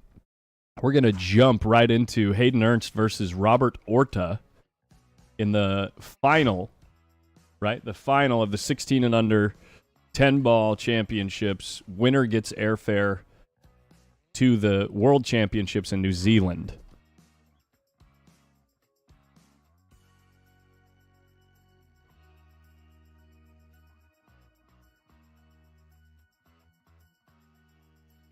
Jumper says, yeah, it's been biased all day. And he deletes comments he doesn't like, makes it really hard to watch. I'm not sure which stream you're watching, Jumpers. Let us know which stream you're watching so that we can avoid that stream. Doesn't sound like a good stream.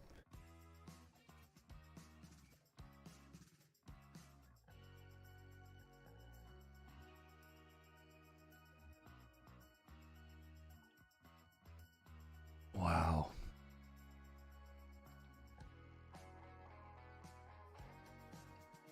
Yeah. Hell of a match.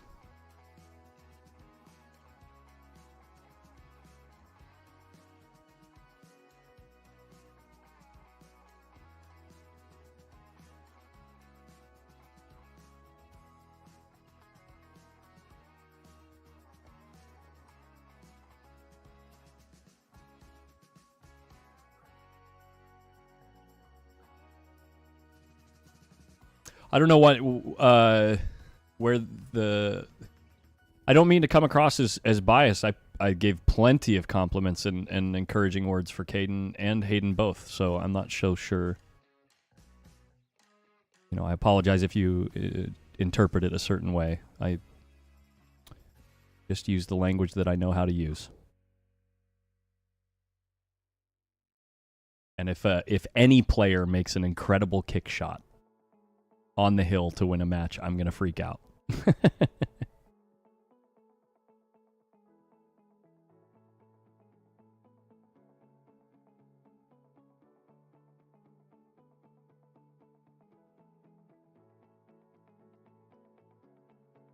Oh, right, Amito, yeah. Yeah, I just tried to play some chill music because when the mic goes quiet, you can't hear the, you know, dead air's real boring.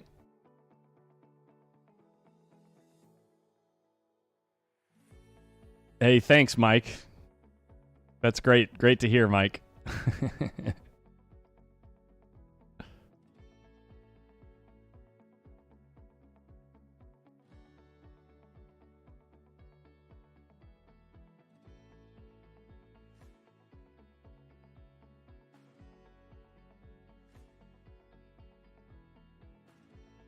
Trying my best out here, guys.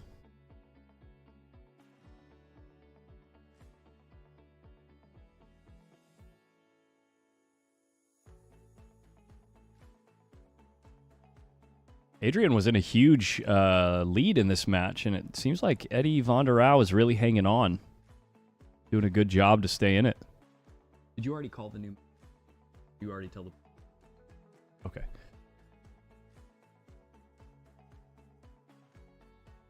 Yeah, it looks like Hayden's staying loose and Robert's at the table now. This is our other finalist, Robert Orta. I haven't really had a chance to watch him play that much this week because he hasn't had... I think this is the deepest run he's had in a tournament, well-timed for a world qualifier. Obviously, to make it to a final in this field is something to be said because there are some killers in this field. So can't wait to watch him play. Obviously, he's going to be up against a guy with a lot of firepower in Hayden Ernst. And,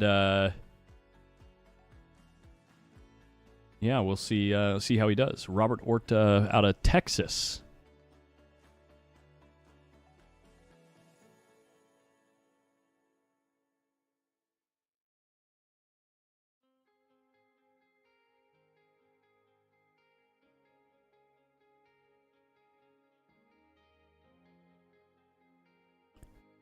We're racing to 8 again. It is 8, right? Yeah. It's racing to 8, and it is a single race final because we are in a single elimination portion of this bracket. So, okay. And we will have a dedicated ref, dedicated rack, and it will be the presiding referee. So, very experienced guy, knows what he's doing. We're going to let them continue to get loose on that table. And anyone in the chat have a score update coming out of the straight pool match here? Looks like Eddie's saving the 4-ball for his break ball.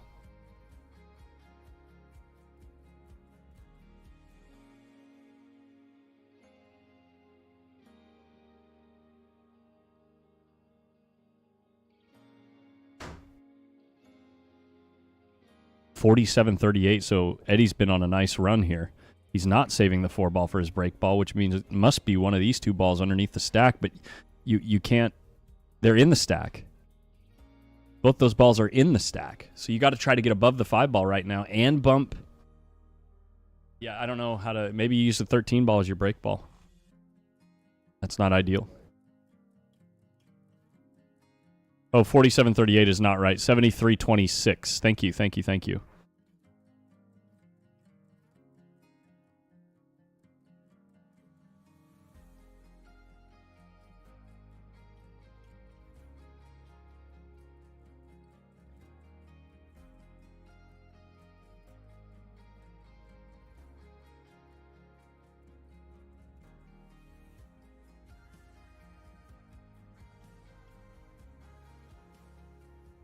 Yeah, he doesn't have much of an angle here. I got to imagine that this run is going to be... Oh, thanks, Milbert. Yeah, Savannah and Jordan are at 47-39. Good to know. Thank you. It's going to be real tough to get these balls open here for this break shot.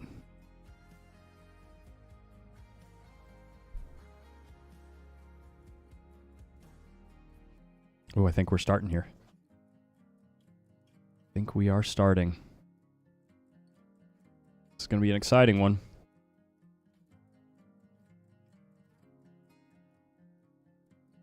Ref doing a good job of cleaning the cue ball every single rack. Can I help you?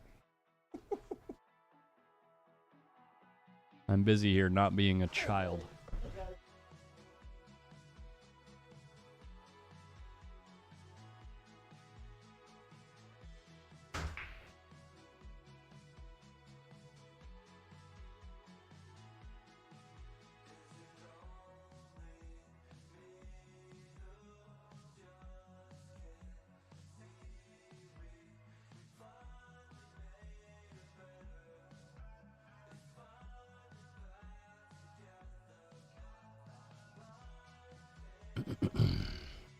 Nice opening break. First break on the table, and Robert Orta puts a ball down and takes a look at has a look at the 1-ball. So if that's any indication of how he's going to do with this table for the duration of the match, Hayden had better find a way to get some consistent results. Calling the one-rail kick, kicking the one ball into open territory. Cue ball likely to drift towards the 2, 9, and 6. Misses the one ball entirely, though, and we're going to see how Robert hits the ball here.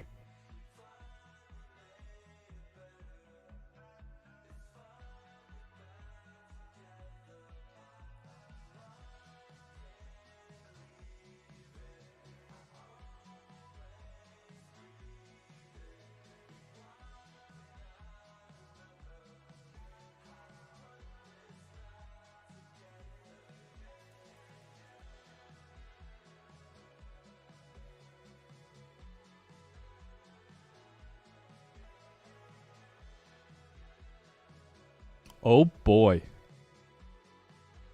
Oh, boy, that feeling. Missing ball in hand. I did that about 3 weeks ago on stream.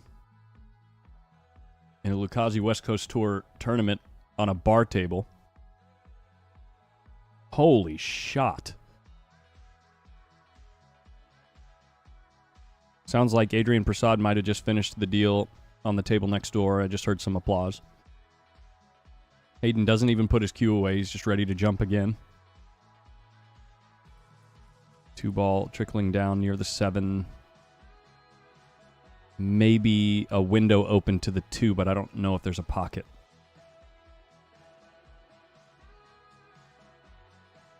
When Charles Roy says, we all saw it. Yeah, I remember that all too well.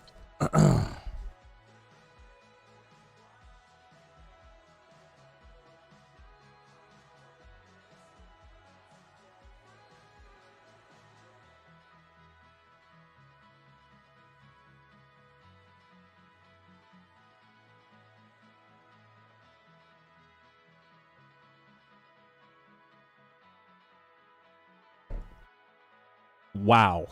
Wow. Now, I know that the odds were high to get safe there because of so much traffic nearby, but he hit that so controlled to kill the cue ball, but also drift into the balls to make it even tougher to hit the 2. That was a great shot. All this a result of the missed ball in hand by Robert.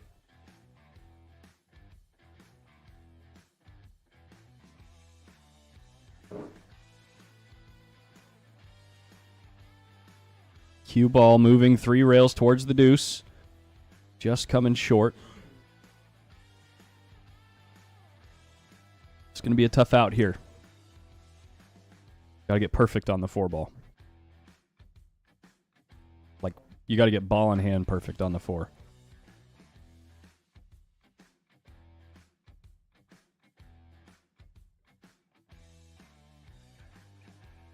Yo, what's up, Eric M?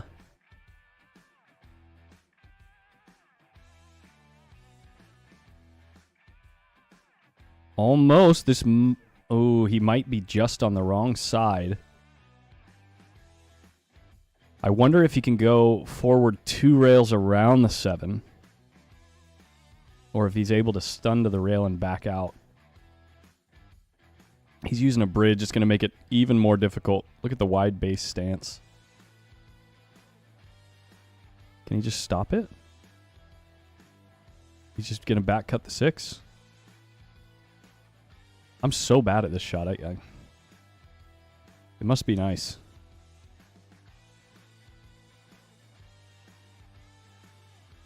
Did you know they had a bet on how many times you would stroke your hair before you had a shot? Dude, when my hair was really long, I had to move it out of my face every single shot.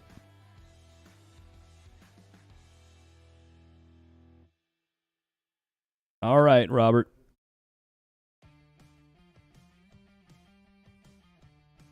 Tough to hold for the window here, especially if you have an angle.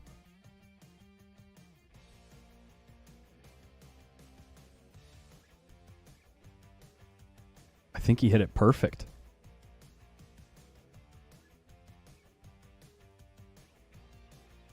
Swing this out 2 rails back to center table. Coming up short. Gonna have to take the blind cut back into the corner.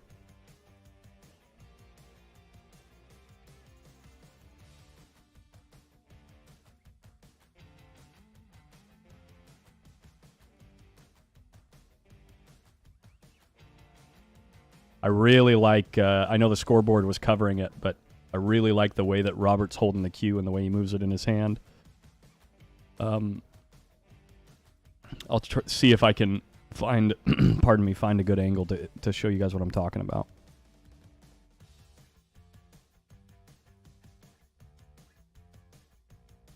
Just overcut. Wave of the hand because he's left Hayden hooked.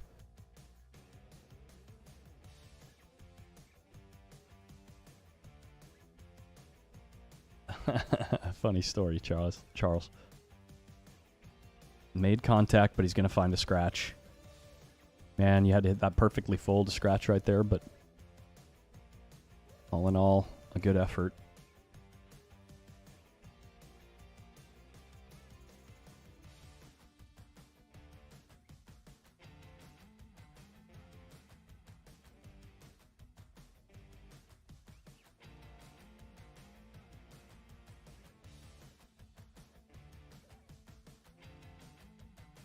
Game 1, Robert.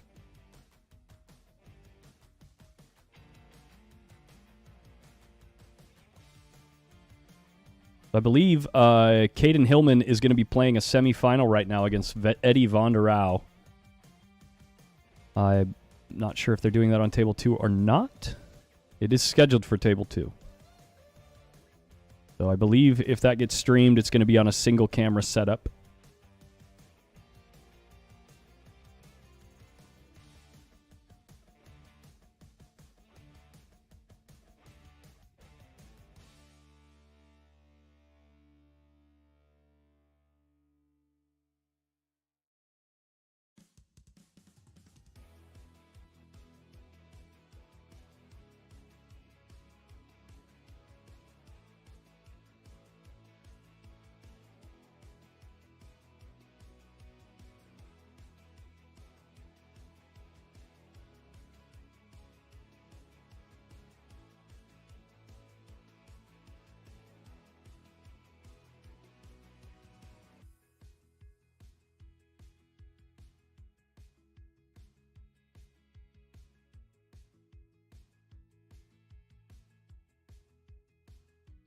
Nice opening shot.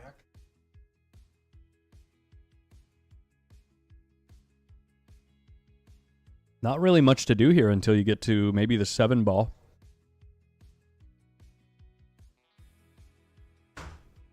Interesting to play the 3 in the bottom right. I think he had just a stop shot to play it in the bottom left.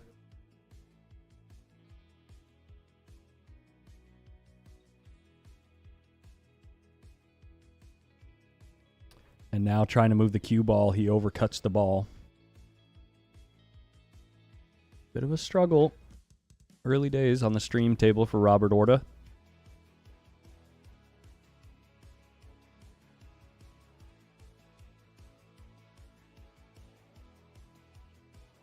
Now overcut by Hayden Ernst.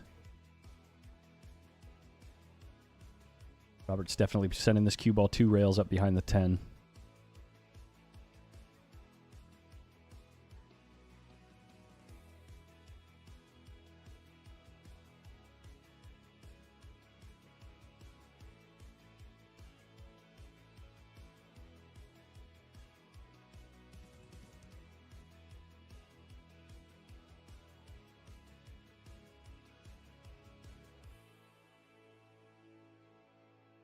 Wow, he went 1 rail to try to hold behind the 4.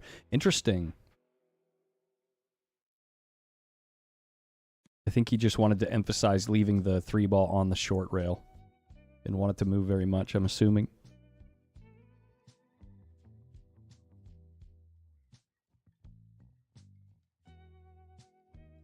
Three ball headed up table.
Wow, he went after the combo. Ends up making the 4 in the side pocket, and I think he's going to be getting this back. You can see an edge, but I think you still give it back. It's real tough to play safe here. He's going to take a look, but I'm not so sure. Unless you can definitely get half of the ball and put the cue ball behind the 10 easily, I think you're going to give this back. It's so much distance to judge the speed.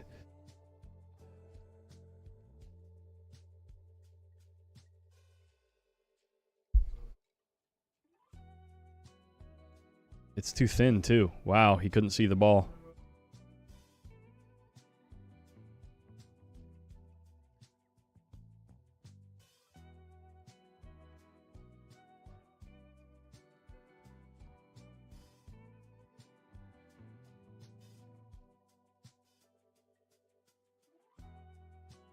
You can cheat this pocket. Pardon me, no problem. Only question is, where do you leave yourself on the 6 to make sure you can get back up table? So he's spinning to play the 6 in the same pocket because you're so likely to stay below the 6. Very smart.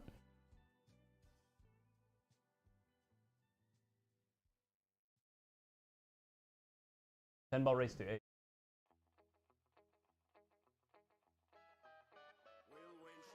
Yeah. And the winner there plays Adrian for over here.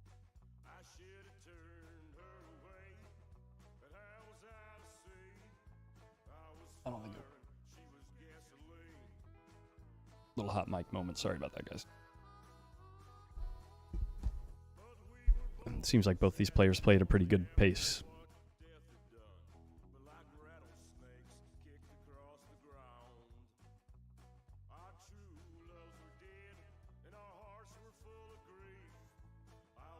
The Mav Man.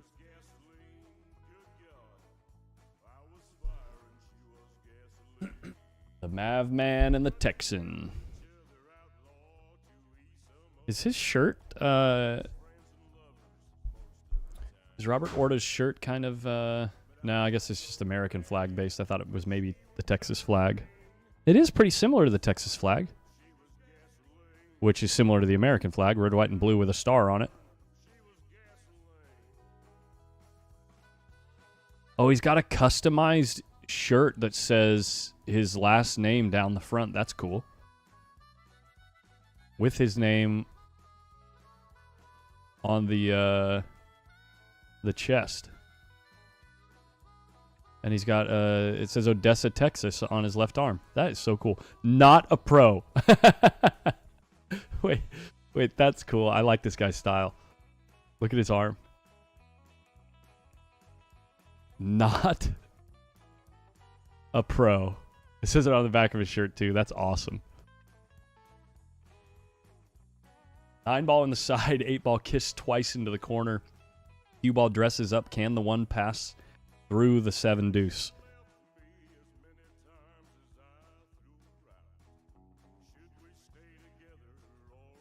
It says right on his back. It's so funny. I just noticed that. Not a pro.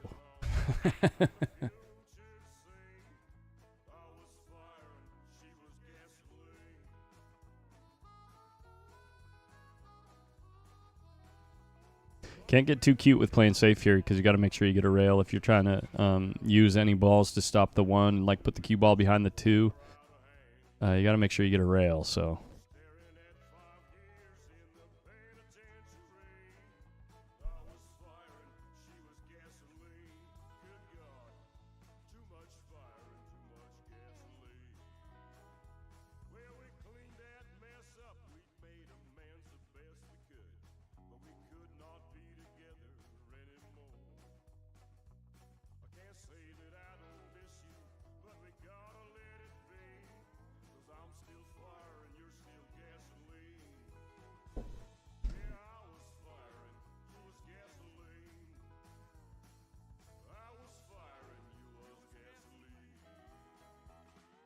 Oh, if they want to, they certainly can, Laura. Certainly.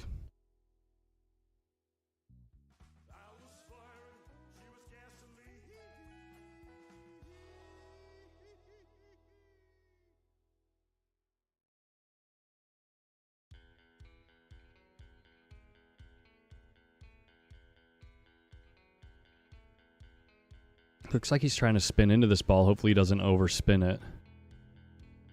Hit it good. But the 1 ball does kiss the 2. I think it goes. You can play the 2 up in the other direction. He's taking a look at it.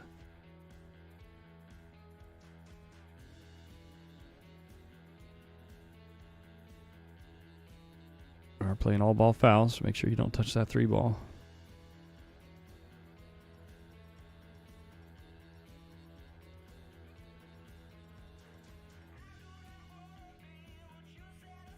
Should be able to roll up and play the 3 in the left-hand middle.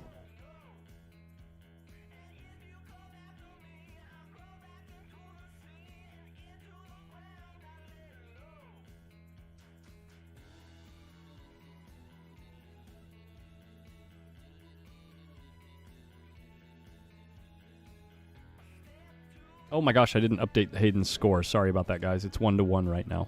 My apologies.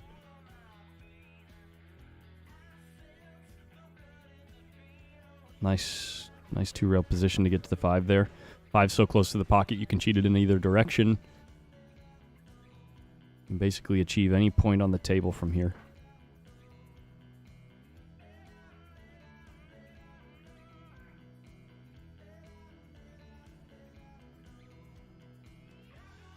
Real nice. A little bit of outside spin to make sure he gets to that side of the table comfortably.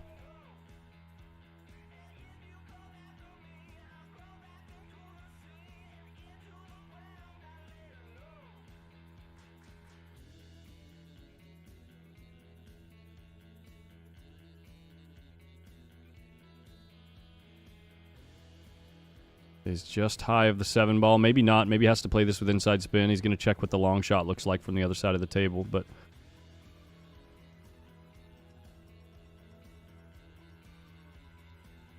you might be able to just follow this 1 rail.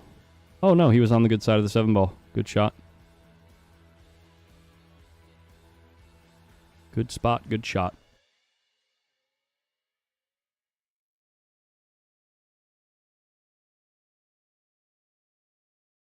And we have a 2-1 race.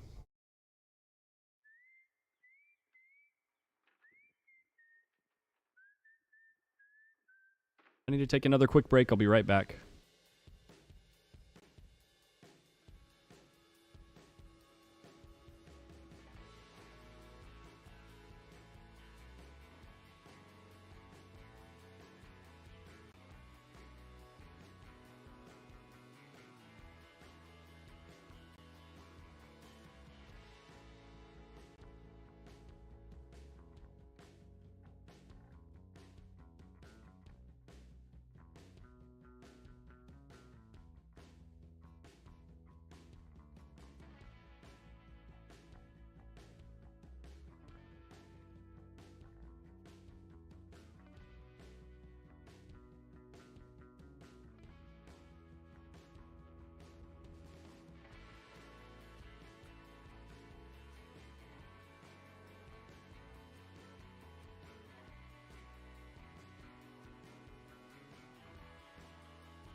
Laura B, I don't know. Either player. Actually, the only player in the field that I know who gets regular coaching is And I'm sure there are others. I just am not aware of who's coaching and who is being coached. But the only one that I know is the player from my homeroom at Hard Times. Adrian gets coached by Oscar Dominguez.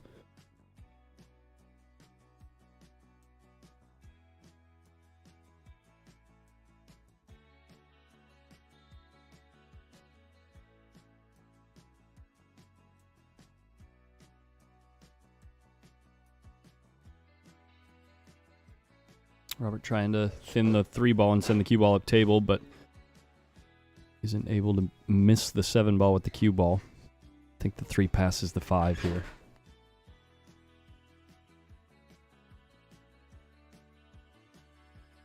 And it clearly does. So see if Hayden can do another rack here. Wow, he punched the heck out of that ball straight at the side pocket and gets away with it.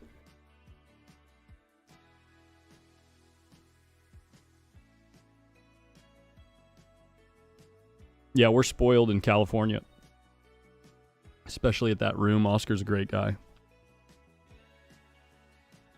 think he's overcut this ball, and he's left it on.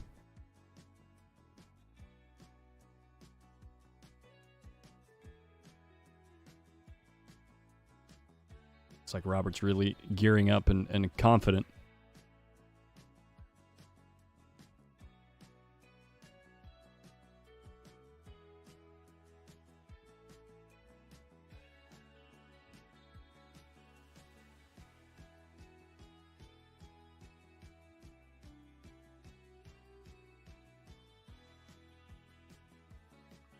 Gets perfect on the 6-ball.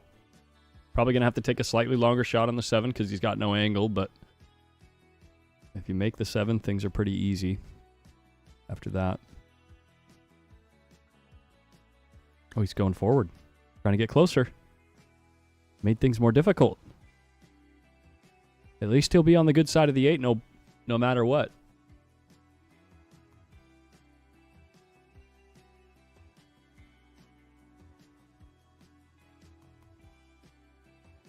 He's queuing low here. Must be a scratch on to go forward. And the 7-ball's rolling towards the 8. Center table. Rob Boone coming in with the info. Savannah wins in the 14-1 final versus Jordan Helfrey. Congratulations, Savannah.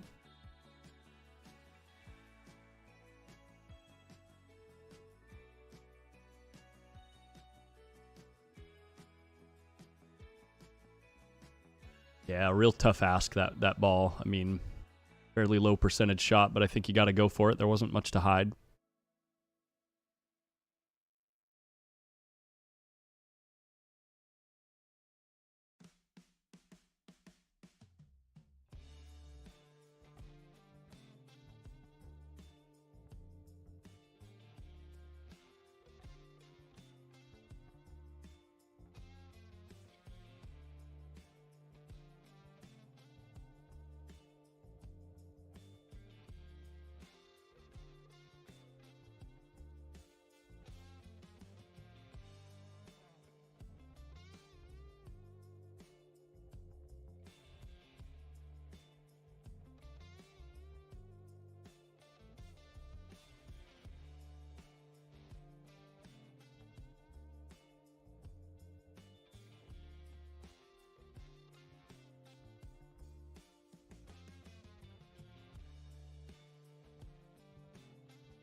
2-2, guys. Good match so far. I think this is the first dry break from Robert Orta.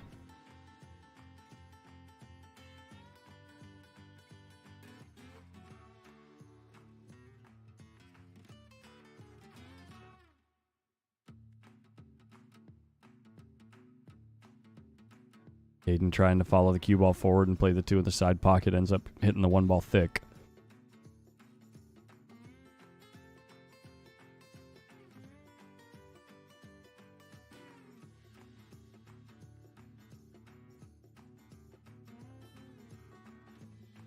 I think this might be one of the spots where you just try to use the 4 ball to help guide the 1 ball or keep it on that end of the table. Maybe just try to bring the cue ball back down here, maybe by the 3. He's hitting it real soft. Trying to split him on the 4. Gosh, I'm so bad at shots like that. I need to work on that stuff. A really good containing shot. Also, given the location of the 1 ball, it's unlikely that Hayden gets safe here. Yeah.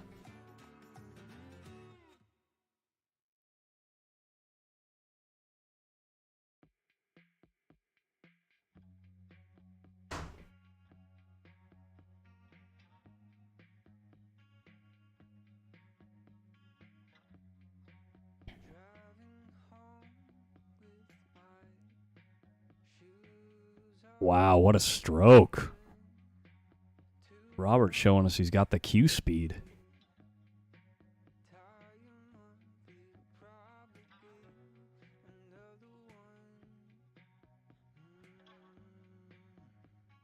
I just realized I can put this back up here. This is 16U. Boys 10 ball final. Pick that right there.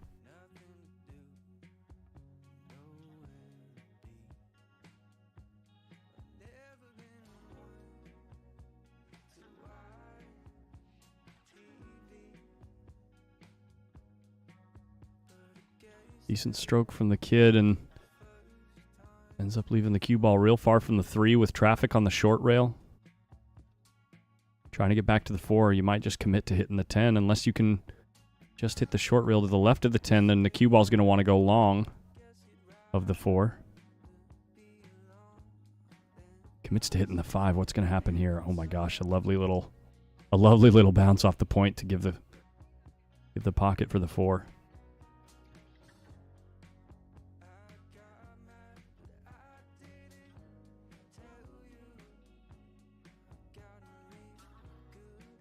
Let's check that with a bunch of inside cue ball rolling fast. Steep angle. This is a shot that Payne McBride is really good at. Trying to float up above the 6 ball. It's like his bread and butter shot. Hayden might try to go back and forth. I'm not sure. Oh, the 6-7 is on.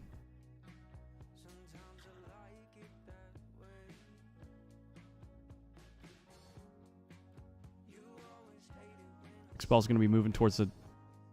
Oh, he cut it the other way. I thought it was going to be moving up towards the 9. This kid's got this table dialed.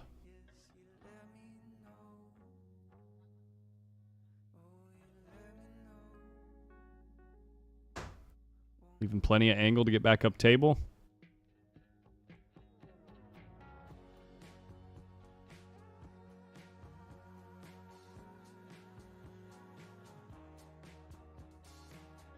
Uh-oh.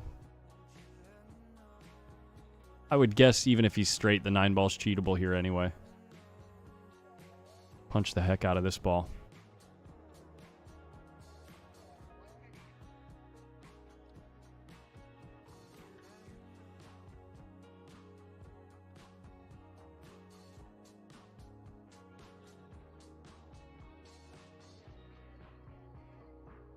Woo! A little nervy on that one. I was just about to say, at the end of the last match, this one would have been a shot to hold your breath on because he was struggling. Pocketing the 10 ball, almost had tinnitus.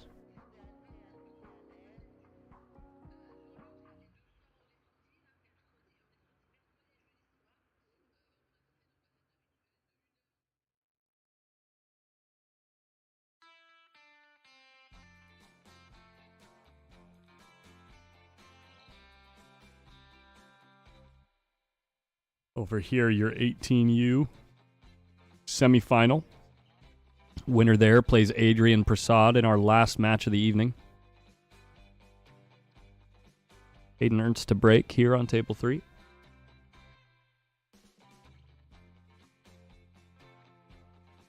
Synchronized breaking. Cue ball almost flies in the side, but Hayden finds a 6-ball in the corner pocket. And he's got to look at the 1. Happy days if you're the guy at the table.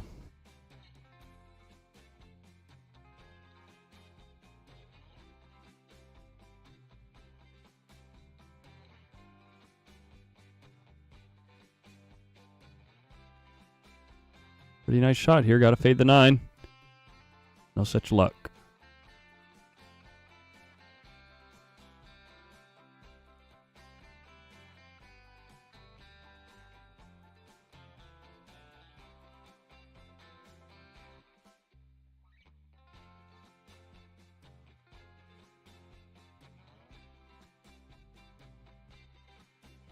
Oh, wow, he's trying to thin this deuce and put him behind the 10 or on the 10. That's a pretty interesting little shot there. Huh.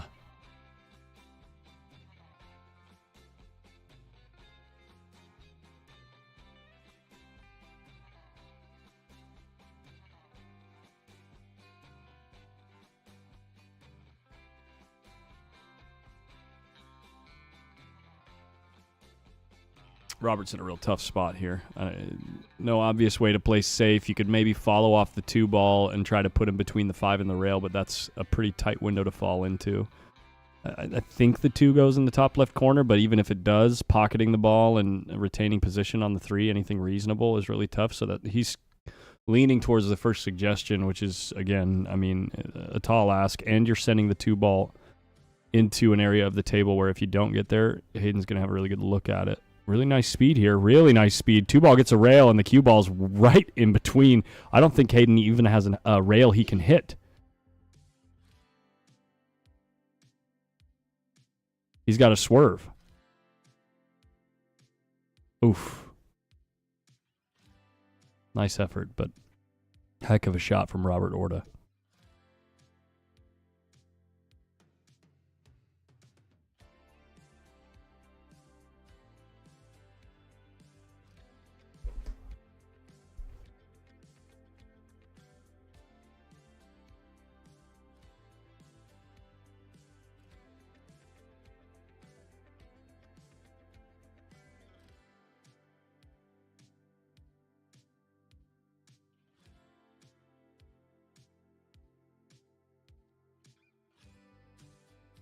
Yeah, not many options for the 4, and I'm not thrilled with the idea of playing it in the side because, pardon me, if you play it in the side, the pocket is so tight, it becomes really tough to move the cue ball. The 5-ball's on the opposite side of the table with balls impeding the shot line, that being the 7 and the 10, so you got to get fairly good on the 5-ball. So he's trying to play above the ball here. He's going to end up rather thin. I mean, 3 inches to the left would have been gin, but this is going to be hard to fall into the window here. You might even want to try to run into the 7, honestly.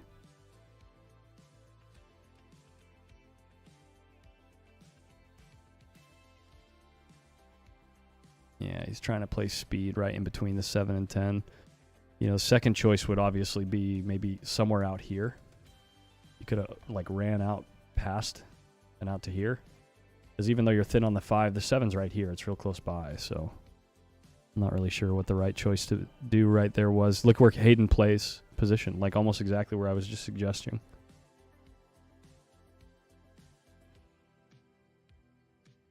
Because now all you got to do is play like a stun shot with a touch of outside spin, and you're straight in on the side with an angle to go to the 8. Ooh, using the whole pocket. What's up, dude? You want to talk? It's nice to have someone here, so sit down.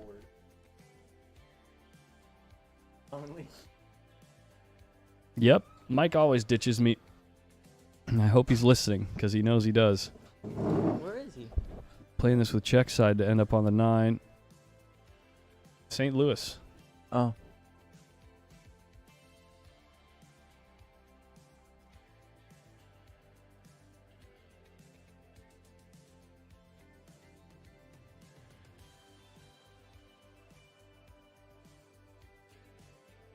So, tell me about what your week has been like here, Adrian. Ups and downs. Tell me about the downs. We don't want to hear about your victories. Stamina. I had to be very consistent, in the mornings. The morning matches are the hardest. Especially the late night matches. Especially after you have a late night match, like Yeah. last night. Yeah, last night and then coming back here at like Yeah. 10:30 and playing Payne McBride, one of the stronger juniors. And stronger juniors in the tournament. And then the hay ball. And the hay ball. Yeah. I got second in the hay ball. Yeah. To Jamison Gal. Jameson Gall. Okay. He played good. Yeah. He just got knocked out in the final 8 of your tournament, I think? Or is it the 16 under that he lost in? I think it might have been this one. This is the finals, right? This is the finals, yeah. And Hayden got second last year to me. In the 14U, he got second to... No, last year. I know. Oh. In the 14U last year, Hayden got second in the 9-ball 14U. You said he played you in the final yes. of the 16U as well? Yes. And got second to you. Yeah. And now he's trying to rectify that. Yeah. I see. Maybe he could do it. He looks like he's on the right track to win. Robert's been playing some really... Aggressive? well, not really, actually. Not really? No, but he's been doing some really good things. He's been breaking really well. Yeah. He just scratched on the break. Ooh. You got there. These tables trick you. Like it feels like it's gonna slow down, but it just keeps rolling. You know how you can see? How? You connect this side of this ball to this side of this ball. Yeah. And you can see that it's above the 10. That's kind of how I look at it. You can see that the 10 is laying like below that line. And so when it's really close like that, that's kind of how I try to see it, is just connect the two outsides of the balls that you're trying to see if they can see past. Yeah, a little bit jacking up and trying to get kind of fancy there. And gonna get away with it. Oh my gosh, look at this roll. Or it's probably sick. It's tough to fade sometimes. Yeah. So you got what tournaments did you play in this year, Adrian? I played in the Hayball Open. Okay. I played in the Hayball Juniors. 18 and under. I played in the 22 and under 8-ball. So wait, what are your results in those tournaments too? So in the Hayball Open. In the Hayball Open, I won one match in the loser side. I don't know what place that is. I think it's top 32 or something. Okay. And then in the Hayball Juniors, I got second. Okay. Jamison Gall beat me. Trying to squeeze the 4 between the rail and the 5, and you just end up selling out. And then I played in the 22 and under 8-ball. Okay. I won that one. Okay. I played in the 22 and under 10-ball. I won that one as well. Okay. I just won the 14.1 straight pool. Okay, no, I don't want to hear anymore. I don't want to hear anymore. Okay. All right, what else? 14.1, I won that one. We just heard that. Oh, yeah. And I'm playing in the finals of the 18 and under World Qualifier. So you're telling me that if you would have made the finals of the Open Hayball tournament, you would have made the finals in every single tournament you played in? Yeah. Try harder next year, dude. It's not good enough. I know. Should have made the finals of the Open tournament. I know. I need to play better, and I need to know how to play on those Hayball tables. I started getting used to how the tables were playing, but by then it was too late. Yeah. You should have showed up that day early. Yeah. When me, Mike, and Savannah and everyone was, practicing on the tables. And Jalen here. Yeah.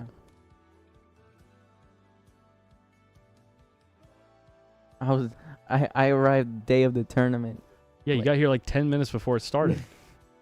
So irresponsible. Yeah. Right. Play safe, right behind the 10. How? Half. Like split them? Yeah, just split the balls. Yeah. Oh, he's gonna sell out right here. Well, he's gonna sell a look. He's not gonna sell out. Hayden's gonna gin this bank. Watch. Yeah, he loves shooting the banks, don't he? Sure likes shooting this bank. And you can send the cue ball up table because the 9's over the side pocket, We're gonna right? play the 9 in the corner. No chance. No chance. What'd you say? I thought he was gonna play the 9 in the corner. Oops. I didn't say which corner though. Oh, he's still gonna cut it down here? You Yeah, think? yeah. Yeah, probably. You're right about that. There's no question. What tournaments is Adrian playing going forward? He's gonna be playing at the Chuck Markoulis in Sacramento next week. Are you gonna try the one pocket? Yeah, I'm gonna play the one pocket. Nice. There we There go. you go, man. 5 Mav to man. 2. Mav man's putting on a clinic. Marking the score. Our referee staying fueled with the do. Or I might say, some might say that our referee is doing the do. You know what I'm saying? And I don't know. I don't know my events yet this year. I just know probably like a week before the tournament. Keeping his life real organized. Yeah.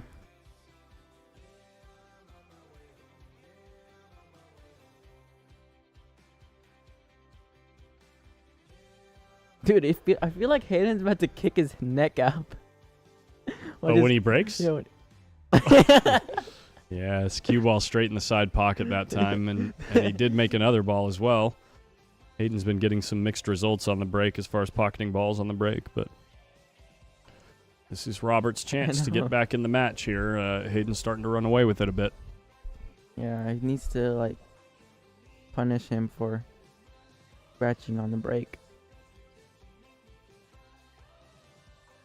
Unfortunately, well, actually, no, the 7 can be played in the side. I was going to say it's unfortunate that the 6 ball's on this side of the 7, because if the 6 was over here, or like anywhere on that side of the table, it'd be so much easier to play the 7 this way. Yeah. I mean, it's not bad. I mean, To play it in the side. in the side or in the corner. I like playing in the corner. So you just get middle of the table on the 6 ball Yeah. and play around the Yeah. 7 and 8. Yeah. Your cue ball has to be very good on that, though. Yeah, you got to have a nice speed on the table. Q and low like he's going mighty extra here. Oh my gosh. Good shot. Stop it. What a shot. He just like, and he doesn't even look surprised. He didn't even hit it hard either. He like I hit know. it so smooth and slow. Got tons of action. That's so strong. People don't know how hard that shot is. No, it's so silly. And this cloth is not playing easy. It's not like No. it's not like sliding in like you. No, just I'd barely- say it's totally broken in Oh, yeah. If you for the if, week. yeah, if you like barely touch the ball, it's not gonna like draw like 2-3 diamonds. If you like really hit the ball, then you'll be able to draw at the ball. Mm-hmm. I think the 7-8 is probably wired in the corner. Oh, really? No, maybe. Wonder. Oh, Is it? it is really close. I think that looks pretty wired to me. Is there overhead cam? No, we don't have a top down. Oh. Ooh, this is where it gets interesting. Probably just play the cue ball one rail off the left side to play the 9 in the bottom right, right? You don't try to do anything fancy, just maybe Yeah. just above center. Mm-hmm. I like this shot too. Just make the ball. It should. Ooh, Yeah, it's this tough. is not good. Not looking good for Robert. Robert like tends to lean into his shot making. Mhm. You know who else does that? Who? The other guy at the table. Hate it. Yeah. He's Mav Man though. I'm just kidding.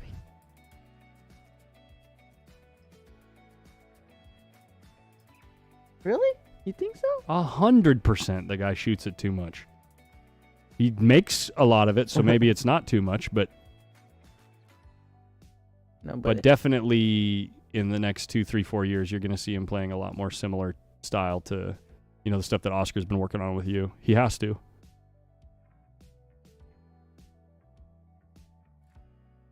Like you're saying, right? Huh? Leaning towards his shot making. Well, yeah, he's definitely okay with leaving the cue ball long. Yeah, this was me, like, I'd say like 4 years ago. Just make balls and get perfect on everything. Yeah, except when you were 13, I did not play that good. you did not play that good, man. When you were 13, you couldn't beat me.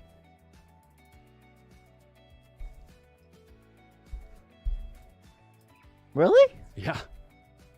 It was the year that you turned 14, I remember. The year you turned 14, you went from, like, remember the diamond tournaments out there with the bar tables? Yeah. You couldn't beat me in those tournaments. Like, every time we I matched, beat you. like, one time. Still beat you. Well, the phrase you can't beat him means, like, it's very heavily weighted in one direction. But Wait. then I remember when Hard Times opened back up, like, 3, 4 months later, 5 months later, Yeah, whatever it was, during I COVID. couldn't win a set. Yeah. How fast it changes. That is how fast it changes.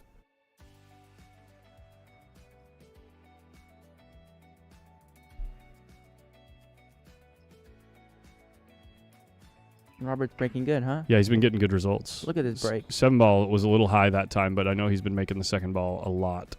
Yeah. It also depends how The ref is racking. Ref is racking I know. too, yeah. Yeah. The refs are racking it consistently. You'll see consistent results. You ever think that sometimes they give you poor racks on purpose just to mix it up? I wouldn't be surprised. Just to watch you squirm? Oh my god. Oh, it's brutal. I'm not I gonna know. say it. They use a rack. The refs rack them. Bill Askin says, "Good luck, Adrian. I'm your biggest fan, but I will destroy you on mini clip 8-ball." Oh, you got it. I'm good at that too. Snap call, he Snap says. call. You know how I play that game? Huh? He's a ruler. Oh. Use a paper.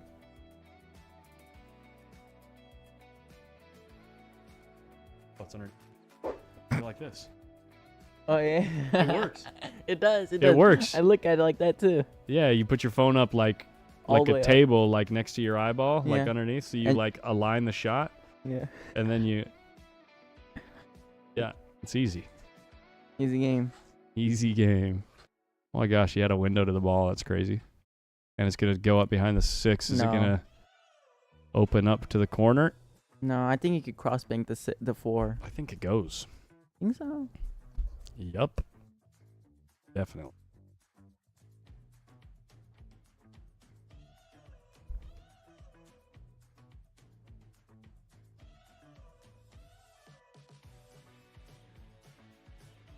Ooh, he twisted his wrist on that one. I saw Hayden would love it if this ball goes in. it. Look at him.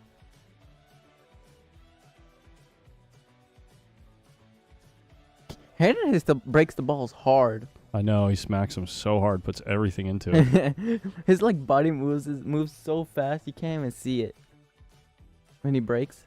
Yeah. Oh, this is not good. Oh, like you said, Collins. Oh, this is fine. Fine for him. He's like dead straight in. I'm like, okay. I'm most likely gonna make this ball. Do I have to stop it? Draw it? He I probably don't- stopped the He ball. probably stopped the ball even if drawing is better, because he'll just Yeah. play. He'll just He'll whip the just cue ball make- around the table. Yeah. So straight. Look at this. Not straight gonna go enough in. this time. It's gonna go Oh, in. I thought it was gonna go in. God. I thought it was gonna go in. Almost. This is a tough shot. Cody- To get shape on the 7. Cody Holmes, I've never played Shooter's Pull. That one that they keep advertising to me in the YouTube advertisements. Never played it. Wow. Got a little. Wow. We're streamed on the BEF, right? Huh? We're streamed on the BEF, right? YouTube BEF YouTube channel, yeah. 164 people watching.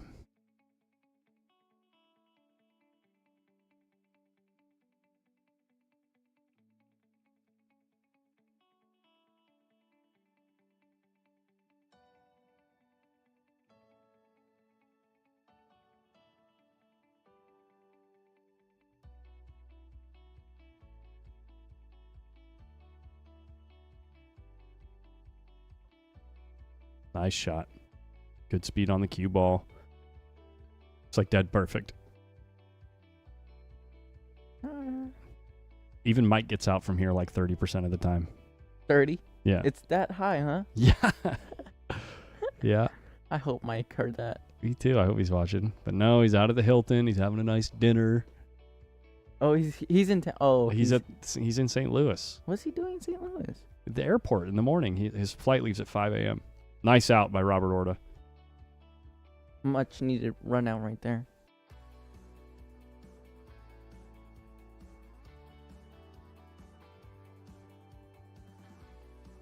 If you see, like, on the right side, there's a match going on too. Really? Yeah. I'm Eddie and Oh, yeah, that's right. It's a semifinal. yeah, I play the winner of that match. Yeah. Any idea what the score is out there? Nope. No idea. We're There's going to also find out. Yeah, all right.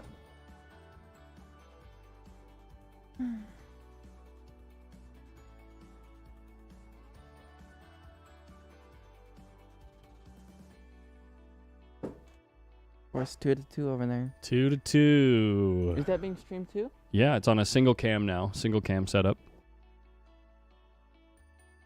On table 2 on the BEF channel.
Watch Shane Tyree right over there. In corner right there. And Gino. Gino, the Frenchman. Oh, he's from Kazum? Yeah. Whoa, Referee, whoa. what are we doing? I got a camera right here, buddy. You're right in front of me. What the? Poor camera. Yeah, it's too bad. Camera wants to watch the game, but he said no.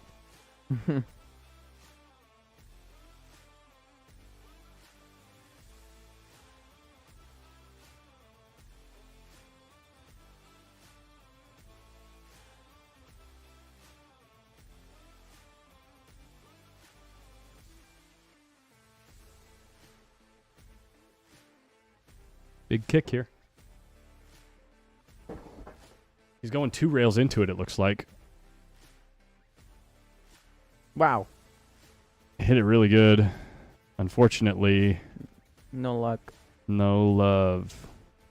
Other than the 3 being kind of funny down there with the, what is that, the 7 or the 4? Wait, Colin, is this Simonis or championship cloth? Oh, we're playing on Simonis. Simonis, okay. Championship cloth got involved just for sponsorship to help support the juniors. Oh, okay. Yeah, actually, we'll take a quick look at all of the sponsors involved. You'll see that everybody, regardless of, you know, we have multiple table sponsors, multiple cue sponsors, multiple chalk sponsors, clothing sponsors. Yeah, everyone got involved. To help support the next level, next generation of pool. Yeah, I'm surprised he went to make that ball. It would have been so easy to lay up in there. Especially, oh, never mind. That's the 4 and 7. I thought that was the 3 and 7 at the bottom short rail. So the rack is actually open. He has to make this shot, though. And he's got to stop the rock. He will. Watch. He's so good. Jeez Louise. Adrian's got his hands up in the air like he's angry, as I am. You're not supposed to be doing that at that age. Yeah. Not that easy. Yeah. You just one strokes the ball in. Look how you hear the look how disappointed he is with the fact that he has to play one rail shape with inside spin. But he knows he's gonna make the ball Uh-huh. and get perfect on the 6. Just like that. Yeah. Hey, he really loaded up without inside, huh? Just a little bit.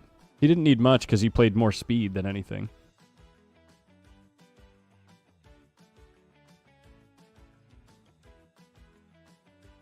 Eight's a little goofy since the 7's so close to the short rail, though. Are you looking forward to the Chuck Markoulis, Collins? Oh, it's going to be a blast.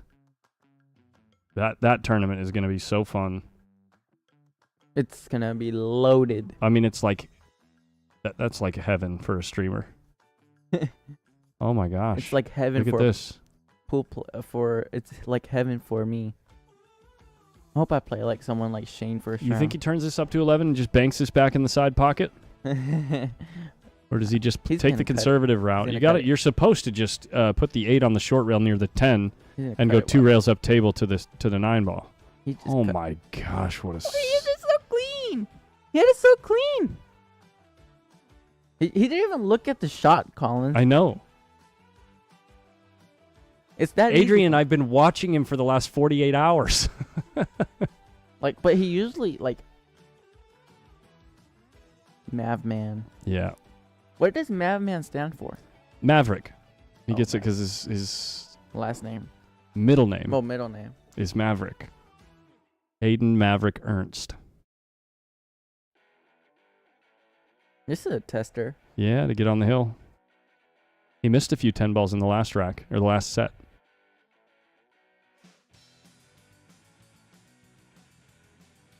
He's gonna hit a slump in like a couple years though. Yeah, stop. He will. You wish. No, because he's gonna start. He's gonna grow. It's gonna. His body will be changing. Oh, with the pen drop. With the pen drop. He's gonna hit a little slump. Look how much fun Shane's having. Zoom into his face. Oh, I can go deeper. Tighter.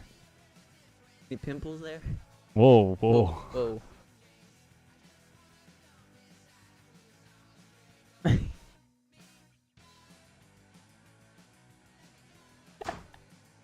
Shane's a great guy. He's great. He's funny. But he takes his work really Real serious. serious, yeah. It's good. Split? Try break. Or does not. Happy with that. Has there ever been a time where you broke dry and you were happy with it? Oh yeah. Because there's balls like When tied the up. cue ball's hooked? Yeah. Cue balls, so they have to push. That's the only time. Yeah. Hayden will make it. This is like a. Hayden's probably like a 65% to make it.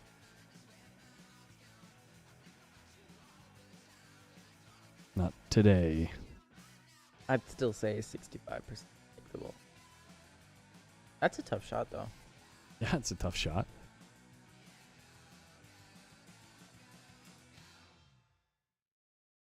Which junior has surprised you the most, Collins? Honestly, Caden Hillman. Yeah. Really, really sound fundamentals. Yeah. He's got some nice finesse Mm-hmm. when he needs it, you know, like to do some Like the drag shots, yeah, or just like slow rolling balls. yeah, or like getting into tight places with his Okay. cue ball. Oh, so his cue ball control is very good. Yeah, just some. I saw him in the last set do some things that were mildly sophisticated, which was really cool. Wait, who did Caden play? Or he played Hayden, huh? He played Hayden, yeah. And Hayden won? Hayden won, and it was almost hill. Wow, Wow. look at this. All And scratch. straight in the drink. Unlucky. That's, yeah, and that, I think that was his last shot. There's definitely a chance. if Hayden doesn't get out from here, that's a big swing, you know. Yeah. Who else? I've watched so much pool. It's so Hank? tough. It's so tough to recall. Hank Lynan? No, Hank was kind of expected Oh. because of how well he played last year.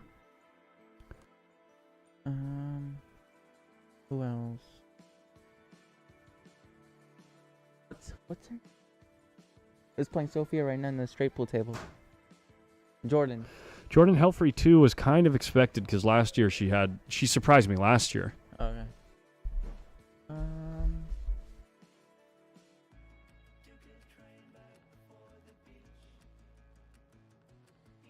Not too many, huh?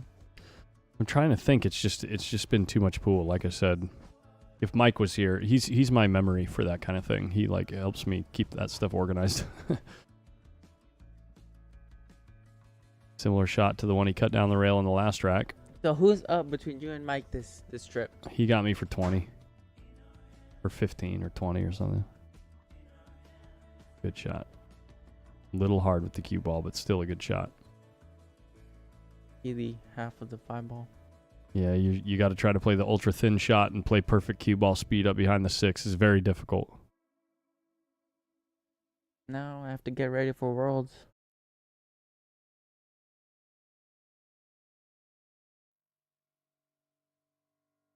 It's gonna be tough this year. He might get there. Is he going to get there? Or is he going to hit the brakes? He's gonna hit the brakes. The Maverick 10 ball's has... good, so he's gonna run into the 10 for sure. You can draw off the 10 maybe. If he draws off the 10. Oh, and play the 6 in the side. Maybe, yeah. It might be easier to control. Or he can just roll it. I think. And then play the 6 up in the corner. Yeah, you Yeah. could put the 10 close to the pocket. That way, if you get close to the end of the rack, you don't have to worry about making the 10. I think if he rolls it, it's gonna just go one rail naturally into the. Oh, okay. He can definitely work with this. This is a tough shot. Hey, chat, let me know who surprised you guys this week. Yeah. Oh, Tiffany Tang. Tiffany Tang, dude. That little girl is going to be... She's a monster. Sounds like me 3 years ago. Uh-oh. That's not good. Missing it. That's the hardest. The two hardest things in pool. Starting the match good and finishing the match good. You know what I mean, Collins? Mm-hmm. Because if you start off the match bad, it'll put a lot of pressure on you. And Sophia.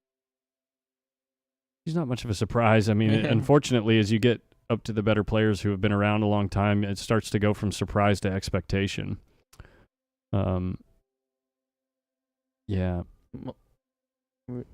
Hayden. Yeah, Hayden having a 650 Fargo for his age. He's at 650? He's 654, dude. That's ridiculous. That is ridiculous, dude. Gavin? What about Gavin?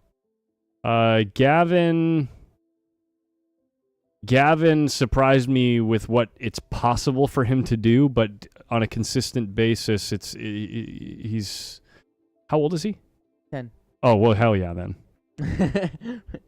Hell yeah, then. Maybe in 3-4 years he will be doing... What Hayden's doing. Yeah, that's a possibility. But at the same time, what would you say? At that age and with that... He's still fascinated with what's possible, and so he just likes zinging the balls around and like seeing what he can do. You know what I mean? And so if you... for some people, I can see that could lose its luster a little bit after a little bit. Once you start realizing that you have to tighten things up. Okay. You know, so it's tough to know what's going to happen in the next 2 to 3 years with somebody like that. You know what I mean? Or with not somebody like that. I'm saying that wrong, but like with a skill set like that. What about this person in front of us, Robert Orta? Unfortunately, he hasn't had one of the better sets, I think, for him, based on the fact that he made it to the final in such a big bracket. Yeah. He must have... I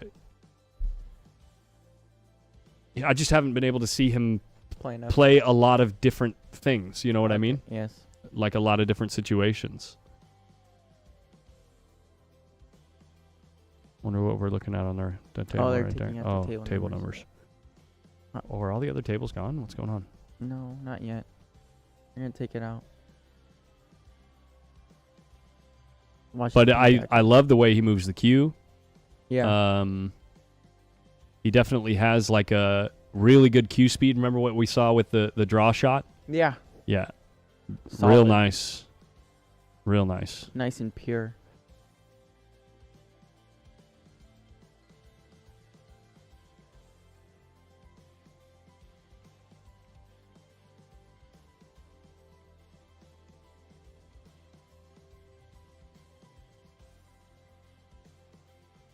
Oh.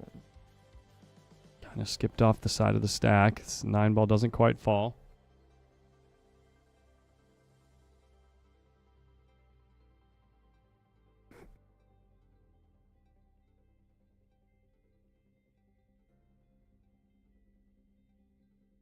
Oh yeah, for sure. The Mass and the Easton will always like improve. Yeah, year over year, it's always going to be. I think Sophia got the better of Savannah this year though. I think so. Yes. Did Savannah win any tournament? Mm-hmm. Which one? Yeah, she won. Here, I'll show you right now. Collins has all the information. Well, I have a computer in front of me. Oh yeah.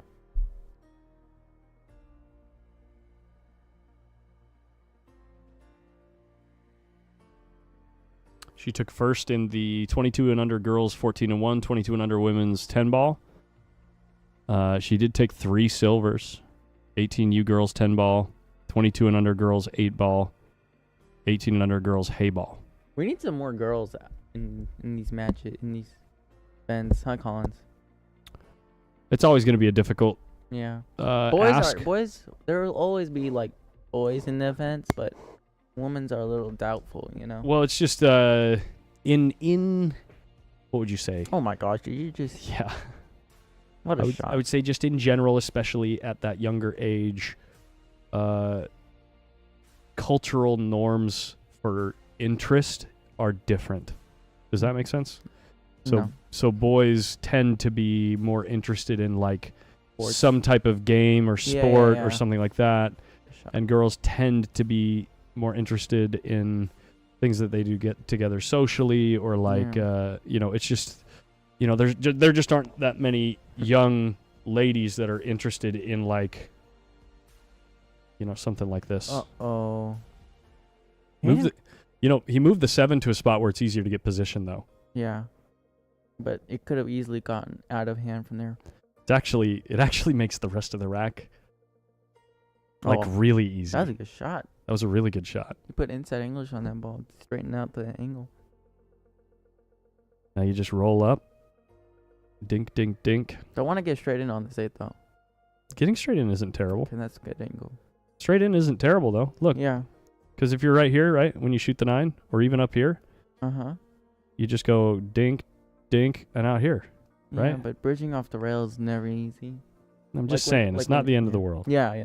You would get out from being straight in on the 8.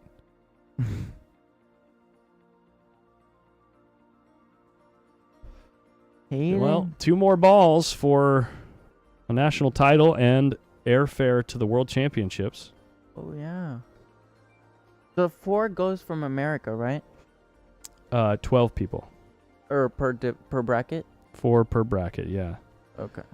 Kinda felt a little He's like, timid yes. on that ball. Did you see his hand? Like, yes, I can do this. I won. No, it's not gonna scream. There it is. Congratulations. Great tournament from Robert Orta. Mav man. And the kid, the shortest guy, With the biggest heart. and the biggest stroke. Maybe not the biggest stroke. Someday, though. Someday he'll be gunning them balls down like Top Gun. Like Federgorst. Maybe. Probably more similar to Josh Filler, honestly. Yeah. The way he moves. Mm-hmm.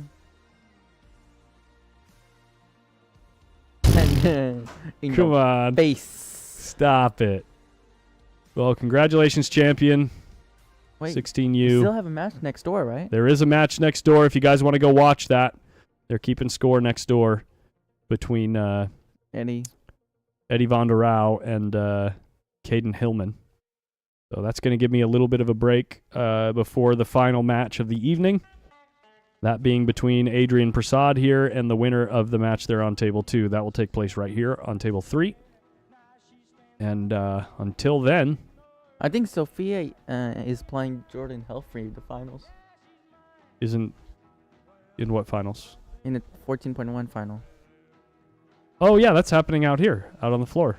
Yeah. And I believe that's being streamed. Oh, yeah, it is.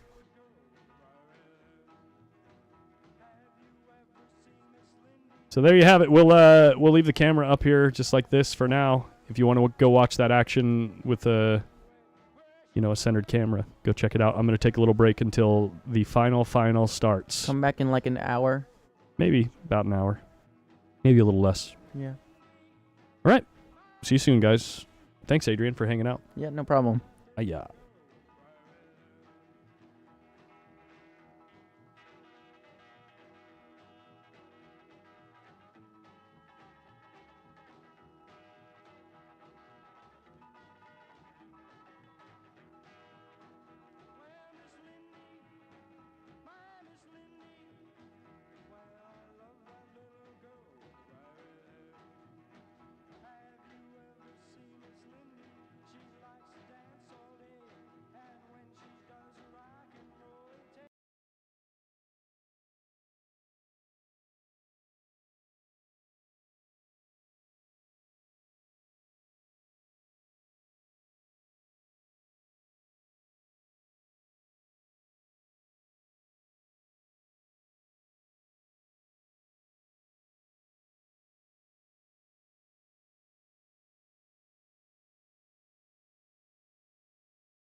Okay, guys, I just got to go swap out one camera, and we're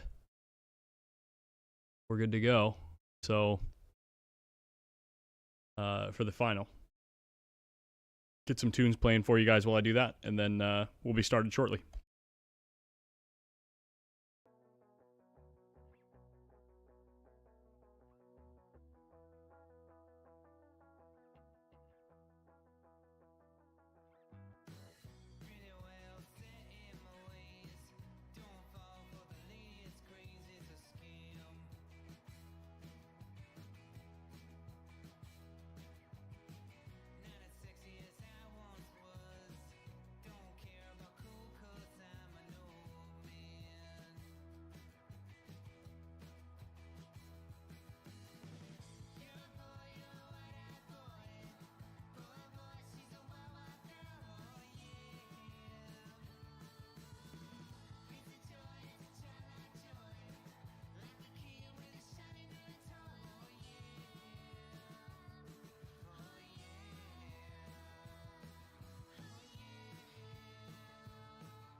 Good enough. That's what we're rolling with.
All right, folks, this is going to be it for tonight. One last match, one last race to 8.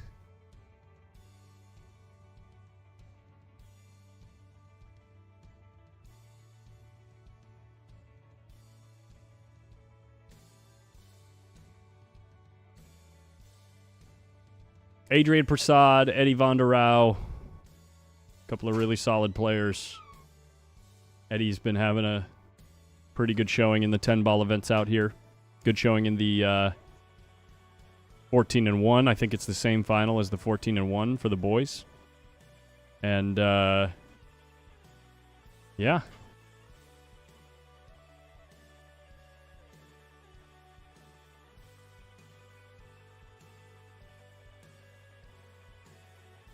We are just about to get on with it. Eddie's going to take a few shots to get loose. But I've got the new camera up top with the new mount. And we're ready to go.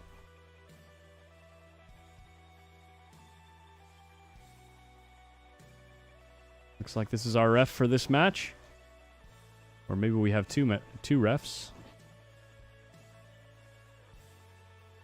Might be our presiding referee, it looks like. He's putting the gloves on.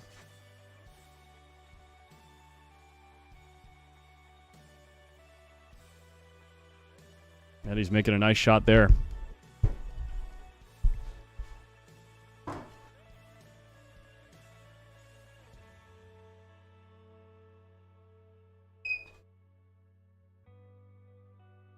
Yo, Payne, you gonna hang out? Yes, that's what I want. Give me that deep voice. Come on down. I know it's a bit of a mess back here. We've been grinding all week, but yeah, exactly. So you can place this anywhere that's comfortable. It'll hold itself wherever you put it, but make sure it's. I've never been in a comm box that's not a headphone. Oh, yeah. So put yourself wherever your chair / the microphone is comfortable. It is very directional, so make sure it's pointing right at you. And don't be afraid of the thing. Get close to it. Yeah, about a fist width. Yes, they are. Okay, perfect. Thank you. We are ready. Payne McBride. Kind of a tough week for you, huh? Yeah, actually, yeah. Yeah. I saw you struggling quite a bit, especially with the break, with the refs racking and stuff. And me and Adrian both struggled in that set. With the break, I would say. Yeah, definitely. And yeah, you came up with what results did you end up with? You're qualified for World Championships, obviously. So I think you ended up with a 3rd, 4th, right? 3rd, 4th finish. I got 2 5th, 6th, 1 in hay ball, 1 in I think it was 22 U10 ball. Mm-hmm. But I ended up with the 3rd. I lost to Adrian, so that was 18U boys. Right. Ended up with the 3rd in that. Yeah, so that's this bracket. Forget everything else to be. Yeah, honestly, I completely understand. It's a lot of pool for 1 week. I'm gonna look up at CompuSport though. Here we go.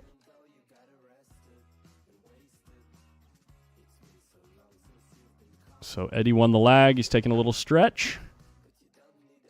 Make sure you guys in the chat let everyone know we're back. And if you have friends or family or whatever that was watching with you, or anyone across the country, make sure they know that it's finals time. This is it, isn't it? Yeah, this is the last one. This is the main event. The last race to 8.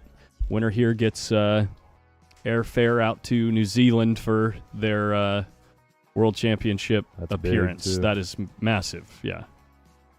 So Adrian out the gate is going to be pushing, it looks like. Unless he can see that one ball. I can't imagine he'd take it, try to play safe this way, you know what I mean? Even if he can see the top of the one, right? Yeah, if you can see the left edge of the one, it doesn't look like they're just safe with it. Yeah. So, interesting. So Adrian elects to put the 10 back on the spot. He just hooked himself. I think he's going to get put back in here. Don't get me wrong, Adrian can be pretty good with the jump stick, but I think you still got to put him back in. Yeah, I like Eddie from here. What do you mean? In the rack. Oh, in the rack? Yeah, from the spot. Although, it looks like the lanes are pretty open for just jumping and stopping the rock and sending the cue ball or the one ball down into traffic. But it looks like he's aiming to get aggressive here.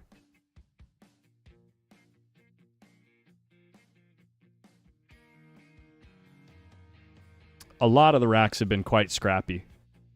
Oh, no. You mean all day? Yeah, all day on this table. A lot of dry breaks. I think the last match that we watched on this table between Robert Orta and Hayden Ernst was the only match where even close to half of the breaks were not dry. Wow. But like all day, I'd say before that match, we had seen about 30 breaks, and maybe 2 of them weren't dry. It's crazy. Wow. Oh, yeah. Well, and that said, it felt like I made a ball on the break once. Yeah, I think that was one of the ones I'm talking about. Yeah. Crazy. What were Robert and Hayden doing? 16U 10 balls final. I meant on the break. Oh, I don't know. Getting lucky, I think, honestly. I genuinely think getting lucky. I think throughout the entire day today, to get what you would call a proper, tight, consistent rack, I think we're seeing that maybe 30% of the time. Yeah, it's not consistent at all. Yeah, so it's real tough to know what to do with that. So obviously, rack your own is a different story. Oh, yeah. Then you can start trying to tweak it for the conditions that you're playing on. But is he playing safe from the 3-ball? Looks like it. I Yeah. like that. Yeah. Ooh, just hitting the 4, and it's going to help him out a little bit, unless this ball's looks cuttable. But how do you manage the 4 ball? I think even if it's cuttable, you bury him on the 9. Because what do you do with the 4 here? Nothing. There's nothing to do. And are you going to get a better opportunity for a safe? Unless you No. can't see the whole 3. If you can't see the whole 3, then you got to go for the cut and try to play safe with the 4. It doesn't look like you can see the whole 3. How about that? This might not be too bad. Yeah, well. We left the kick. Yeah, the rail first is on. This is where I get kind of goofy with my shot selection, because in this spot, I'm like, I might even like do something goofy there where I'll, the 4's got no pocket. I don't really have an easy safe with it if I go up table, so I might just like swing it 2 rails real fast into the stack and try to see if I can make something happen, But I'm a very aggressive, like high risk, high reward style player, because it's the only fun way for me, and that's why I can't win tournaments. It's why I can't win tournaments. Yeah, that, and I can't make a straight in shot after I do all the hard work. There's a lot of players that do that. Yeah. I love pool because sometimes that goofball shot is the right shot. Uh-huh. And nobody thinks about it, yeah. A lot of the time. Oh, did I not introduce Major Payne? We got Payne McBride I'm Mr. Major Payne. in the booth. Nice layup right there. Nice cue ball. This is another gaffy shot that I like to shoot. I actually shoot this way with a ton of spin. Oh, 3 rails? Because the Why? line... Yeah, why would you swing it 3 rails? 3 rails? Yeah. Because the line here likes to come short. A lot of the lines out of here converge right there, when about a diamond up. That makes sense, yeah.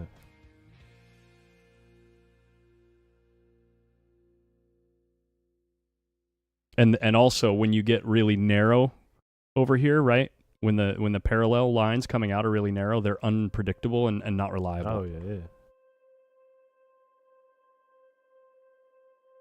But it's not like I would recommend anyone else doing it. It's just the way I like to play it. It's going to be real big for Eddie. Yeah. The only struggle is going to be the 6 ball. Yeah. I think that this set is probably going to go through a couple highs and lows. And I think it has to. yeah, all finals do. It's crazy how that happens. Very rarely do you get a final that's an absolute blowout, regardless of skill differential. You know what I mean? Or on the paper. How many finals go hill with a dry break? A lot. A decent amount. Oh, yeah, Yeah, a decent. lot. If everyone's breaking dry, yeah.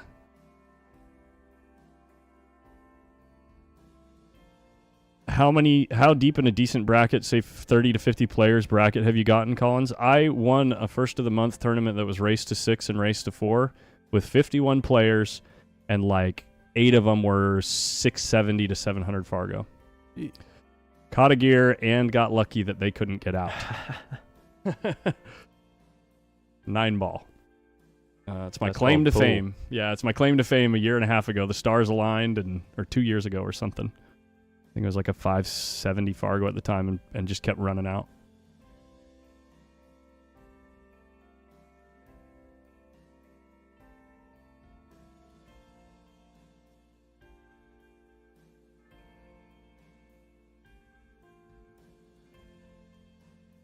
No. I did not think he was going to do that. Neither did I. I had no idea that was coming.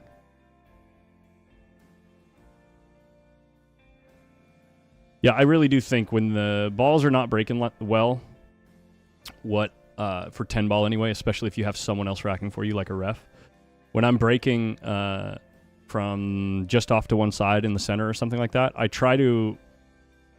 would try to like note which part of the rack is getting slugged more often. And for me, watching on this table, it seemed like the right side of the rack was getting slugged more often. And so I would adjust the hit spot on the one ball to more evenly split the two second row balls to just hope I get something lucky moving. You know, at least you get more balls moving that way, you know. But if you just stick with the same old break, you're going to keep getting those same results where you got, 3 or 4 balls that have no chance of going to a pocket. So in my set against Adrian, I forget which ref we had, but it looked like I was checking from the end of the table, which is allowed, but it looked like he was tilting the rack ever so slightly to the right, at least like 80% of the time. Yeah, that's one of the reasons why. Well, at hard times, it's one of all the time the tables are marked. Right, so we have that line for the foot spot line. Yeah, these tables don't even have a kitchen. They don't even have a marked kitchen. Yeah, exactly. Yeah, we always have a marked kitchen, marked break box for both styles, like the single diamond and then the matchroom style break box. Oh, so like old Derby City break box? Yeah, the old one diamond over. And then we have, which actually really helps for setting up Mighty X drill. But oh yeah, that's sweet. Yeah, and then he always marks, puts dots for the matchroom magic rack. Oh, I got you. Yeah. There he is. Just looked like he moved through the second half of that rack at a pretty good pace. Oops, wrong side of the scoreboard. 6 ball was a pressure shot and buried it. Yeah. Yeah, it seems to me this week, those high pressure, high difficulty shots out of anyone in the field, Adrian and Hayden are the two that just have been putting them down and making it look effortless. Oh, yeah. Just in crazy spots where they'll just walk up and I don't care how difficult it's supposed to be. I'm just going to hit the spot.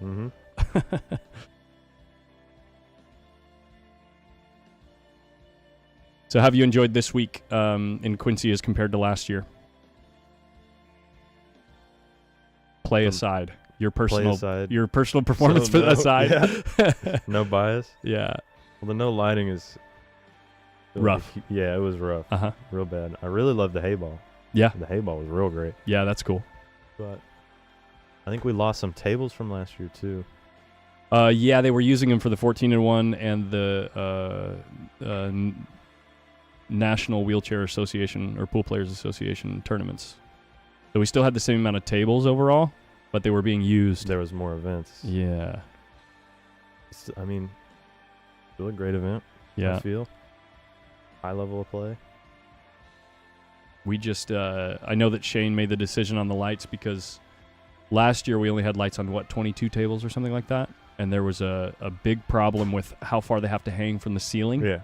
And the air conditioning, and it would cause them to blow and swing around, and so we had to rig them all together. With this many tables in the room, they just couldn't see a feasible way of getting all the lights up and having them all rigged together so they wouldn't sway like that. Yeah. So it was...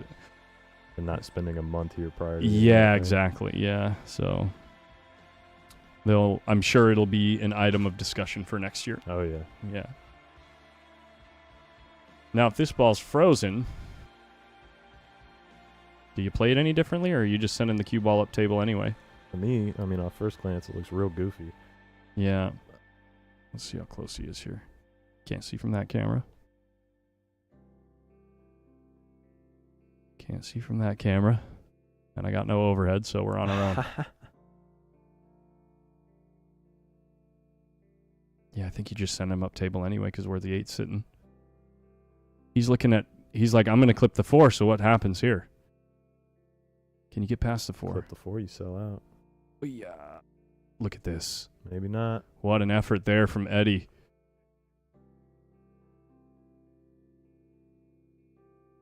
Oops.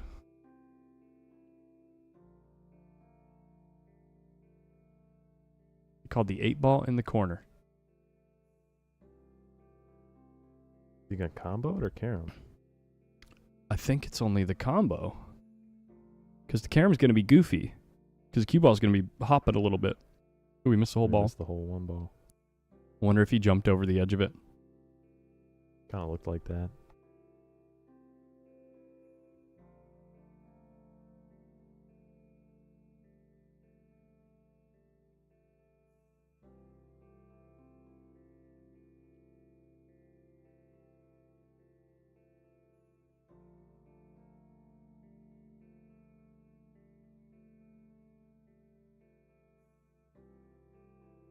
Nope, just flat out missed it. Yeah, maybe barely, but no, he just missed the ball. Yeah.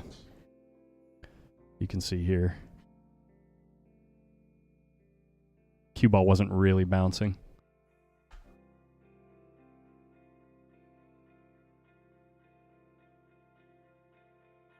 Getting aggressive with the combo. The 1 ball is going to stop really quick because this is a full hit. Oh, he's cutting it a little bit. Nice shot. That was a good shot. Nice shot.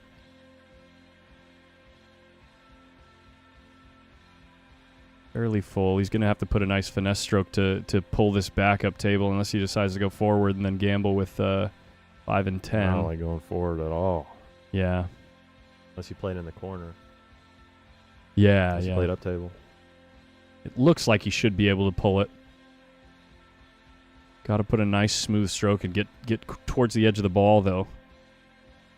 Towards the edge of the cue ball. You can actually cheat the pocket on this one, too. Yeah, Help you out yeah. a little bit.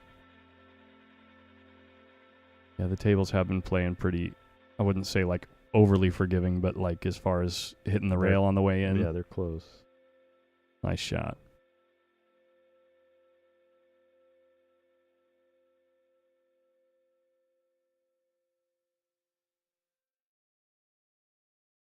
Like using the back rail here, right?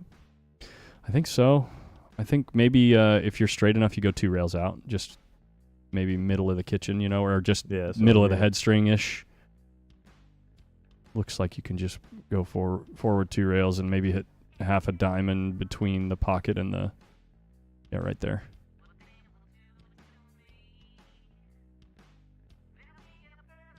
I think negotiating mildly tight position for 2 more shots, and it should be cupcake from there. I mean, from here, there's all your work done. Should be. Should be, but you can get goofy on the 4 ball where all of a sudden you have to...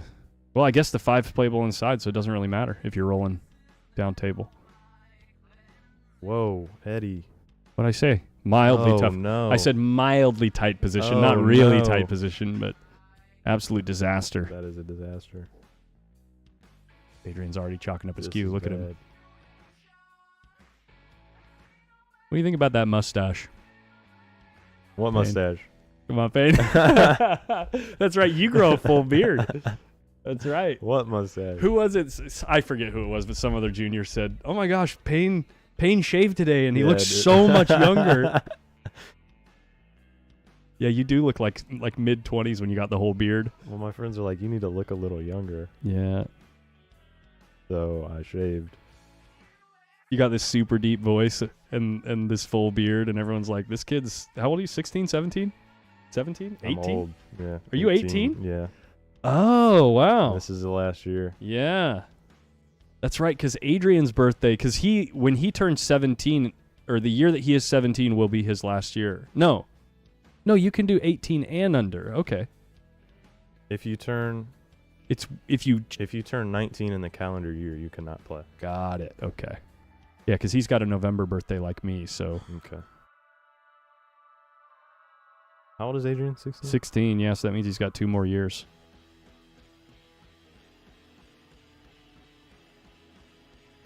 No, he turns 17 this year. Will turn 18 next year. No, next year's his last year. Because he'll turn 19 the following year. You're going to say, man, that's a lot of time. Yeah, my math is not mathing right now, but I'm rolling with it.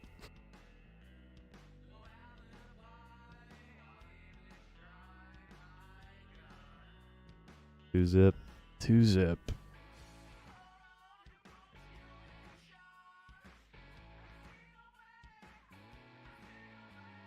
I'm going to put you on the spot. Who's your favorite ref out there? You got a favorite ref? As far as racking goes, anybody that you think racks better than others? Mr. Wingball John has to be. Oh, yeah, John Lehman. I'm really stepping out of the box there. No, I know. He does rack 9-ball really well. He does. He really does. You know, he was racking 8-ball really well the other night, too. It was an 8-ball final, and Shane Tyree walks by. He says, "Are they racking their own in a final right now?" And I said, or no, he says, "I better not look at this table and see that these players are racking their own for an 8-ball final." And I said, "Don't look at the table then." He says, "I'll rack them myself." And John Lehman had already changed and he was done for the day, you know. And there's plenty of refs out there. I saw that. You know, but he says, I'm more than happy to go throw on my shirt and rack for him. And he did.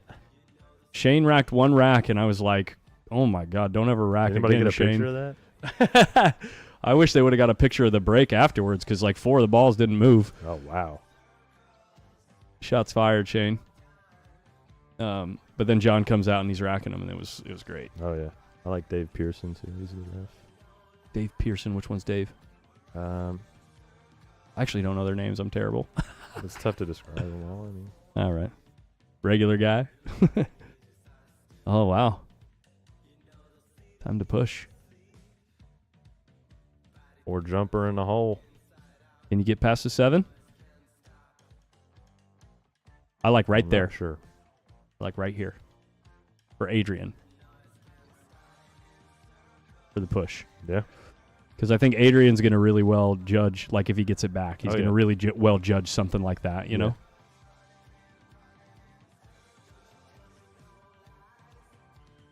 Only problem is if you end up too far over here, it starts to get a little dicey. It does. And I feel like if you go where he's looking right now, it's a little bit too easy, and Eddie's not going to give it back. You can always push out to a jump, too. Yeah. You can't jump from there. Yeah, this is a little bit too easy if you can see the left side of the one, right? Unless it runs into the 2. The cue ball runs into the 2 off the left side of the I one. like being aggressive here. That's the. You mean cutting it in? Yeah. What? If you're running into the 2, I don't think he can see the ball. He just got it back. that makes sense. Then.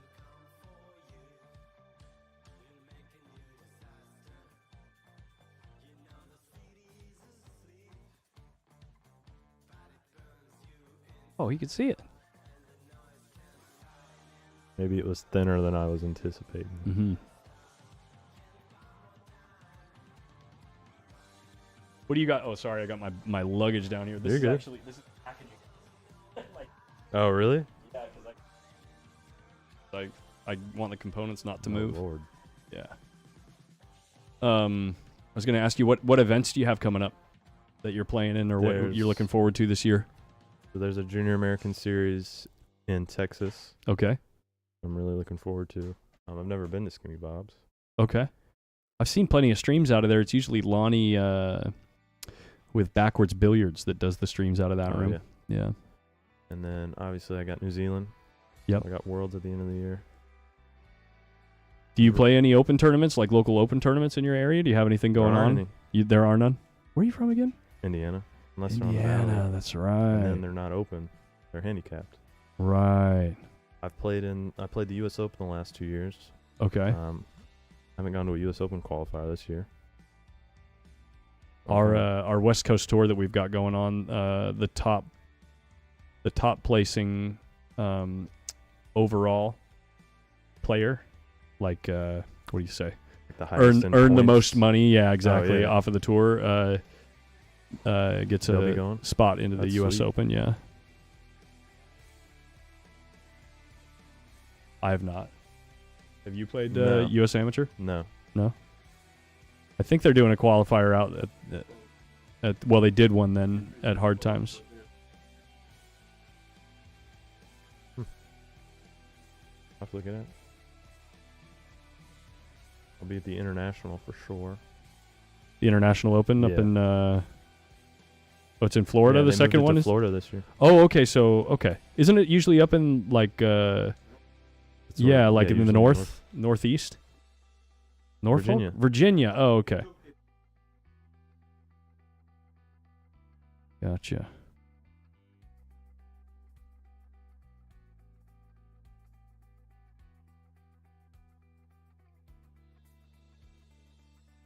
Oh, Adrian in another spot where I think he's going aggressive again. Overcuts it, which is the way you want to miss it if you're going to miss it. Holy crap. And now the 5 ball's too far away for a comfortable jump. You think so? Like one that you can really control? No. Not really controlled. Yeah. Like to play safe with, you know what I mean? If you're maybe 8 inches closer, you can start to feel like maybe you know how to stun the ball. Because you don't have to be airborne for so long, you know? Yeah. He's going to go grab it. Seen the jump cue pulled out a lot on this table. Yeah.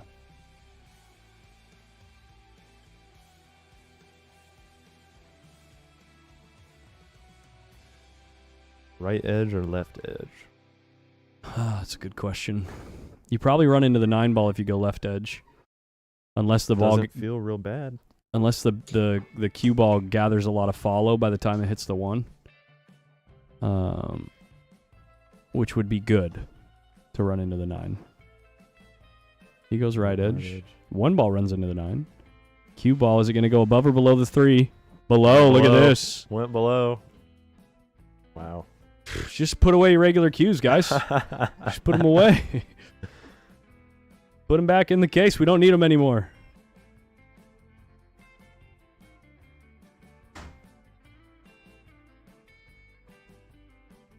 Yeah, I was Good going to say job. he's definitely a favorite to Yeah, make that ball, for especially with the rail kind of guiding your eyes, you know? Like right next to the shot line, you know?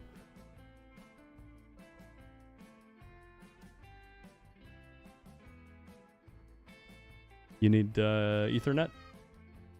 Okay. Okay.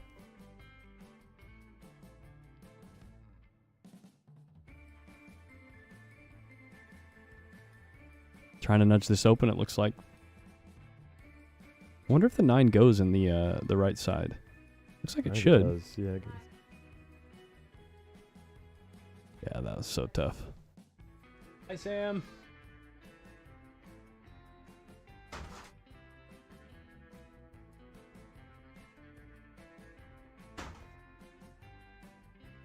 All right, Eddie just sizing up the 6 ball.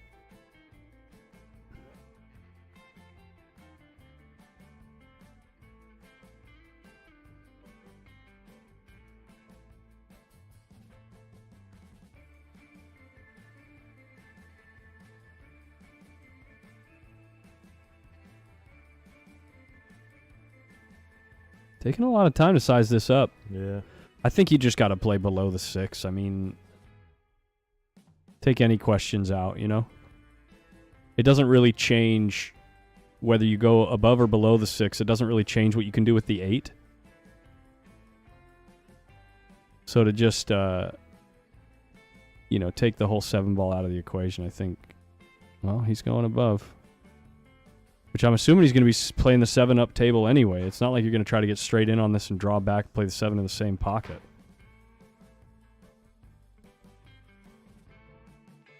This is a lot simpler than it looked like. Yeah, so far. Yeah. Let's see what happens in these next 2 shots.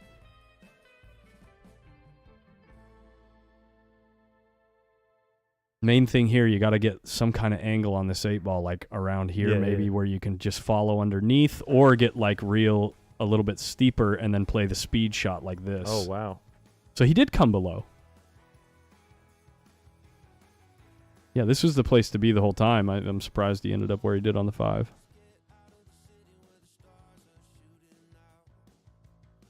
He's on the wrong side of the 6, though. He's going to have to take a cut on the 7. Lose the cue ball a bit. Just a bit. it's so funny how in situations like this where the balls lay in a way that feels really simple, things can it's the little things that can end up compounding if you don't hit them perfect every time, you know? Oh. Yeah, that's not going to do it. Ooh, a little jelly roll.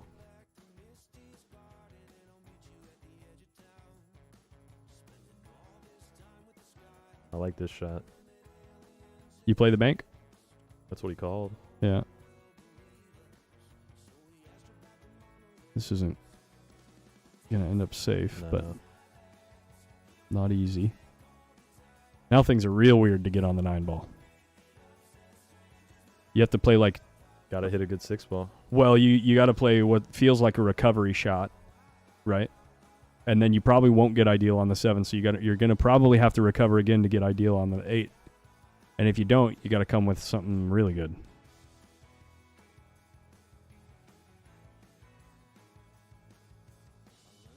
See how he hits it.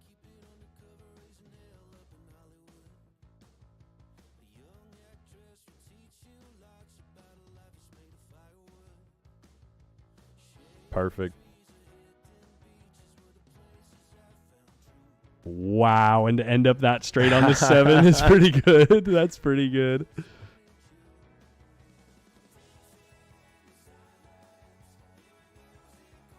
That's as good as you could get. I would say just about an inch to the right would be sweet, because then you're not moving towards the rail.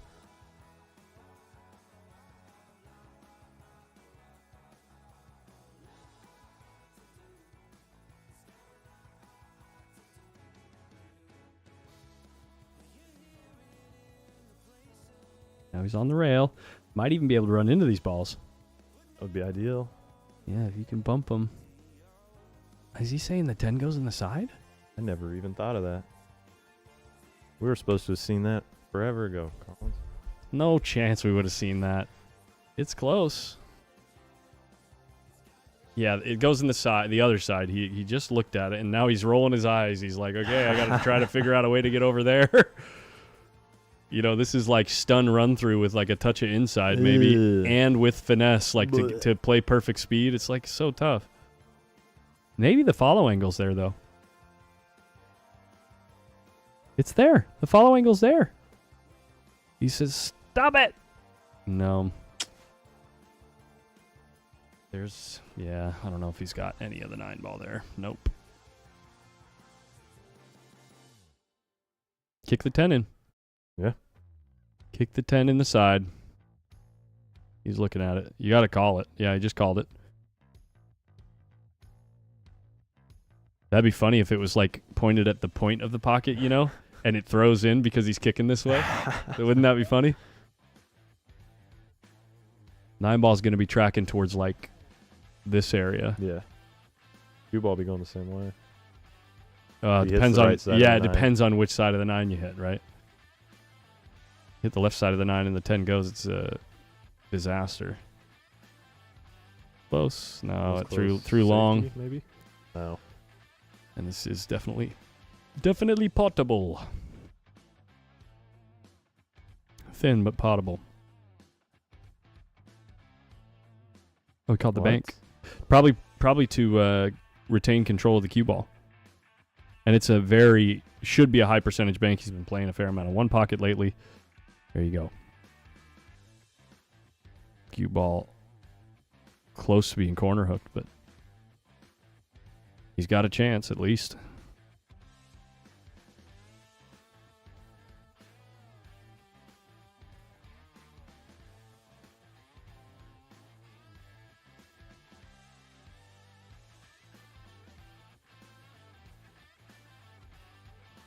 Decent stroke, but he missed the cut. Got a fortunate bounce here, actually. I don't think that the stiff bank is on. I don't think the cross is on either. No. I might go 100% for the safety here. Yeah, you got to do the catch it kind of thin and send the cue ball back and forth. Yeah.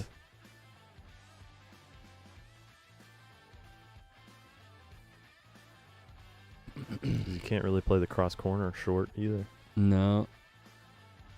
He's calling the side. Wow, he's going to rifle this ball. I don't blame him. What about the kick? If the 10 ball, seriously, if the 10 ball was like a half a ball further from the rail, I might even try to kick it in the side.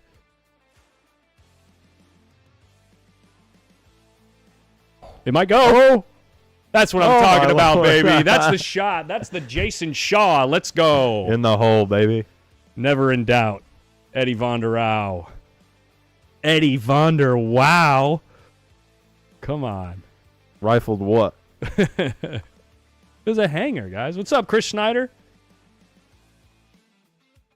Do donations go to the foundation? No, donations, if you want to support the BCA or the BEF, it has to go directly to them.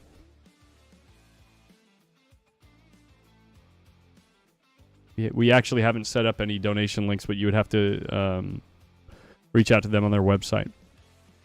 I'm sure they have a thing that, I'm sure they have something set up where you could help them out if you wanted.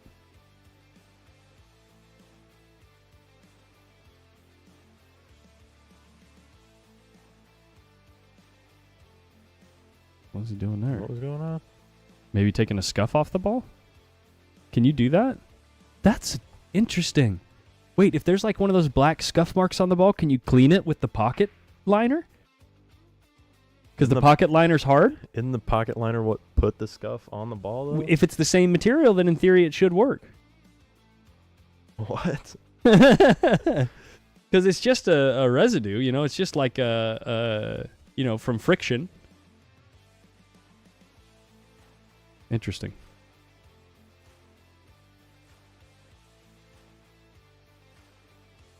Hashtag Von der Wow. Damn wow. Yeah, yeah.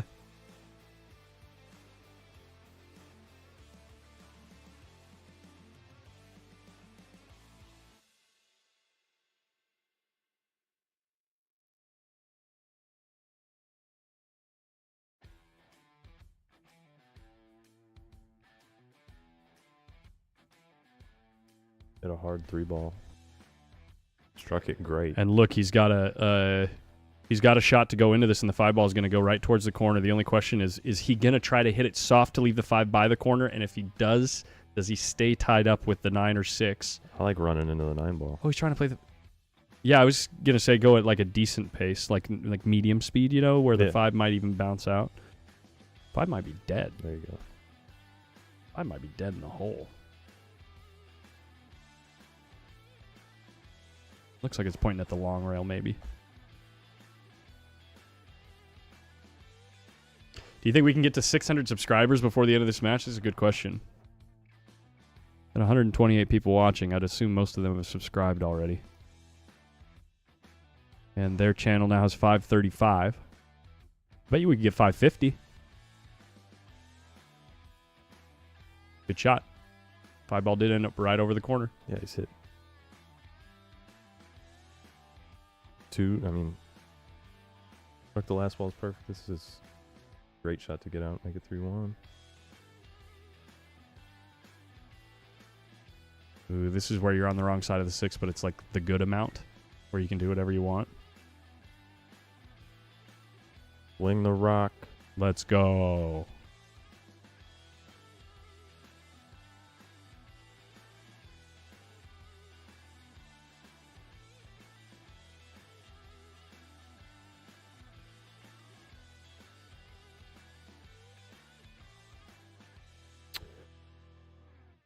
Pretty sharp. You know what else is looking pretty sharp? Logo on that sleeve. I'm sorry. What is that logo, Colin? I got to take a shameless plug. If you like this style of stream, check out our stream next week at the Chuck Markoulis Memorial in Hard Time, Sacramento on Post Up. Starts Thursday. Action through Sunday. All the United States of America representing professionals will be competing for Mosconi Cup points out there. It was an incredible out by Adrian. Yeah, Adrian looking really strong in that run out.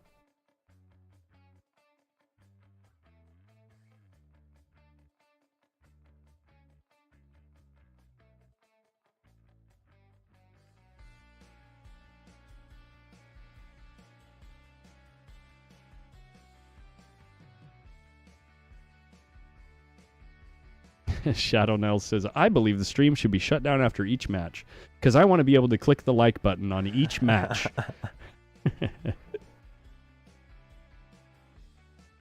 I respect that. What is the logo on Adrian's right sleeve? It's a post up. I can show you if you want to see it.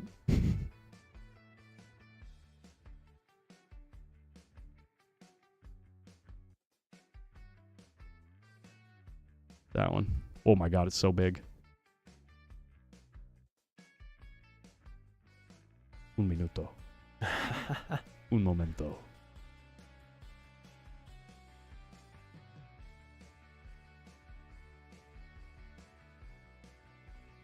It's that one.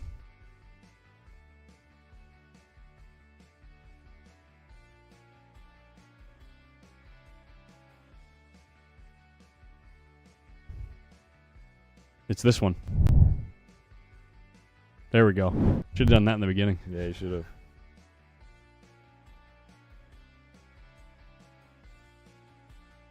Here we go. Little rail first. Try to make the ball. Big pocket with the 8-ball. You can even draw the rock back to the deuce, and he just jars the ball. 8-ball flying everywhere. Come on, Adrian. We want to see two. Oh, my gosh. What a mess. What just happened? Yeah. A lot of things just happened. Swerve. Is the 6 in the way of the one rail kick off the left-hand long rail? I think it might be. I don't think you can kick that way. You can kick up here, but it's a twist, right? You got to twist it a little bit because the 8's covering it. Probably easier than the swerve. Oh, you're using the bridge too? Swerve is so tough with all ball foul. Yeah, but you look like a G if you make it. Yeah, you do. Then you don't get out. Yeah, you're right. So why are you swerving? To look like a G.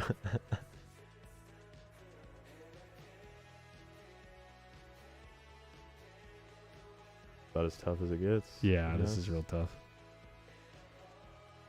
Good news is if you hit the ball, you probably make it. Maybe it is more natural than I thought. The 8 must not... Oh, wow, that went long. Way long. It's so tough with the bridge. Now what?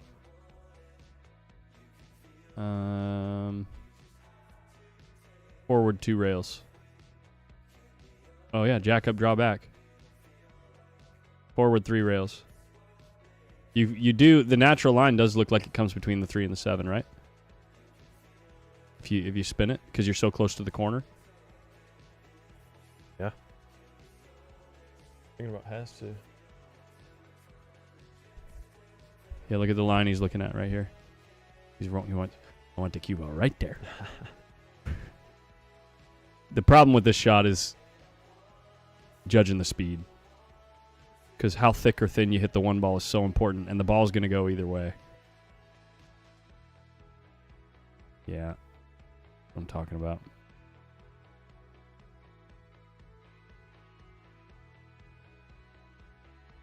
Didn't really spin it either. He kind of... That is true. Yeah, I think he could have got a little bit more on that. But I think he has a shot here. And it might even go naturally around the 3 ball, imagine. Or just below the 3's fine. Yeah, this looks so close. But you just go below it either way. You're never trying to get above the ball, right? No. He is. I told you it was natural. All I right. told you.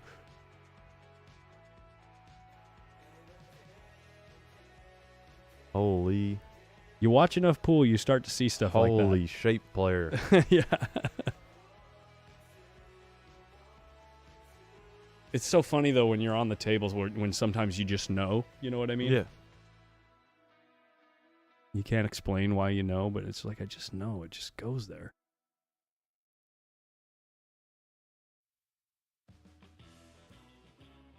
I feel like pool is honestly a lot more intuition than sometimes it gets credit for. Mm-hmm.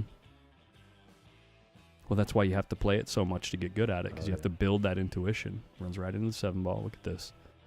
Now all those balls go in that bottom right corner. The 8, 9, 10, one pocket. They all go.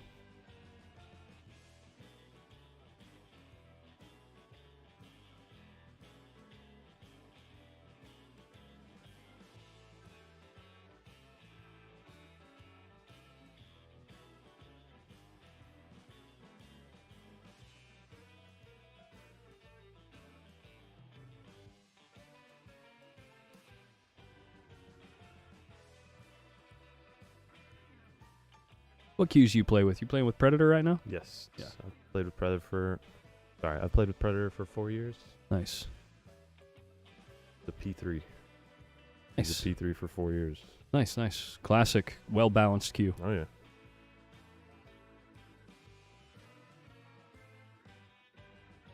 I'm not really looking to switch either. Yeah. 'Cause I've tried Icon. I played with the Series 4 number 2, that one that's like white and, Oh, and yeah, has I know turquoise on it. Yeah, I know what you're talking. Yeah, I had that one for a couple I years. could just never love the way they look. Never get that solid feeling, you know what I mean? I did have to get used to tightening the joint, What do you mean? the unilock. I mean, it became so subconscious that I didn't realize that I was tightening it so often, but What do you mean? unilock joint, it would come apart. I heard they used to do that. Yeah. Mine have never done that though. Yeah. He's just so confident. Gotta be. Boom. There's 4-1.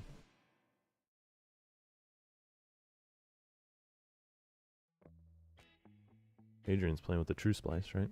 I think so, yeah. Been playing with that one for about a year and a half, maybe?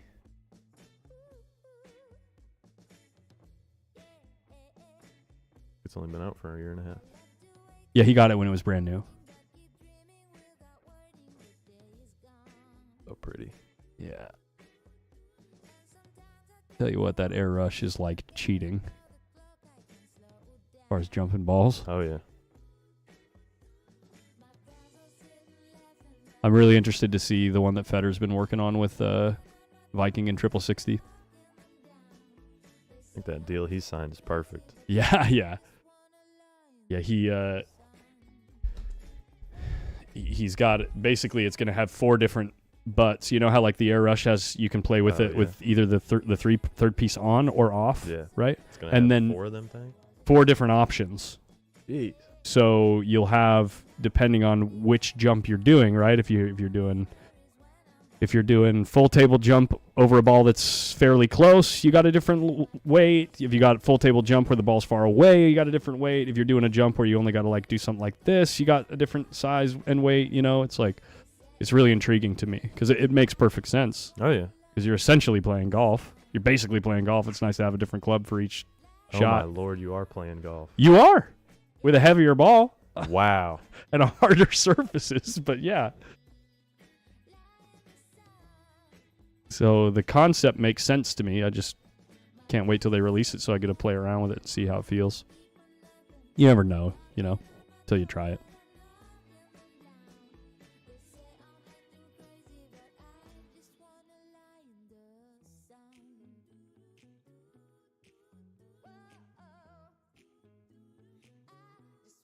Then one ball. Yeah, just put them on the 9. Kind of like one pocket. Right? Can't you do that? Isn't Thinking it? the other way. I feel like the angle lays really well to just put them on the 9. You go up table. Yeah, I see the shot, yeah. I think both shots are fine.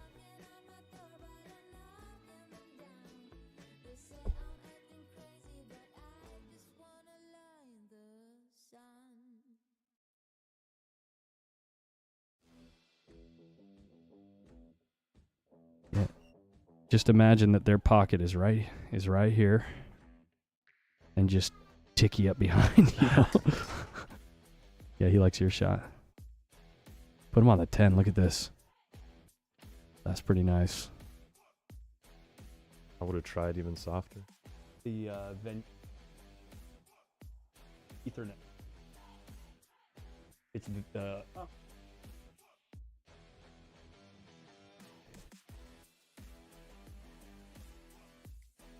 I would have tried even softer. You just lay it on the long rail.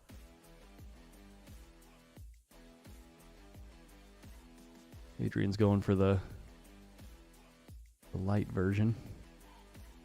Wow, he got that ball vertical so quick. Pulled out the one, but it's a tough run out.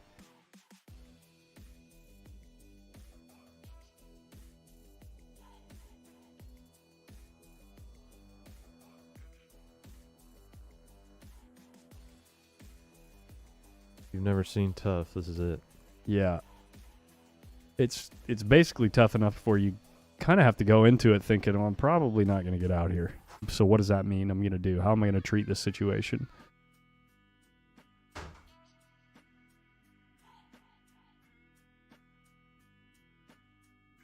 Because there's no path from 3 to the 4. Mm-mm. It's non-existent.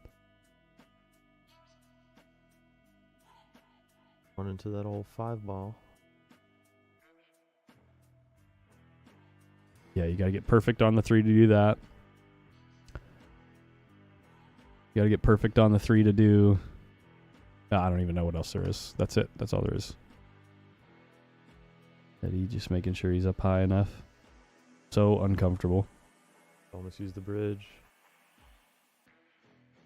It's the 8 real nice That's here. fine. That's real nice.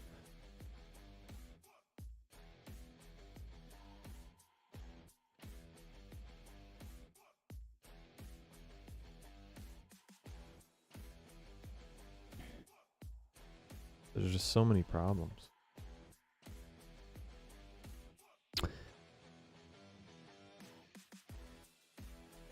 Tiny Home Living Magazine asks, is BEF for professional rated players or amateurs?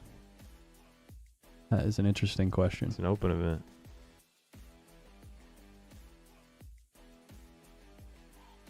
The Billiard Education Foundation.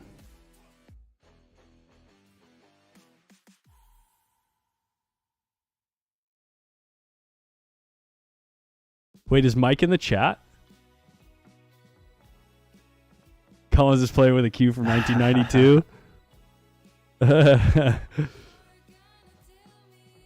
It's actually from probably 2009. Jeez. Yeah.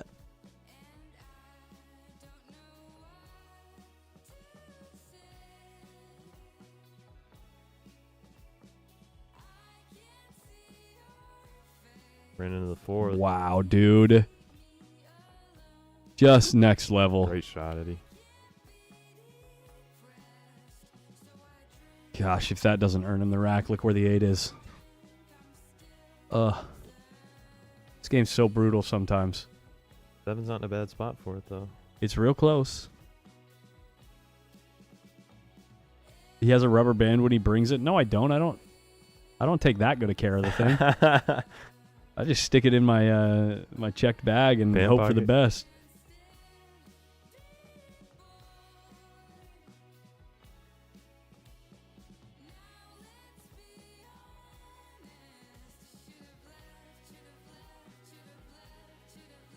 This is when streaming is fun, when you got all the regs in the chat that have been here all week, you know.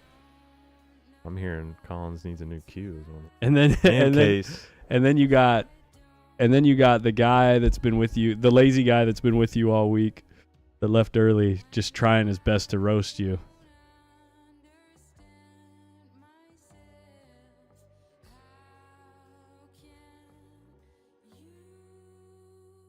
So brutal. So brutal.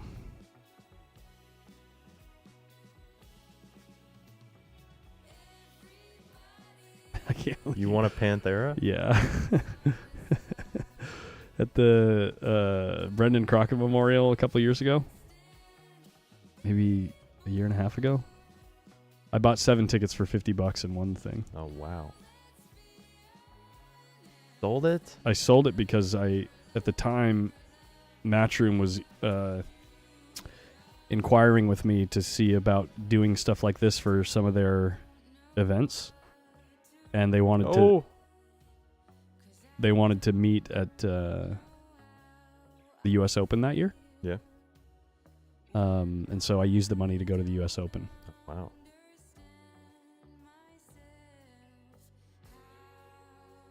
And then they got too busy. They're so busy all the time. I just think they went a different direction because they've been using their own people the whole time. Just real expensive for them to fly their people around. Look at this shot. So disgusting. I just had my second meal at the bar here at the Hilton. I hate you, dude. Dude, I remember those ravioli. The fried ravioli, Mike. We got them last year. Little wedge salad. Nice. What is this? What are we doing? What was the plan there? Bank pool. We're playing bank pool. Does that sound like a hillbilly or not? Yeah. It's good.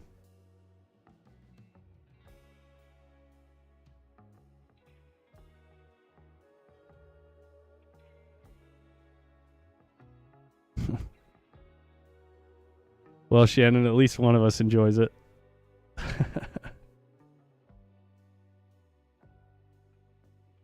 You guys are like an old married couple.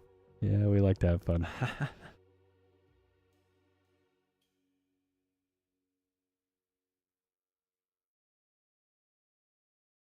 I mean, obviously, the thinner is never the shot from here. Yeah, it's just too far away, right? I've seen guys hit it. Oh, yeah. I'm sure you have too, and you're just like, what the heck is going on around here? You're like, come on, do it again.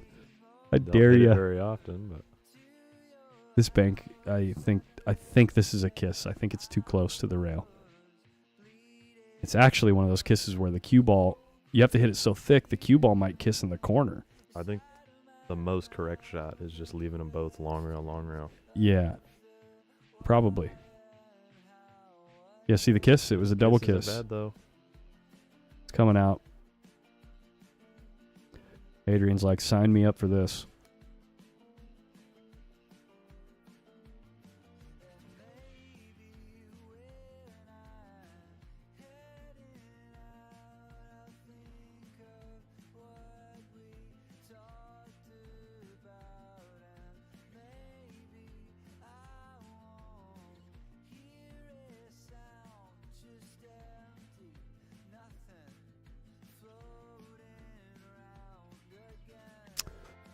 Do you ever play for the 10 ball in the side just in case you overcut this ball or something? Absolutely not. No? I don't. Do you? Whoa. Cut that one a little thick there. I don't want to be mean, but he caught it. He hit it bad. Yeah.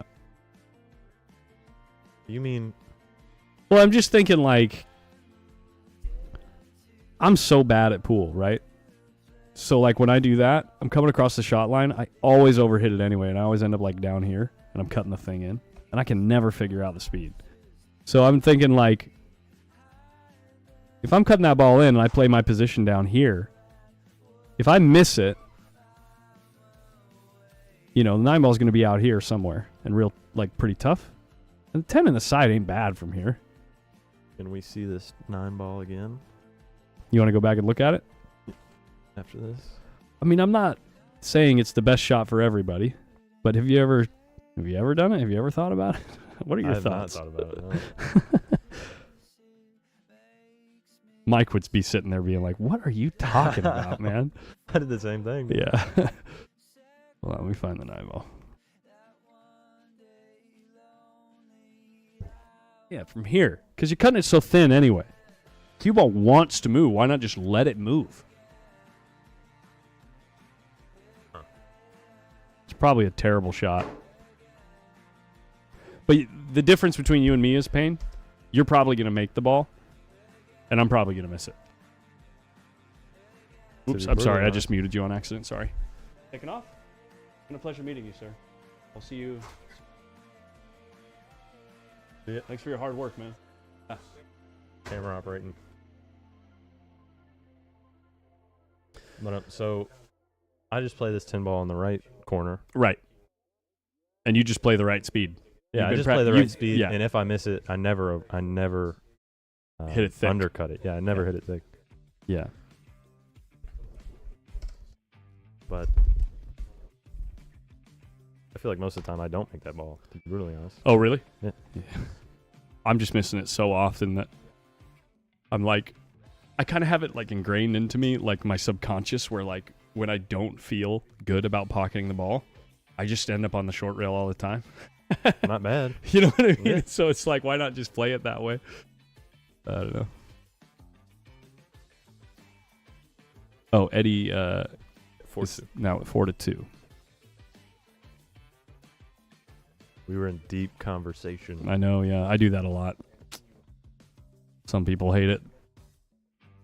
And I don't care. No. Too busy having fun. Sean Wedlake finally found the channel. What's up, Sean? See, there it is. Yeah. What? Oh, score.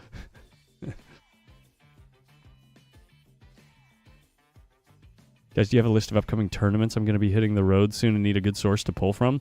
You know, Psychotic Squirrel, there is no existing, what would you call it? What do they call that? Take a bunch of information from a ton of different areas and then put it in one spot. Does hitting the road exist anymore? For fun. Not to hustle. Not to hustle, but for fun and a challenge, yeah. Yeah, there's no existing database, Gabby. Thank you. Database. There's no existing database that pools all the tournaments from across the country. And it's actually one of the things that I would put on my website first thing if I ever got to the point where I could do this full time, which is a long way away, so don't get excited, anybody. But I would just, on a monthly basis, spend one full day making phone calls to all the pool halls around the country just to get a schedule. I would say it's very possible, though. I mean, where you're at, you're doing it full time. I'm a lot further away than you would think.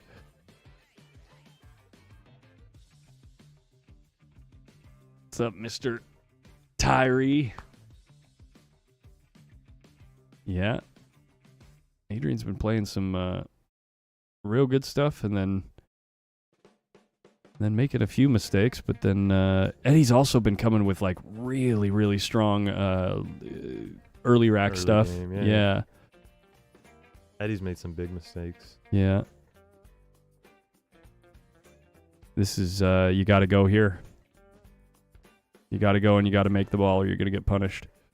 Sometimes it's just time to go. Yeah, there's no other place This to go. is the time. There's nowhere to duck. Look at him kiss off the 10 and get Great. perfect on the 5. It's just quality.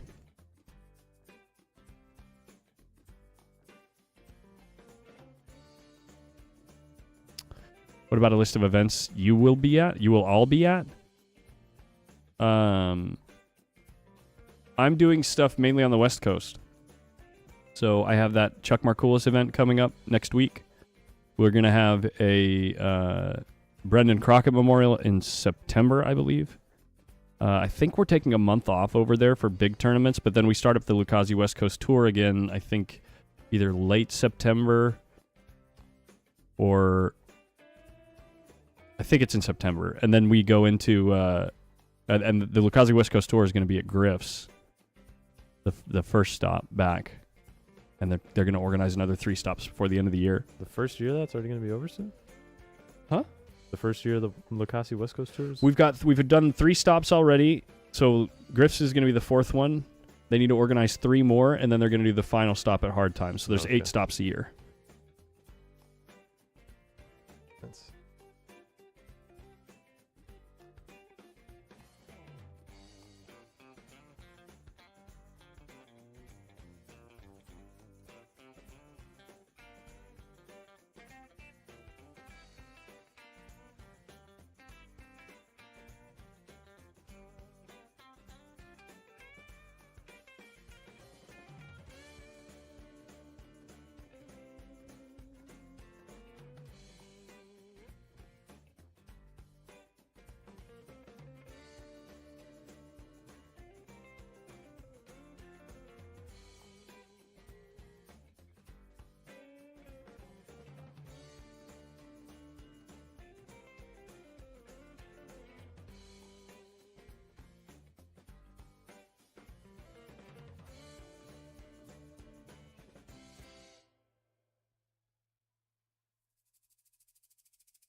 Bill Askin says that this is the best music. Yeah, I've changed it up a little bit since this isn't my stream. I know I like playing that electronic stuff. Lo-fi, right? Yeah, kind of that electronic, like almost like EDM, chill EDM almost. That's what I'm into. But since it's not my full personality on offer here, we're going with a little bit of chill rock and roll.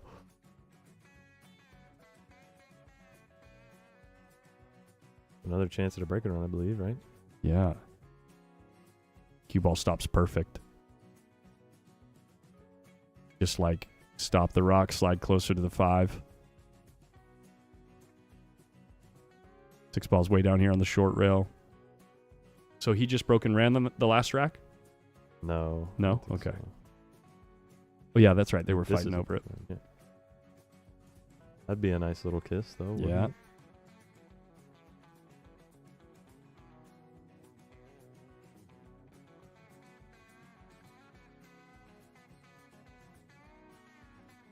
Adrian's putting together a real strong set. Yeah. This is good. Even if you're going away from the 9, it don't matter. Because it's like natural coming off the 3rd rail, right there, maybe just below the side pocket, right? Yeah. You probably end up hitting like right here.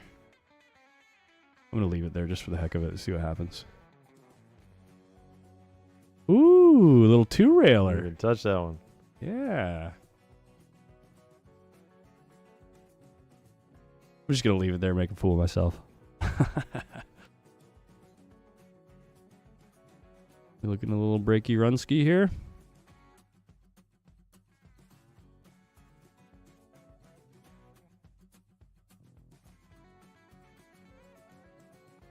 Looking at a little breaky runski. 6-2. I always get a little nervous when guys take a little extra time on the 10 ball, especially when they've been running a whole rack at the same pace, and then they get to the 10 ball and they go, oh wait, it's the 10 ball. You know? he almost did that, you know, but then moved right through his routine. I felt like he just did his routine. Yeah. Hey, haven't done this in a minute. I want to give a big shout out to sponsors that have been. You've seen the gold level sponsors cycling on screen all week long, but this is everybody who got involved to make this happen. One of the few events out of the year where you'll have multiple queue sponsors, multiple table sponsors, everybody collaborating together to support. So everybody kind of comes together. Yeah, it's good stuff. So multiple table sponsors, right? I think I already said that. Rassen and Diamond in there, and I think Olhausen's in there as well. So cool stuff. Taking a quick little player break. We can zoom out and see the spectators. It's always sad at the end of an event. Yeah. When I was real little, them taking on the tables used to make me cry. No, How strong we're is not that? done. Guy likes pool. Was your voice this deep back then? No, sadly not. You got one of those voices, man. What the heck is MySpace? Yeah.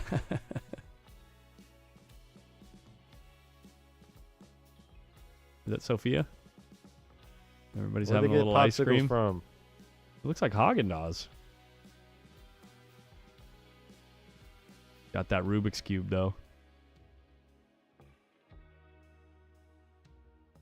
Proud mother over there. Adrian's had a real strong showing this week. Yes, he has. Wait, why don't you go ask your mom? Mommy, can I have a popsicle? Where'd you guys get those? Ain't Tyree giving everyone popsicles except us? What the heck? Come on, Sam. I thought you left. And then she found out about the popsicles. Man, they got all those Valley bar boxes out of here already. Those things are easy to move. Yeah, they are. Nothing like moving a A-ball table. No. Those things are ridiculous, the way they're constructed. I've never played on a table that's rolled so straight in my life. Sure, yeah. You know, Hayden kept throwing his hands up because the balls weren't rolling straight, but then I was like, I haven't told him this yet, but he didn't realize that the directional cloth really makes a difference if you're slow rolling them. So you got to make sure that you like brush it out and make sure that you got the, you don't have any like handprints going kind of slightly off the line from where you're shooting the ball.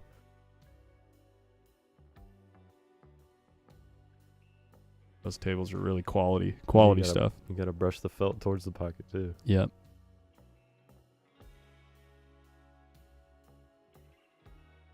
The speed difference is insane too. It's like playing on jag carpet. Mm-hmm.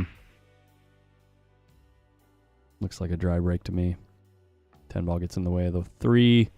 1 ball over the side. Cue ball moving away from the 2, but you might be able to find a window between the 6 and 7 to give you a little bit of hope, maybe. Yeah, he's looking. But then to get back down, yeesh. Tell me he puts it just a touch of inside to use that rail. Now he runs into the 7. No good.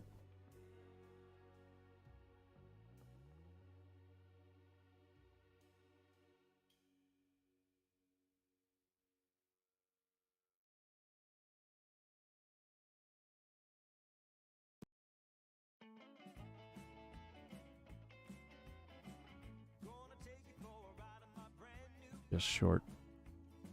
No early 10s here, guys. If you're just joining us, this is WPA qualifying event. We're following the WPA rules. The 10 ball must be the last ball pocketed in order to score a point. The WPA world standardized rules. Yeah.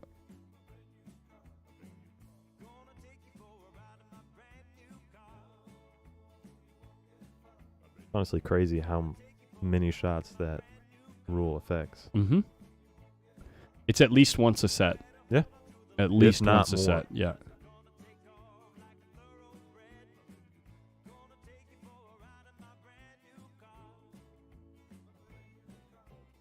I don't even happen here. I don't even mean like winning games from it. I mean you can use it as a blocker sometimes. Sure. Got down on this so fast. I feel like it's a little bit more complicated than that. Maybe not. Just put him behind the 3. Just hook him, Collins. Yeah. All you gotta do is hook him.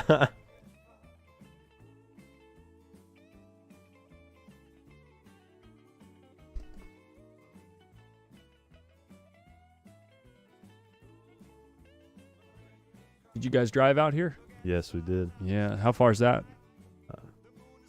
6 hours. Okay, not bad. Yeah. Could get real nitty and say, 5 hours, 52 minutes. Oh, yeah, No, it's yeah. 6 hours. Really not bad at all. Anything over 9 hours is not 10 worth for the me. drive at all. 10's the limit for me, just because I grew up driving to Utah from Sacramento. Oh, So wow. it was about a 10-hour drive. We would do that at least once a year. Major pain in the postman. The postman. I'm trying to make that stick. Mike was so salty that I really like it. Mike was so salty that I came up with that for myself. But the only reason I did is because I use it in video games. Like if it's like my online handle now for video games. I play like Valorant or League of Legends or something. Ew. You don't like Valorant? No. What do you play? Like Apex Legends? CSGO, but they CSGO. There you go. Have you been playing any Warzone 3? No, not at all. No. I've actually been playing too much pool. I ain't played video games in yeah. a month. And he doesn't quite get over the 3 ball. Me too. I actually haven't been into video games for probably about 3 years now, 3-4 years.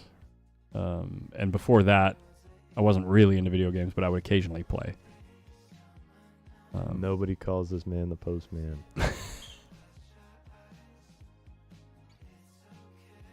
What? Where did you get those from? Yeah, where'd you get that? Costco? Ah. You just brought them all down and... Yeah, I got a muffin. That's just as good, right? You didn't have to zoom into.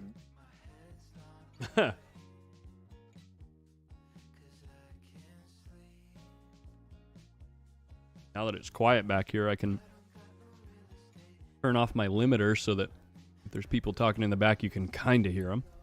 My noise gate. I was going to talk about your sweet cue setup, and I got scared. What? Wait, so they can't hear us now? No, they can. They can hear us. They couldn't before. That's actually my second full set. I've had the all black set before, but then I switched. When did I switch? I switched when I got the green. P3? No, the SB2. Oh, okay. And then somebody chipped the paint on that, so then I got that P3. Oh, yeah.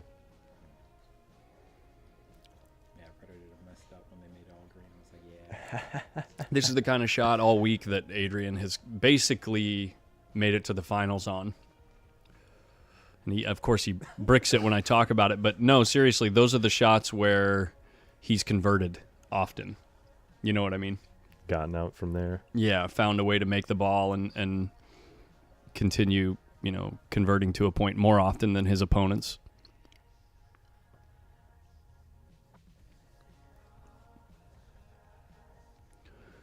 Ooh, this is tight. This is a weird kick. This kick feels weird whenever it's like a shallow angle, but then also close to the corner. It just feels weird. I have a very tough time judging these. Seems like this is going to go short, no? Oh, no. Not even close. Nice hit. I mean, It's not the best, but it's not the best result, but still got a hold of the ball. Cue make ball's him work. Yeah, cue ball's headed into traffic, so he calls the bank. In the last few months, I've gotten the feeling that anything is better than giving up ball in hand. Yeah. For sure. I like the idea of this bank for multiple reasons, because you're going to have to hit it with a decent amount of speed to get it to follow the right line, and then you're going to get automatic on the 5. It's going to be a long shot, but if the ball doesn't go, it's going into, look at this, it's going like up and above all the, I can't believe he played the cue ball that way. I thought he was going to like stun the ball and like cinch it back, you know, I did too.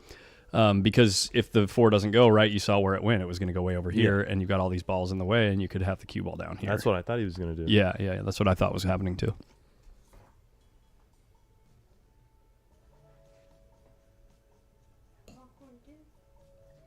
Had popcorn earlier. It's probably stale by now. Early morning popcorn. That's right. I've been doing early morning hot dogs and early morning popcorn. I just eat like a... For the first 4 days, I did nothing but have a hot dog for lunch and dinner. It was terrible.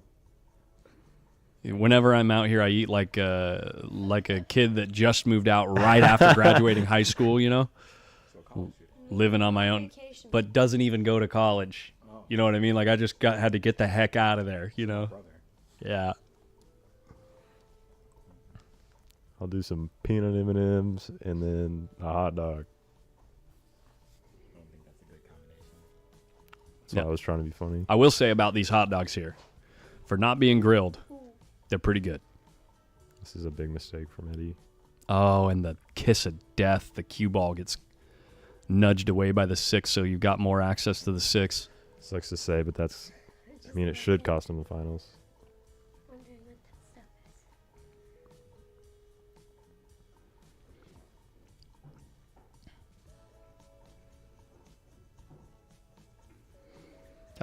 Got down on that pretty quick, and you know, you just let a little bit outside perfect. We're looking at 7-2. But it doesn't really matter because he just floated in.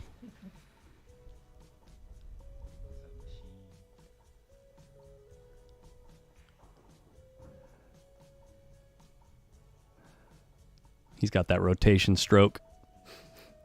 He's like, oh, I can move the cue ball? I will. I wish I had a stroke like his. There's a guy back at our room. His name's Robert Aldana.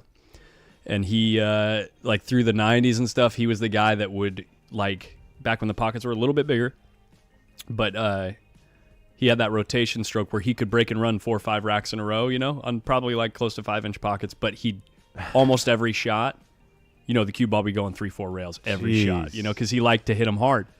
But he still plays like that, and it's fun to watch when he gets in dead punch because the cue ball is just going everywhere. But he gets perfect on the next ball all the time. He just knows how to use, tons of rails. No, thank you. Yeah. At all. It's fun to watch. They call him the A train. It's crazy that you used to be able to, instead of spinning them at all, you could just play the pocket and use that to. Yeah. And that art is kind of dead. It still exists. I mean, the 4.5-inch pocket on the spots. diamond. Oh, yeah. It still exists, but I mean, you used to be able to cheat the pocket, straight in from object ball, cue ball. Yeah. And then you could choose, am I going to go here or am I going to come over here? It's like, with a 5-inch pocket, the pocket facings, you can use them so much. We still, half the tables at Hard Times have those pockets. Really? Yeah, half the gold crowns out front. Because when the guests come in on the weekends, at the front desk, they ask them. Oh, yeah. Oops, pardon me. They ask them, do you want tighter pockets or looser pockets? Until the place fills up, and then it's just give them whatever table. But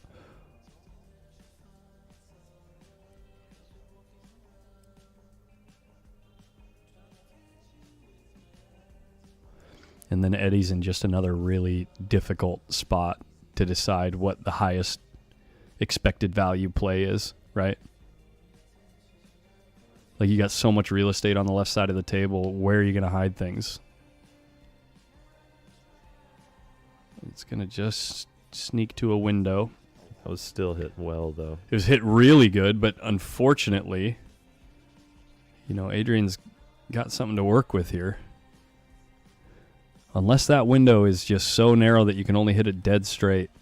He's going to be spinning his cue ball. I would think so. Try to go towards the 8, right? Yeah.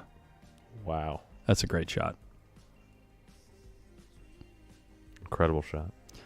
Yeah, but this is really just a product, again, of the tough spot that Eddie was in. It's like, how do you manufacture something where you put your opponent at a disadvantage from a spot like that? Sometimes it's just the way the balls lay. It becomes unfairly difficult. He's trying to jump this ball. I don't know. That 3 is massive. I think it goes by. Maybe cut just the edge of it. I think you can get by it. I think you can, but it's still huge. Don't miss the center of the cue ball. That's for sure. There you go. For contact, really, though, it only takes one recovery shot to get good on the 2 ball, and things are laying really good after this point because the 3 ball being over the side takes you to the toughest ball on the table. This is your out to win the 18 and under boys 10 ball world qualifier. Yeah.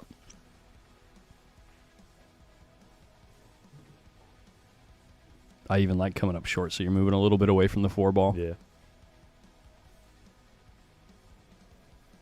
Whoa. A little Adrian second moving. guess in there for a second. Adrian moving real fast.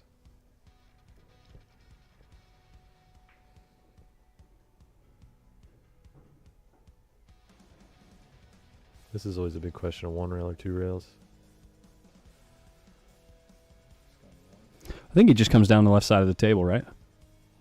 Yeah. Pick your poison on whether or not you use 2 rails. I tend to use 2 rails there I think 2 rails is the right shot. because it just helps me judge the speed, right? When I incorporate a second rail, especially like when I'm coming down into a zone, if I incorporate a second rail, I just think about like what it feels like to impact that rail. Yeah, you can use it as a brake almost. Yeah.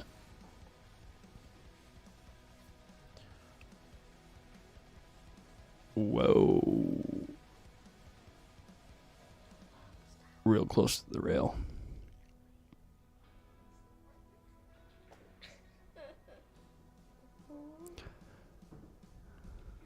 Drama. Is this frozen? Can you pocket it with spinach?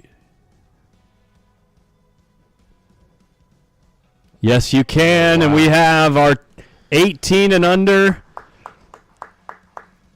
national champion.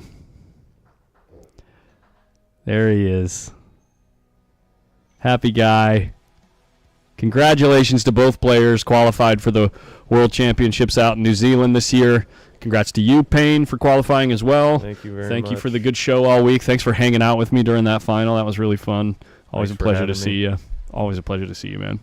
And, yeah, I got some cleaning up to do. I got to put all this equipment away. So that's going to do it, guys. Everybody have a great night. And check out Post Up if you want to follow some tournament action Thursday, Friday, Saturday, and Sunday of this coming week. Okay, guys? Great work on this long week, Collins. Oh, you too, man. Thank you. Very much. I'm going to hit the stop streaming button.